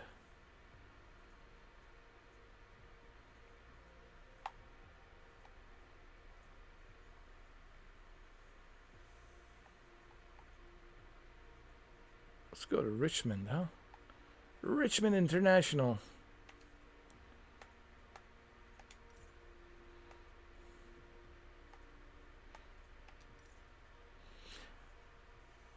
The amount of hours I have spent on this game, dude. 5 years. August 2020, it first came out on PC. And I remember I had like such a difficult time trying to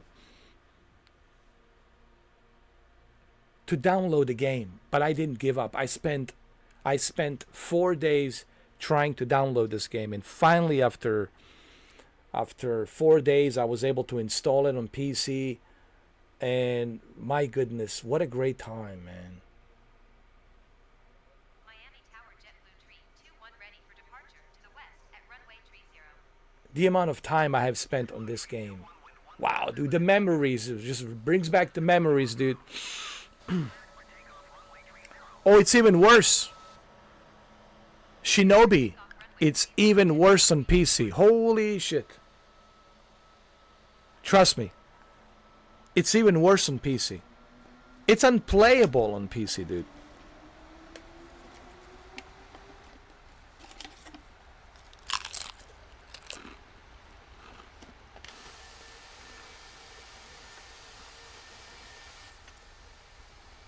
I mean, you can try it, but you have to remember you're still going to have a problem because the issue is they're dependent on downloading the data from the server for the textures, for the graphics, and you constantly have to be dependent on the textures being downloaded from the server. And I think that's one of the issues right now.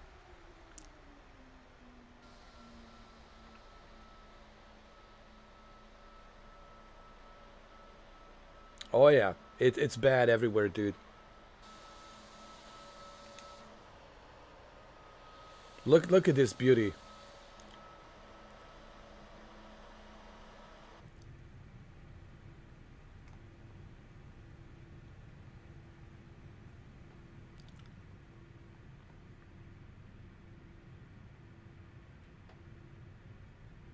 JetBlue Airways. I'm so glad I paid for this game. I paid for the Premium Deluxe Edition. And I own this game. That means I don't need to have a Game Pass to play this. I can play without a Game Pass, which is great. Because I own it. Same thing with the Forza Horizon, I own it. This is the best. 2020, man, is the best flight simulator, dude. Doesn't get any better than this.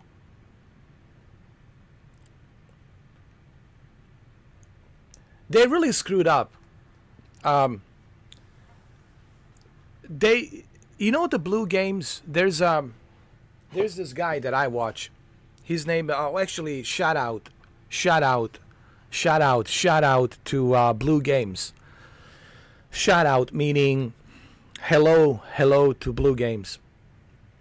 Blue Games had this interview or podcast, and he said they should have never released the game.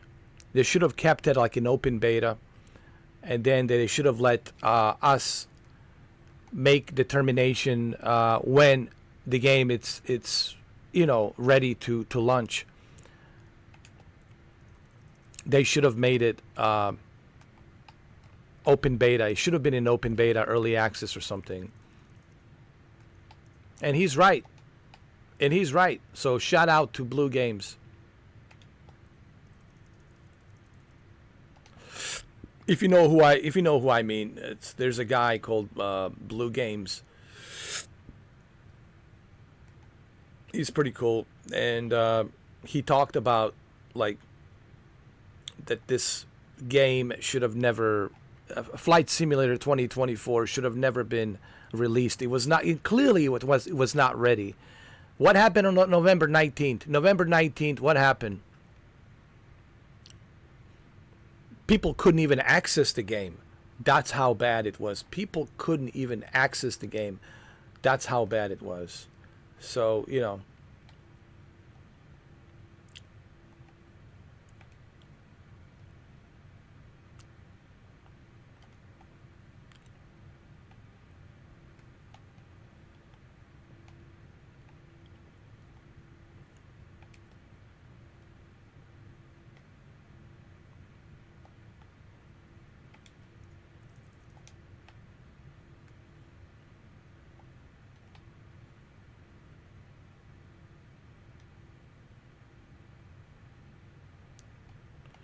all right, well, let's go ahead and take off.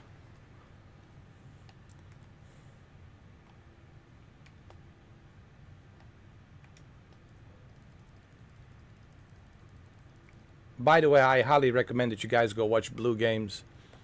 He's here in America. Great guy. I like his channel. Very chill dude. Very chill, cool guy. And I agree with everything he says.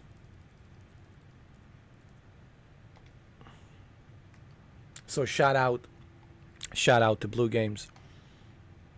And he did meet with Jorg from Asobo. He went there to Arizona. So did CW Limon. Also shout out to CW Limon, an ex-Air Force pilot. He flew Hornet and Viper. Now he's a deputy, I believe, in one of the counties in Louisiana. Great guy, an ex-pilot. He's big time on YouTube. Both of them, they went to Arizona. They were invited to the Asobo to go on this helicopter ride to check out the Grand Canyon, and then they brought them back to play that portion of the Grand Canyon that they just flew in real life, to play the demo inside this building that was on that Grand Canyon area in Arizona. And they were asking questions, and long and behold, come November 19th, totally different tune. Everybody was like, well, what happened? The beta looked better than the full version of the game. Like the beta, when they went over there to test the beta, looked better than the full version of the game.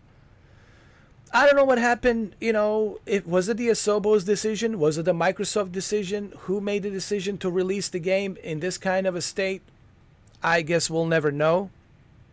But clearly, the game was not ready. Flight Simulator 2024 was not ready for prime time. I think everybody can agree on that.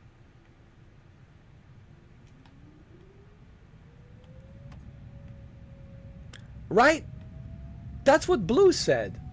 Even Blue and Limon, they said when the beta looks better than the final product, dude.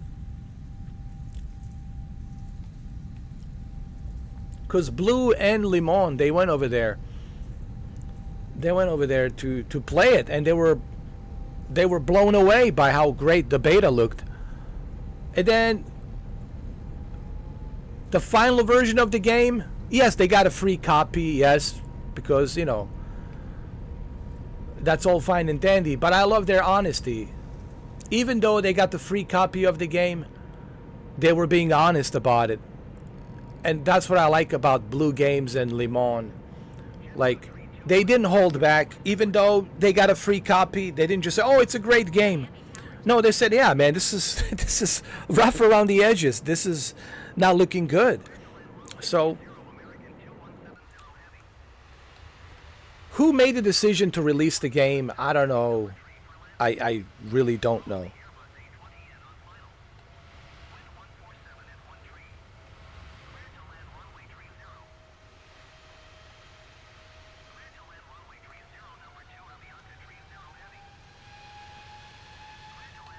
I know, stunning, huh? Amazing.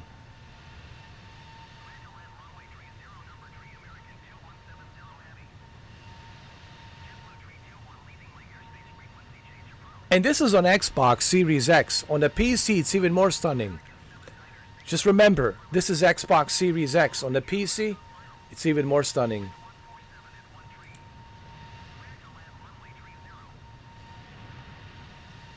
Miami Tower JetBlue 321 frequency change. Approach JetBlue 321 is type Airbus 6 miles west of Miami 3,500 feet. Request flight follow. Wow, amazing, huh?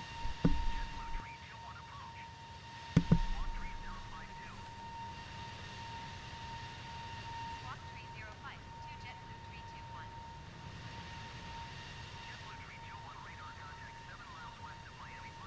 Let me zoom in. I want to zoom in a little bit. Roger JetBlue 321.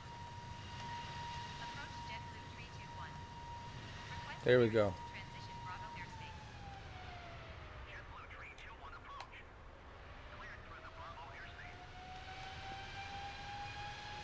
Cleared to Bravo airspace JetBlue 321.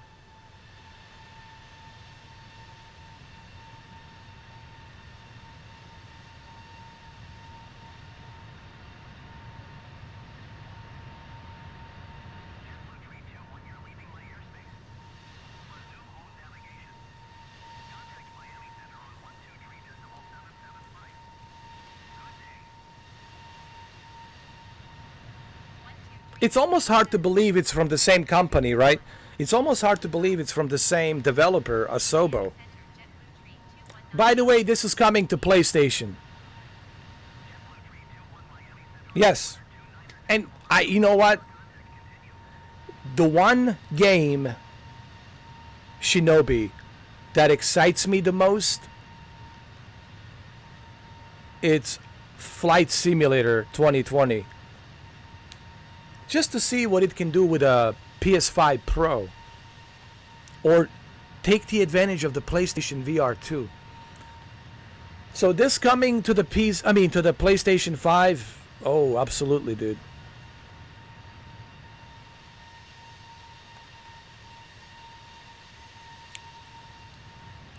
And to all my Xbox friends, yes, it's coming.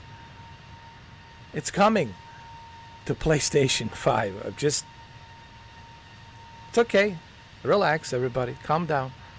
Yes, it's coming.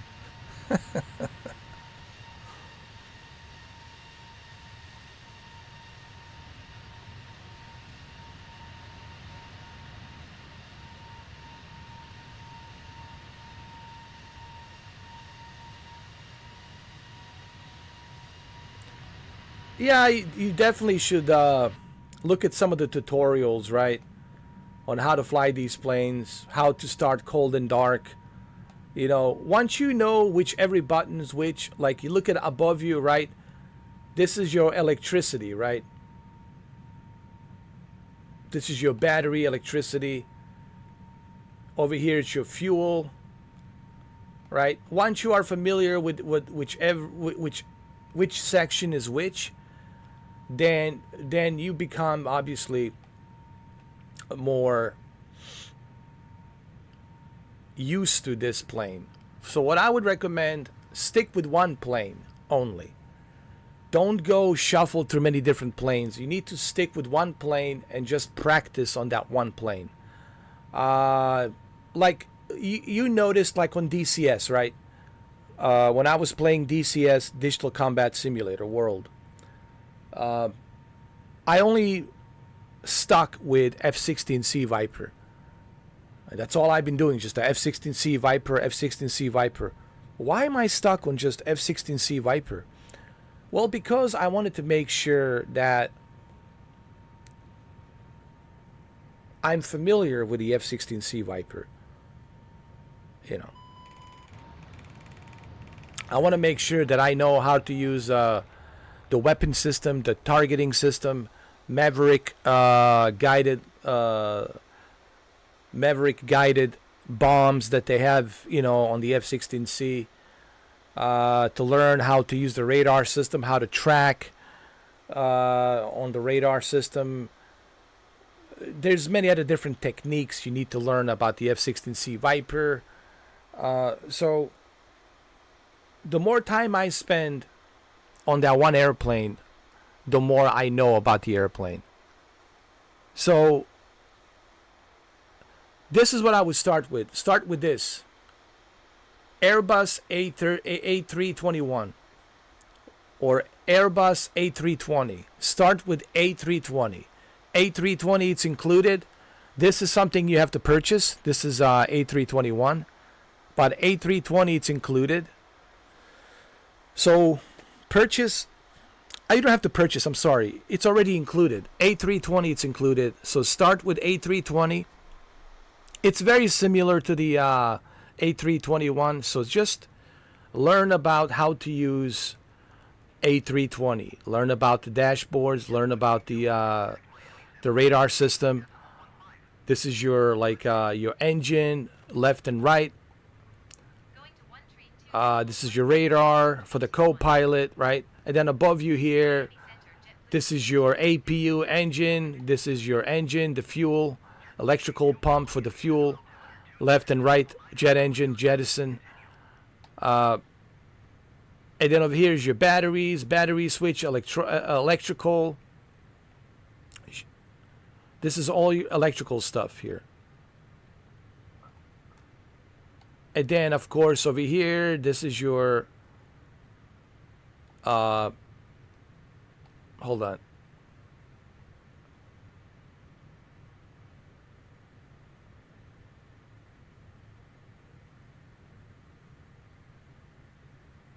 This is like your cabin fans, to turn on the cabin fans, cargo smoke test, like emergency stuff, you know.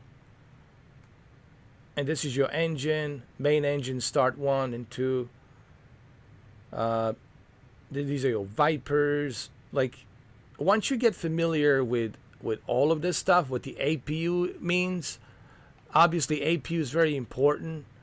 Once you're familiar with all of this and how all of this works, so you first need to learn the basics, right? I know this is like maybe too much for you to learn about, you know, what is the aft ISOL valve, what is the cargo smoke test, what is the DISCH, what is the cabin fans, what is the blower extract, what does all this means, right? It's too much stuff for you to learn here. But once you learn it, once you know it, then it becomes, you know, easier. There's some simple stuff here, like seat belts on, no smoking, right? Simple stuff here. This is your, like, to control your lights. You can make your dome dimmer, brighter. You can make it brighter. See, now it's brighter in here, so you can see a little bit better. That's at night.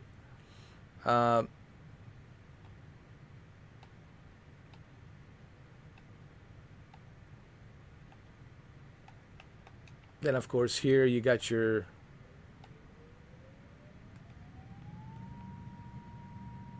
sun blinders. Put them back. All of this stuff will become familiar to you. You know.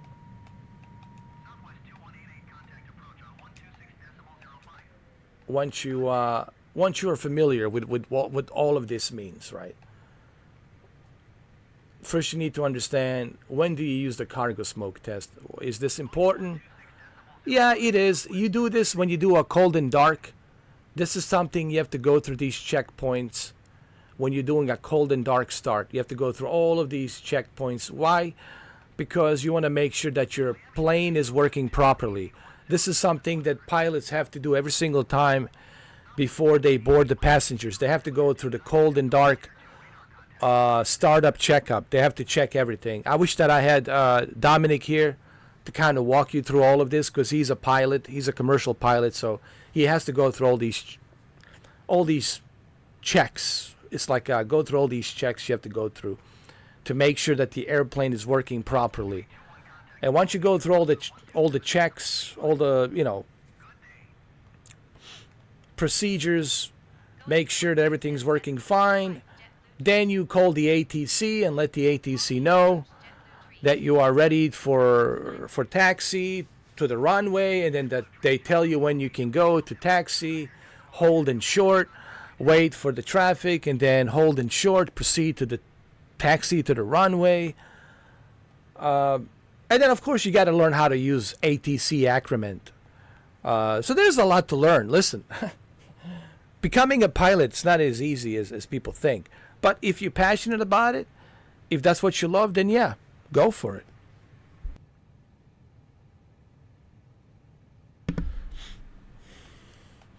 You know what it is?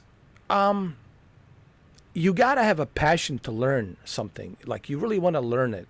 Like that F-16C Viper. I would never be good at it, flying that F-16C Viper, if I didn't have a passion to learn how to use it, to learn how to use the targeting system, weapon systems. Same thing here, to be passionate, to learn about what all of these buttons do, what is the cargo smoke test, and why do you need that for the emergency, etc., etc.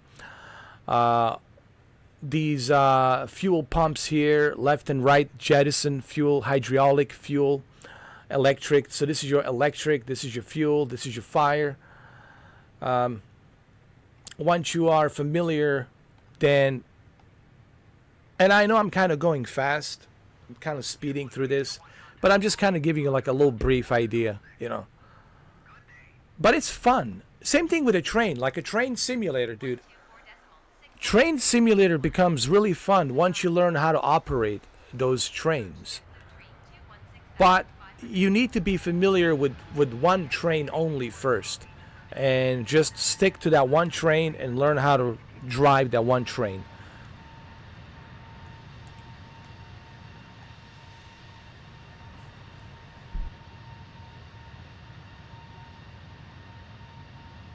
Oh, you're welcome. You're welcome, Shinobi.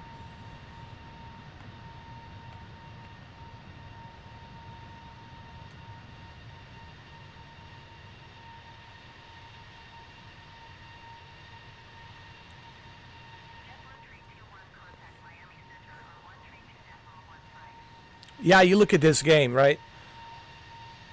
You look at this one, and then you try to compare it to 2024, man.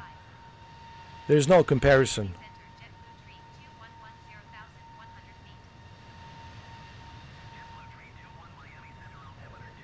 2020 is better in every which way, dude.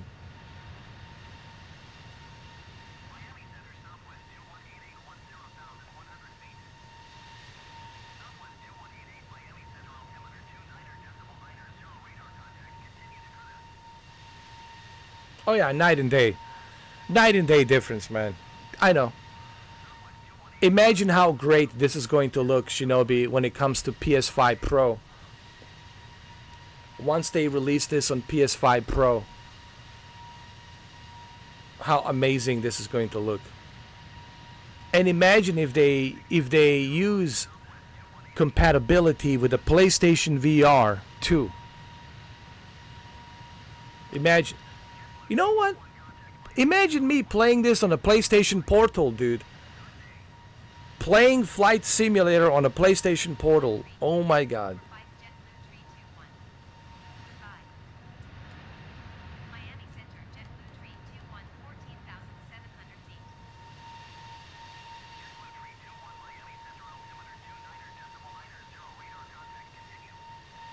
Same thing here.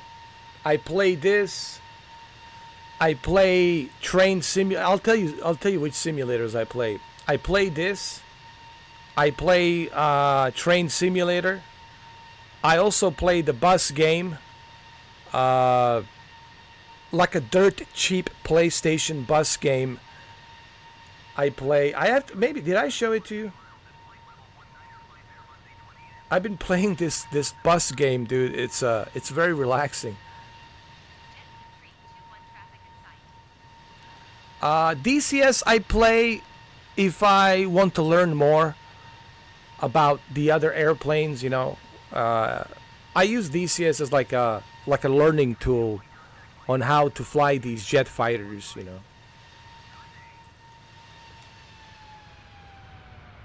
132.15 JetBlue 321. Goodbye. Miami Center JetBlue 321 flight level 190. DCS can be relaxing if you're just flying around. You know.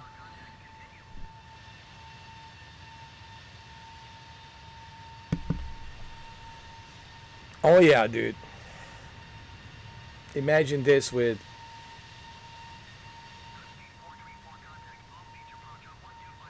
imagine this with a PlayStation VR 2.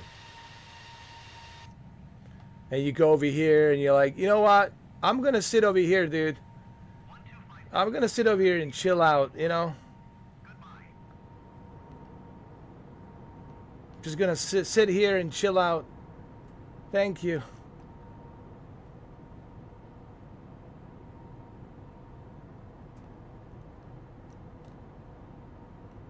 Just gonna chill here. Look at the scenery.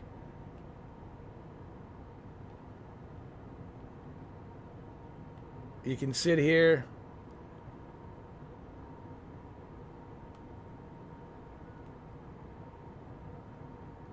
How cool is that?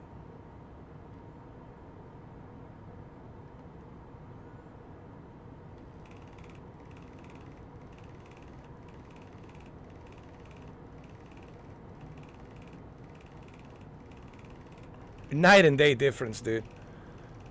You look at this game.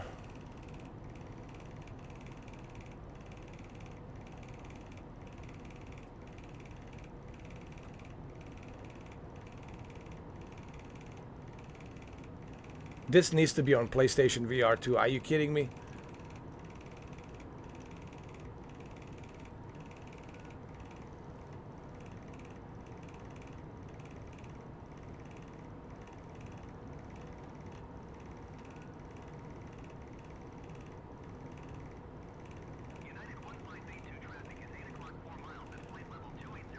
Oh yeah.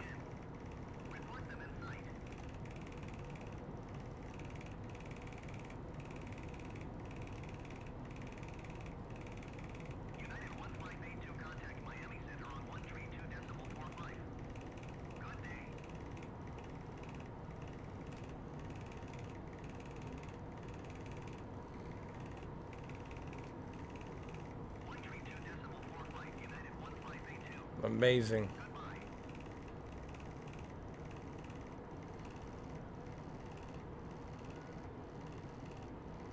Oh my god, I would be in total heaven, dude. That's all I would play, is just this. I would just play this. I wouldn't play anything else. I would just play this, dude. I wouldn't bother like playing anything else. I would just play this non-stop every day, 24/7, 365 days a year, non-stop every day, all day, all night, all day, all night, non-stop, non-stop.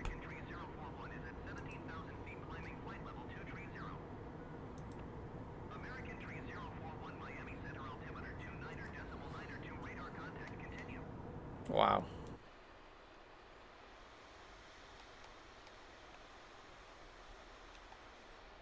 Look at that. Look at Florida.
Yes, they do.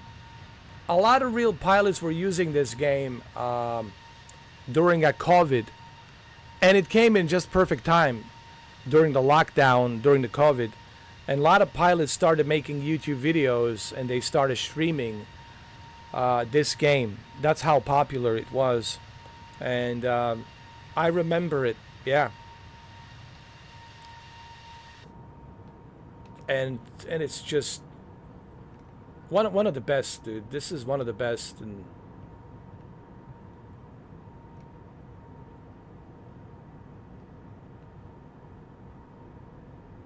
it's almost hard to believe that Microsoft Flight Simulator 2024 it's designed by the same company as Sobo. It's almost kind of like hard to believe when you look at this and just how beautiful this is and the detail. Look how realistic. It's almost photorealistic. I don't know how much dude, this is better than 2024 is the downgrade. 2024 looks like Nintendo 64. Right? Kuza? Shinobi? 2024 looks like something that came from Nintendo 64. That's how bad. That's how bad it is, dude.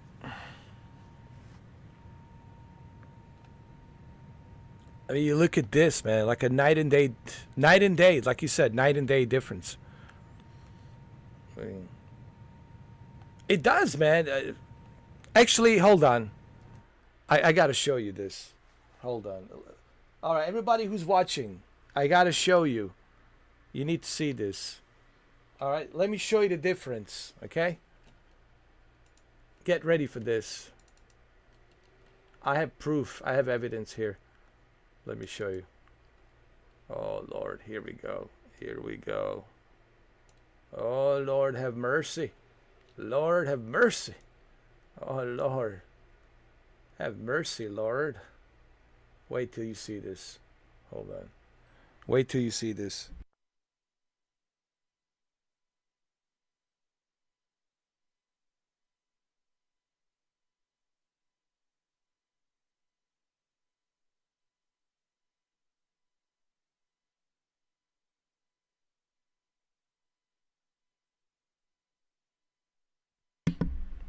Just give me a second. I need to find it. But wait till you see this. Oh, Lord. Oh, Lord.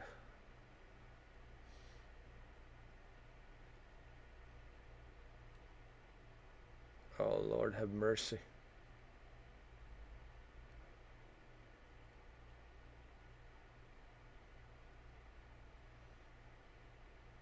Here we go.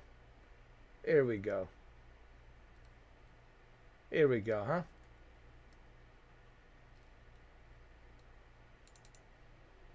You asked for it. I'm going to deliver. So this is... Alright, so I want to put things in perspective. Alright. So this is 2020 and this is 2024. 2024. 2020. 2024. 2020. Hold on. I got to zoom in.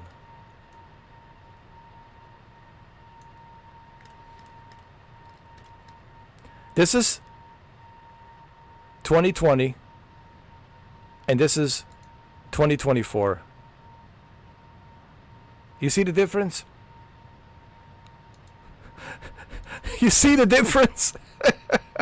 Do you see the difference? Huh? Huh? Okay, good. You're not convinced? Okay, all right, okay, fine. I see. You see. Hold on a second. We're not getting to the good parts yet. Dude, I'm just teasing. Hold on. We're not coming to the good stuff. Here's the good stuff, bro. Here's the good stuff. This is the good stuff. Here's the good stuff, man. You ready? This is the good stuff right here. Let your imagination go wild. What's going on over here?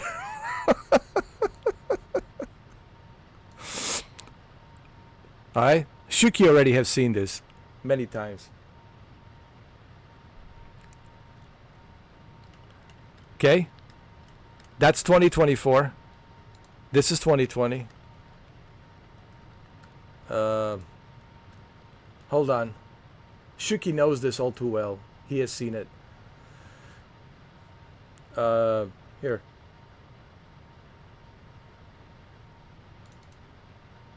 A better close-up here. Here. Hold on. Here we go.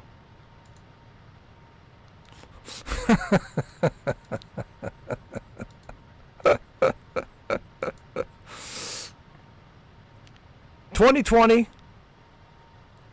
2024 2020 2024 Oh Lord, hold on, we're not done yet.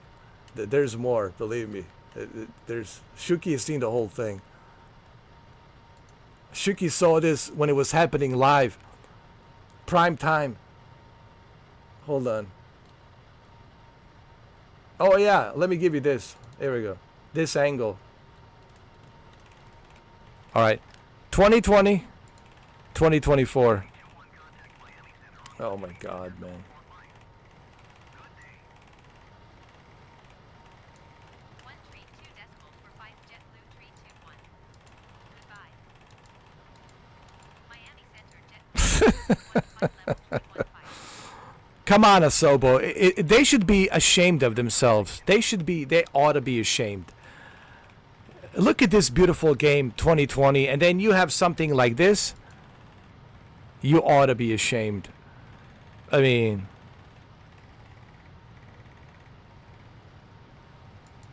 it's just bad. It's just bad. Trust me. I mean,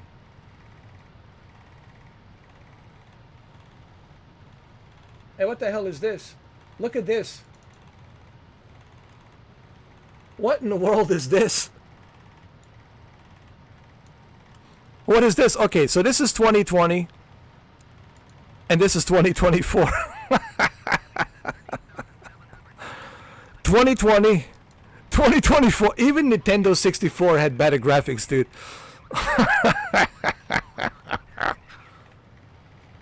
Oh, this is hilarious, dude. What in the world is this? I don't know.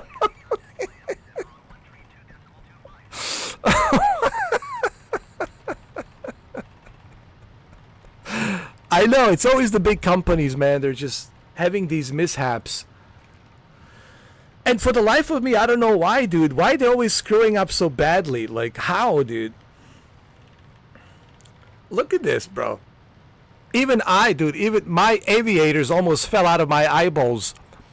I think my eyeballs fell out with my, dude, my eyeballs almost came out of my, aviators. My eyeballs came out of my aviators when I saw this shit.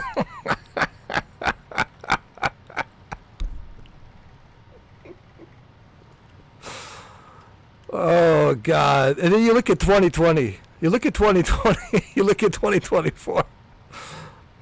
Night and day difference. Oh Lord.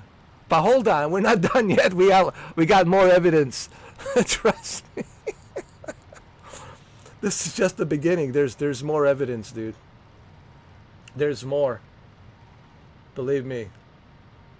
I know it's hard to believe, but there is more. I think there is more evidence. Here. Hold on. Oh my God.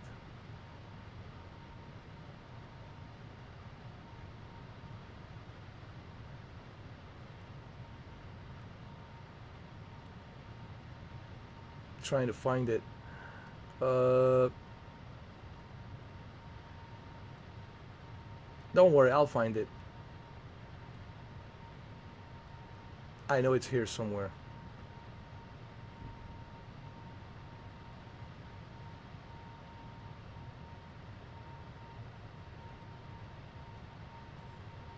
Wait.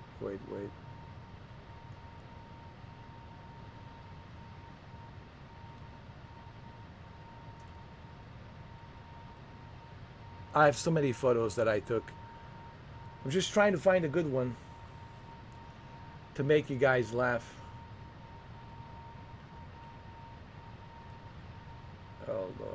Where is it?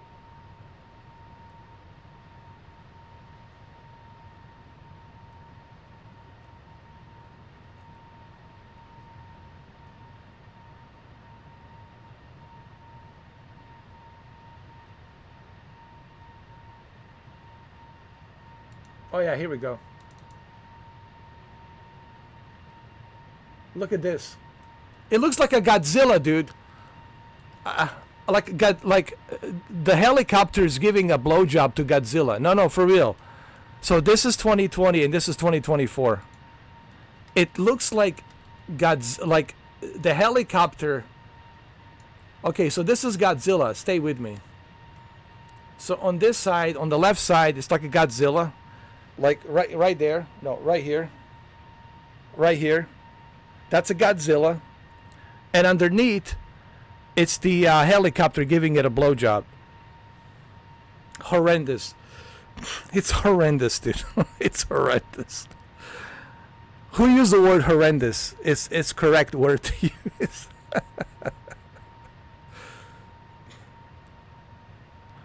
Unbelievable, dude. How is this even acceptable? Listen, I have the receipts. I'm sorry, Asobo, but I have the receipts. I have the evidence. I have the receipts. I mean, you have to take the L. You have to take the L, and you have to own to it. It's okay. You got to do it. Sometimes you have to take the L. You have to own up to it, and you have to take it. You know, you have to swallow it sometimes. Unbelievable. So what's the difference? Big time difference. Look at the difference. More realistic, unrealistic, realistic, unrealistic, and this thing is 5 years. 5 years. This Microsoft Flight Simulator 2020 was released in 2020. So this is 5 years older than this. And this flight simulator that was released 5 years ago in 2020. This is a 5 years old game. A 5 years old game looks more realistic than this.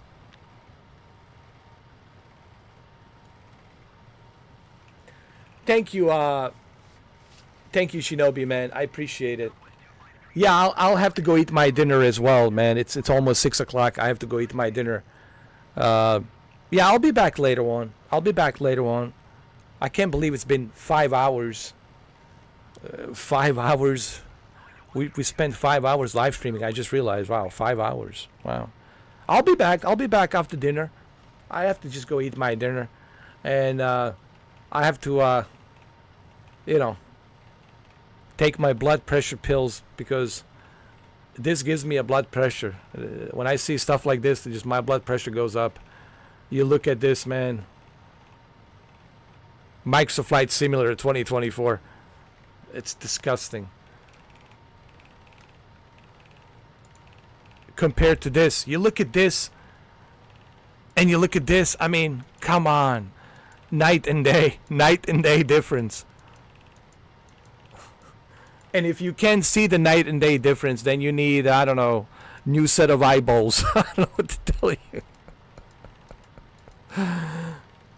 You need a new set of eyeballs, guys, if you can't see.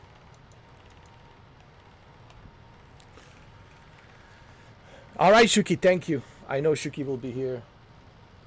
Shinobi will be here. It is Saturday night. I'll be back. Thank you. Thank you, guys. And, well, Flight Simulator 2024. Oh, by the way, Shuki, I finally got my Aventador. My Aventador. Hold on. I got my Aventador. I gotta show this to Shuki. Hold on. Shuki, I have my Aventador. I need to show you my Aventador. I finally have my Aventador. My Aventador.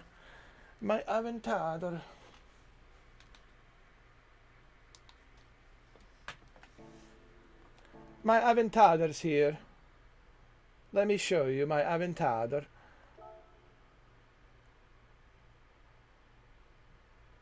Would you like to see my Aventador? This is my Lamborghini. Aventador. My Aventador. Finally got it. And I still have 3 million left. I still have 3 million left. And I use Huracan to get to the Aventador. Now I have 4 Lamborghinis. 4 of them. 4 Lamborghinis.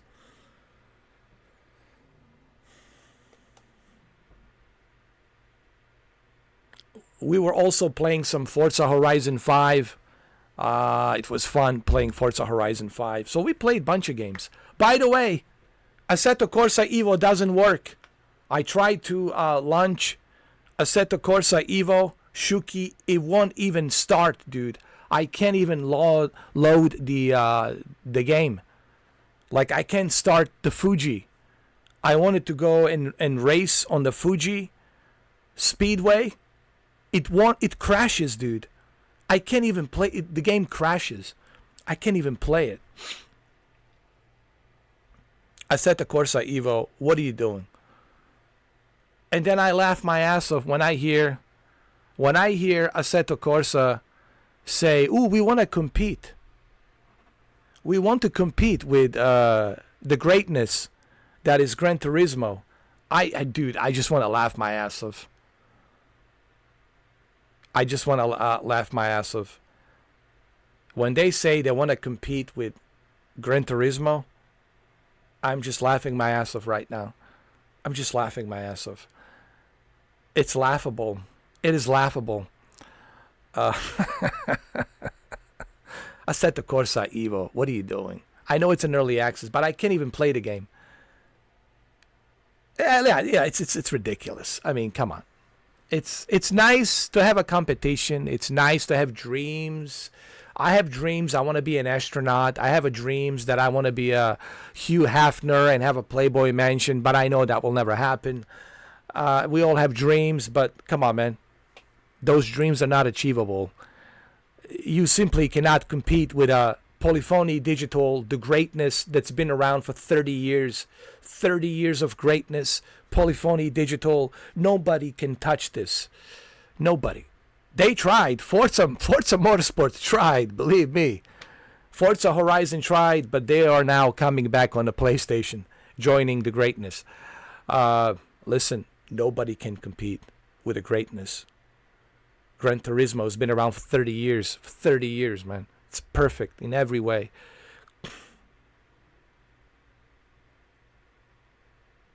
That's right. Shuki sent me a photo. I'm still looking at it. Oh my god. Dude. There it is. Oh my god. It's like a horror show. It looks like a Freddy Krueger, like a Nightmare on the Elm Street. Freddy Krueger driving. It looks like a Freddy Krueger Nightmares on the Elm Street, man. It's ridiculous. Oh my god. All right, it's almost 6 o'clock. It's 5:55 p.m. It's time for me to eat my dinner. It's been amazing. We'll be back. Okay, with some more greatness. But you know, this bozo over here has to eat, and after this bozo finish eating, we'll be back, man. We'll just play whatever, dude. We'll just have a good time, dude. We'll just play whatever we want to play. We don't care, dude. We want to play a little bit of this, a little bit of that. We don't care. We just go back and forth, shuffle, variety of different games. We just don't care. We'll just play whatever. It'd be like whatever Saturday night. A little bit of everything. A little bit of Gran Turismo, a little bit of Forza, a little bit of Flight Simulator, a little bit of a bus simulator, a little bit of everything. Just a little bit of everything. A little bit of flavor. A little bit of all kinds of flavors. A little bit of flavors here and there. I like putting variety of flavors, I'm all about the flavors. Different flavors, Hold on. I got tangled up here in my own cables.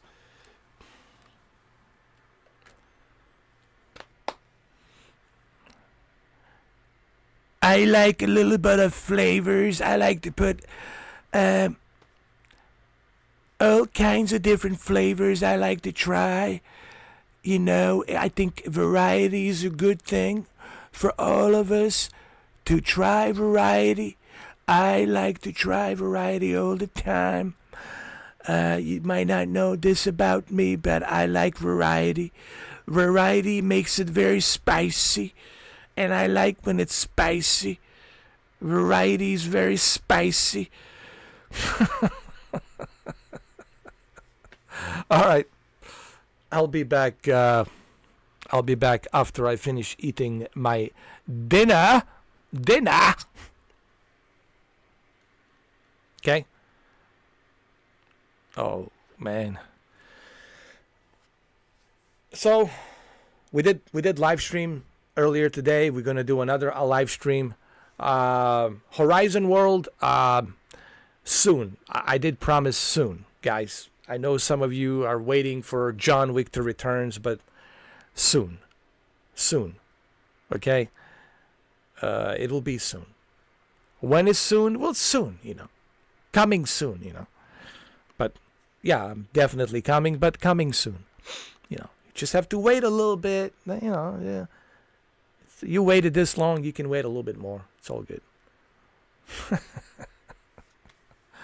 Horizon World. Yo, man, they need me over there. Meta Horizon is not the same without John Wick Returns. I know. Telling me. I know. All right. I got to go eat. All right, Shuki. I'll see you later. Beautiful car. Look at this. Look at this Lamborghini. Aventador.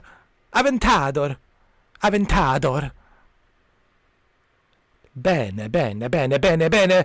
Oh, perfetto. Bravo. Perfetto. Aventador Lamborghini.